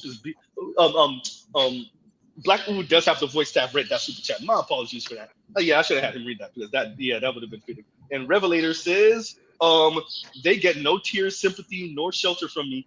I wanted to say something more harsher than this, but this damn YouTube keeps censoring me. Look, YouTube is getting better at some of this stuff. Clearly, Alphabet is a bit scared of Trump and Elon them and what they got going on. So I don't know how long this lasts, but it is moving in a different direction from what I can see. So let's see how much censorship they're gonna be on in the next few months, in a year or two. Will it snap back to what it was just a year ago? Probably, when we get a different type of leadership in the White House. But as of for right now, and we'll see, right? We'll see. But yeah, the censorship is real as hell. And thank you for the super chat. And Trell says, and thank you for the super chat. I gotta get some wet if I'm gonna trick, bruh. Look, let me play it for you. Trell, give me 1 second. Say it again. You gonna pay what you owe Santa. You got look. If I'm gonna trick, guess what? You gonna pay what you owe, Santa? Right? If I'm gonna trick, guess what? I ain't paying for nothing. I'm not paying for nothing, right? And thank you for the super chat. Thank you for the super chat, Trell. And Jay Morris says, BGS said Taco Bunny and Taco Bunny are delicious and clean up, right? And thank you for the super chat. Thank you for the super chat. Woo. I was so far back, you guys. And I read this earlier when Trell said cut off Dre and name it. Look, I caught Dre. I didn't catch the name of the way. Look, I gotta cut you right now. I gotta cut you right now. Look, I didn't get him earlier, but I got him now. Right? And I read this earlier. Trell said recreational tax. Thank you, bro. But too watchful, bro. It really it's bad, especially because I'm constantly moving, especially when I'm in transit. And too watchful says, and thank you for the super chat. Reckless Everglades Popeyes old 90s sports car tax, bro. You just described me to a T. I'm just saying. Are you spying? And thank you for the super chat. Too watchful. No, it is true. It is true. I'm always on the move. I do got a 90s sports car. And I messed around and went on Facebook Marketplace the other day, and I saw one that's a bit newer in better condition, and I was like, oh, and you know, like when you start, your mind starts wondering, like, well, if I move this like that, and if I do this, and if I sell that, then I could, and my credit will still be good, and I could afford it, and it's like, and you start, and all of us were like a hobby, like the second you see something you're interested in, even if you already got one, you're like, okay, well, I could make it work. I mean, I could make it work, and it wouldn't hurt. Right? Like I could still continue my life. So it's funny you say that about the 90s sports car, because I went through it this morning. Passport OG says fast girls used to be ostracized. Yeah, and then we started feeling sad for them not being able to celebrate their baby shower, and so that started slipping. And then we didn't say anything about them in church with the goddamn baby bump, and she ain't married, and not even if she's not married. The baby's father was some fly by night dude. Ain't no shotgun wedding or nothing like that. So we went from ostracizing her to there to he's a deadbeat dad and all that other foolishness. So you're 100% right. To letting her use the excuse that she didn't know what she was doing type thing. We're at 17%, y'all. 16%. Goddamn, that's why I'm reading so fast. The super chats. Thank you very much. Go ahead. I would say this about. Wait, better you, and then you got your name. Go ahead, better you. You sounded just like me. Like right before I got laid off, I saw this Corvette. It was a Stingray, and it was only $32,000. It was a few years old. I was like, I can swing that. Bro, I'm telling you that in your mind you just be like, well, I could make it. And bro, better you just said it. I could swing it. I could look, if I move this way, I might have to downsize here. I might move this way. Look, my girl ain't gonna be mad, especially when she in the passenger seat, the motherfucker staring. Like, you know what? I could make this happen. Like, bro, I started having a whole conversation with myself. Like, okay, I would have to buy it first because I can't wait to sell the other Z. But remember, the Z need work, so I would have to buy it, fix the other Z, then sell it, then I could recoup some of the money, but I could afford both of the payments at the same time. With the IMSS payment, can you afford all of it and still be able to save? And are you going to make yourself look like an idiot in front of the whole entire Black Minister? I'm serious. I was thinking that too. And I was like, look, last thing you want to do is have your girl break up with you. You gotta go live back with your mama because you out here three car payments doing it. You stunting with 3 cars. But you can't eat, right? I was having a whole conversation with myself. Especially with us car guys. Yeah, we have 15%. I gotta keep on going. Go ahead, Nima. Go ahead. I remember having conversations about that regarding, video game consoles and stuff like that, like he's talking about. What you guys just said about the Stingray thing, to use a Chris Rock a reference, that's like when you found out Janet Jackson was dating Jermaine Dupri, and you were like, damn!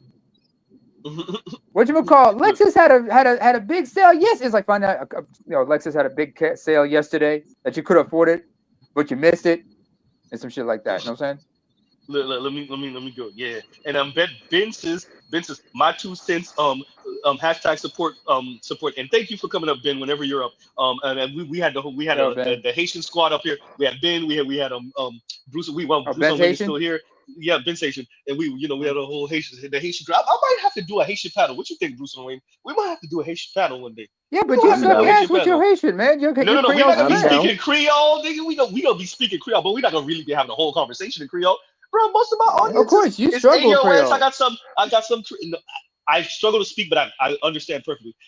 But yeah, we got Canadian brothers listening. We got brothers in the UK. We got brothers in the Caribbean. Jamaican. We got brothers in the US. So yeah, I'm gonna have to keep it English. Of course, we'll drop 1 or 2 Creole words, duh. But yeah, no, I'm gonna have to have a Haitian panel. We're gonna talk about the craziness in Haiti. We're gonna talk about what it's like to grow up in the US as a either the child of immigrants or immigrant. We don't have to have one of those. We don't have to have one of those. Man, I'm down. I'm down. People at? You down? Okay, so I'm gonna plan it out. I'm gonna let you, Ben. I'm gonna put out the APB for all the other, and I might even expand it out if it's not enough of us to maybe do a Caribbean and children of the Caribbean stream. So that'll be good. So yeah, we might. Andre's a given. Yeah, Dre's definitely a given. We might have to bring in the Jamaican brethren and USVI, Bahamian, and all the other stuff. So Bruce on Wayne. Don't forget Walter from Fresh and Fits. Right. No. Yeah, but no. But the thing with that he's way too big. He ain't entertaining over here. And Bruce on Wayne, and thank you for the super chat. And he says swear jar, right? He's up. Thank you for the super chat, Bruce. And Addo Art says baptism by fuego. Praise the Lord. Hey, bro, look, sometimes people need to be you get what I'm saying, Addo. Bautizado de la fuega. Right, sometimes people need to be baptized because sometimes they don't get it, and a good baptism, they'll get it after they coming back up, after you standing them back up after the baptism, because when you get a really hard baptism, you gotta lean back, when they push you back, right? So when you come back up, right? Sometimes you get it when you coming back up. You know what I'm saying? Yeah. El's Active got a question. Neighbor, please let me read through the super chats, bro. I'm at 13%. I'm at 13%. Neighbor. I'm trying to go through before we don't get the super chats done. I definitely got to do this for the subscribers. Especially if people paid. We had a whole star-studded cast today, so I got to read. And we're continuing.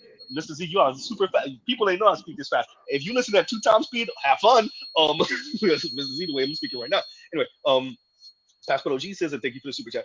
BGS Black Uru altar call for these O's tax. God damn, who should I have read that? Should it be Black Uru or BGS? I should have had read that. A.L. Evans would have really been a good person to read that, actually. Shout out to A.L. Evans. And once again, thank you for the super chat, Passport OG. Thank you for the super chat. And I'm trying to move out the way so people can watch their football, right? And thank you for the super chat, Passport OG. And Detroit says Jasmine Crockett I read this earlier, but we'll read it again. And he says Jasmine Crockett need to expose Ayanna Pressley. The whole Black Caucus Congress needs to expose Kamala Harris. Need to be pocket watched more, bro. But I think if y'all really knew what the multinational corporations were on, with the politicians were on in the U.S. and how this money moving, I don't think y'all would like it. And thank you for that. And Oliver the Grace. Oh yeah, I read this earlier, but still, Oliver the Grace says BGS. It ain't insider trading if I'm the one who set up the trade, and that was hysterical. And BGS agreed with you. He agreed with you. We read this earlier, but still. And JT says the symbol of modern blackness, i.e., Kendrick Lamar, is dating a Latina, married to. Last time I checked, if I'm not mistaken. And thank you for the super chat. And Guy Cogniz says Jared and Ivanka got broke off. Wait, got broke off? Do you mean they broke it off? No, that's not they're divorced? But they got broke off like the money wise. Divorce. No, I don't think he meant they broke it off. Ain't no way. Is that what you mean? Okay. What are you talking about, guy? They have money. That's what he means. Detroit. Maybe. Yeah. They got broke off a piece. I think so. Yeah. Okay. Yeah, but they already have money. But yeah, but Jared might have got broke off with by lobby will say, don't say it, Naima, don't say it anybody else. Y'all already know what I mean by the lobby. I wouldn't be surprised. I would not. Guy, he's answered. He answered wait. They got paid. Oh, he did? Yeah. Oh, yeah. Okay, he means money. Okay. Yeah. I wouldn't be. Are you saying by the lobby? Just say a yes or a no. Where everybody already know, but just for plausible deniability. Because much of the idea that came about that little slice of Europe in the Middle East was Trump and Jared having a conversation, from my understanding. Right? So Trump and Jared were having a conversation. We're having the conversation about the little slice of Europe in the Middle East, and that's how the idea of turning it into goddamn the browner part into the Riviera. I really wanted to say South Beach of over there, but yeah, same part. Yep. The lobby. Okay, you are speaking about the lobby. Yep. Okay. All right. Yep. Exactly what name is good. Fair enough. Yeah, we're moving along. Yep. You're right. And yeah, read this and better you says Dr. C take your black ass to college fund, bro. It's true. Time or the lottery. Time. either one to do. Right. And you're right. No, you're right. And Tunnel Runner says, surrounded by 10 couples, 6 blacks, me with a Latina, 3 blacks with blacks sisters, and 1 white guy with black sister. So okay, yeah. So y'all on the beach and y'all enjoying the beach. Shout out to you, Tunnel Runner. So you out here seeing the beauty that is South Florida, and definitely South Beach, right? So you're on South Beach in South Florida, which is beautiful, especially on a Sunday. And you were there Sunday afternoon. Oh, that was beautiful. The sun is out, and I'm pretty sure it didn't rain down there. It didn't rain where I was. So yeah, beautiful. By the way, so you're around the corner from Brickell. You're down the street. You're around the corner from downtown Miami. You're around the corner from Wynwood. You're not too far from Cocoa Walk. Yeah, you're where you are on South Beach. Probably everything is within about 30-ish minutes. The furthest away is Cocoa Walk. And that's about from South Beach, maybe 30-ish minutes away driving, maybe 35. It's not even think it's that long. No. Yeah, if you do enough beach, yeah, it's about 35 minutes long. Yeah, so you where you are, everything that's like sightseeing and enjoying South Florida or Miami in specific. The baseball stadium is not too far from where you are. The only thing that's kind of far would be the football stadium. But the baseball, everything is not too far from where you are. But the Panther Stadium is far. If you were into hockey, because that's in Broward, that's by Sawgrass Mall. But across the street from Sawgrass Mall. But everything else, yeah, where you are, Tunnel Runner, like you're within definitely less than an hour from just about everything. Definitely less than an hour, right? So the worst would be, like I said, Cocoa Walk, which is about 35-ish minutes from where you are, probably. Yeah. So moving along. And Ryan says, and thank you for the super chat, for the collective guild black men, you're not a bad man for leaving black women behind. They made their choice. Let them be and focus on yourself. I agree 100. Brother, let me say this. I think, like I said before, I think we're attached by the hip. So either way, the majority of black men, I think, are going to put that lifeline up and try to swim themselves and her to safety. And some of them are going to throw her onto the beach and then drown. They're going to drown, saving her, and they're going to save her. Or they're both going to drown with him trying to save her. That's going to happen. But no, that's what they get. What you're saying, the sentiment, I agree with 100. The energy at which you're saying here, I agree with 100. Right? Black women have made their decision, especially. That's why I kept on playing Kevin over the past couple streams. I wanted to emphasize that Kevin was saying something, and they laughed at him. Right? And as a matter of fact, I might make that my exit. Let me hear up and read the rest of these super chats because we'll play it again. I only got 9% left and it's going by fast. So let's do this. I mean, thank you for that, Ryan. And we'll end out with Kevin. Kevin will leave the benediction. There you go, Black Roo. Shout out to Black Roo for when he's up here, he gives the benediction. Shout out to him, but I know he wants to watch the game. So we'll try to run through this so that we can have Kevin give the benediction. In the grave. Shout out to rest in peace, Kevin Samuels. We'll have Kevin give the benediction. And thank you for that, Ryan. And KMS says, to BGS Guru's point, in a parallel universe, the pageant winner is Montana.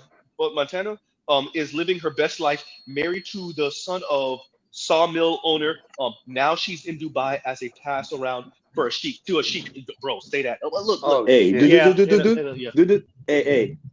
She's a toilet now. Hey, bro, she took that trip for $10,000, KMS. We know what it is. She took that trip for $10,000. Right? And L's Active says he talking at 2 times speed. Shout out to all of you that's listening to me at 2 times speed. Boy, boy, your ears will be like, wait a minute. I didn't even know you can speak that fast. Yes, I can. And B just already said that I can speak fast. You ain't seen nothing yet. But I'm not Busy Bone or Twister or none of them though. I don't got nothing on them. Shout out to them. Shout out to all of both of them. Shout out to Twister and all the fast rockers. And thank you for that, KMS. And it's true. And she'll pass around right now. She would have been with it. You're right. She would have been with the local small town business owner's son. But now she's taking trips to Dubai to get pooped on for 10 racks. Or doing some exchange for some change for 15 or 20 racks. You're 100% right, KMS, and thank you for the super chat. And Heavy Hitter, thank you for the super sticker. Thank you for the super sticker. So you guys, we're gonna pause right here. Love piece of chicken grease. Y'all go check out other Black Manosphere content or non-Manosphere content. The Roger Report will be streaming after the game, so y'all go ahead and watch that. I'm gonna end out with Kevin Samuels, so we're gonna leave this and thank y'all for coming up. Thank you to the panel. And please nobody interrupt Kevin Samuels and Kevin. Take it on home for us, and thank y'all for coming up, and thank the whole entire chat. And we're gonna end that. So I'm gonna play the whole thing because I haven't played the whole thing. So we're gonna try to play the whole thing, and here y'all go. You guys have been living in a fantasy land. You think that it's not going to happen. You think there's going to be some kind of bailout. There's going to be something else. There's going to be nothing. People right now are being put on the streets in Dallas-Fort Worth. The constables are moving people out, putting their stuff on the front yard. You want to know what's coming, ladies? They're decriminalizing the oldest profession in the book. In New York City right now, the governor, the mayor said we're not going after people who are loitering the streets.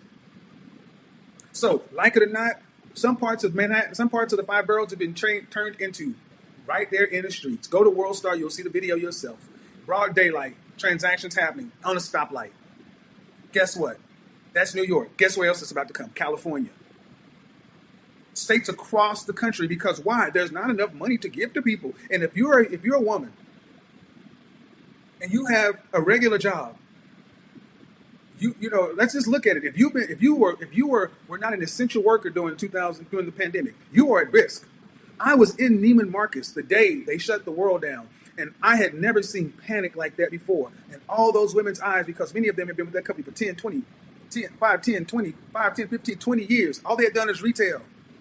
Neiman Marcus is on the verge of bankruptcy, and the only thing that saved Neiman Marcus was the pandemic. Those women over there know they are coming back. And when the world stops again, many of these 40-year-old women are not going to have a job to go to and have no skills in the environment. Ladies, winter is coming. Winter is coming. Winter is coming, and when winter comes, it does not, and this is not just the winter. We are heading into what I'm going to call the long night. It's not going to just be 3 months. It's not going to just be 6 months. We're talking about a global reset for the world. The world, I have been studying this for the better part of 2 years. Look at what's going on in South Korea and Japan. You think it's a joke? You think it's a game? There are villages in Japan where people are outnumbered by freaking dolls. I'm not kidding. Japan is dying. An aging population and a group of people who are not dating. They're not dating. They're not marrying. They're not getting together. You know what it's called? Hikomori. Socially withdrawal. Socially withdrawn. These are talking about men 45 and under. Same thing with women. Remember we talked about korukoshi? People dying in their apartments. We talked about Singyu, leftover cake, leftover women. Ladies, it's here. Winter is coming. August will be it. August, when the schools open, the people who have not been working will be forced to go back to work because the children must be in school.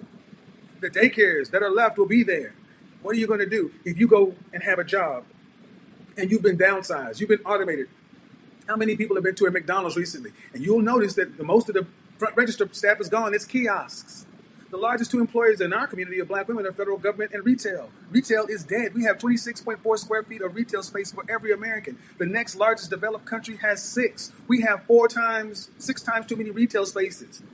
This is why you're seeing dying malls across the country. And what's going on? Because so many women are not being told to think about their long term. This is coming as a surprise. This is why women in Korea are saying we need to, the society is not set up for single people. And what the society needs to do is re-engineer itself for singles. Bullshit. It's not going to happen. Basically, what women in Korea and Japan are hoping that single men who had no family, no children, and have been locked out of the sexual marketplace because of this hypergamy will somehow come and save their lives. Not going to happen. All right. Go ahead and unmute. Hello. Hi. How are you? I'm doing well. How are you? Good. Thank you for showing that it's not just my system over here, because you can hear me just fine. It's not. Yeah, that's something wrong with that lady. So what do you got going? It's winter time. It is, and first, thanks for me and showing one of my favorite shows that just happened to have ended horribly, if I may say so myself. Oh my God, it was terrible. How old are you, by the way? I am 29. I will be 30 on my father's birthday, September 24th this year. All right. So what do you got for me? So I did want to ask you, like, what do you like in today's society? Mm-hmm. How would you propose that we as women prepare our young ladies for marriage? Because when you say that, what I basically think of, and the closest thing that I can think of is when you say prepare our young ladies, meaning who? Your daughters? Daughters. Do you have any children? I do. Are you married? I am not. That's the first thing you do. That's the first thing you do. I've been asked. Okay, so the first thing you gotta do. Kids don't listen to what we say; they listen to what we do. Exactly. All the words you have to say for your daughter mean nothing compared to showing them what to do, because they're gonna ask, "Well, Mom, why aren't you married to my dad?" Unless the father is unavailable for marriage, meaning death. Available for marriage. My daughter's father. Is he alive? He is. Is he married? No. What do you mean? Then what makes him unavailable? He is currently. It's kind of hard to say. I don't know if I should say. He's currently serving time, and he's alive. But he's alive. He is. Thank goodness. That doesn't make him unavailable for marriage. Correct. That's very. See, if he was your husband, he'd be married. See, for better for worse, sickness and poorness, riches and health, the death do his part doesn't say anything about prison. You picked him, marry him. Indeed, you are correct. Indeed. So what I'm saying in a very direct way is, ladies, you've been told marriage is the ultimate option. You can decide to come in and out depending upon, and you can rewrite it as you want to. It's meant to be a rigid, inflexible thing. So whatever you tell a person is going to be irrelevant, because they're going to say, well, why didn't you do that? I've already had that conversation with my daughter, though, Kevin. But how old is she?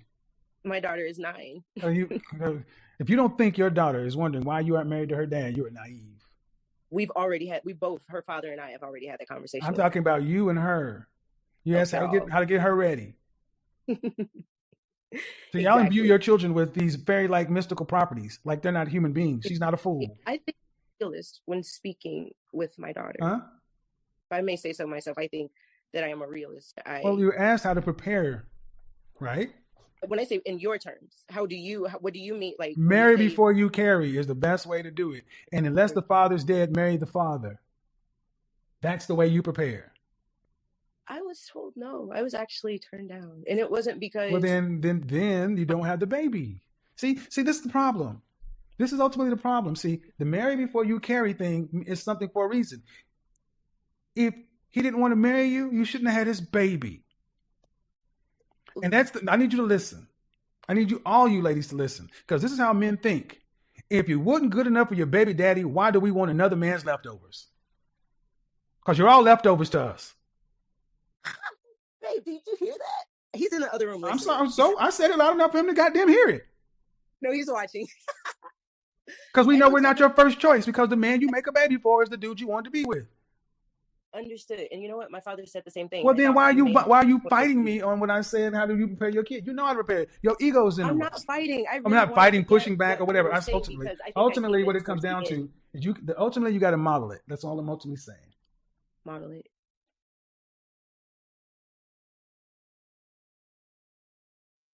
And there y'all go. And thank y'all so much. And we're gonna play this last clip, this little money thing for all of you guys with the super chats, because I didn't play anything earlier. So thank y'all for the super chats. Thank y'all for the super chats. I gotta get the one where he's petting the money. It's hysterical. And we'll end out here. Like I said, We'll pause right here. Love, peace, and chicken grease. Y'all go check out other Black Manosphere content, other non-Manosphere content. For the love of God, go touch some grass. It's pretty much Sunday afternoon wherever you are. So we'll end out. And yep, as Nameless said, y'all have a great, great, great rest of y'all day. Y'all go watch football for those of you who can. And we're out. This is the out.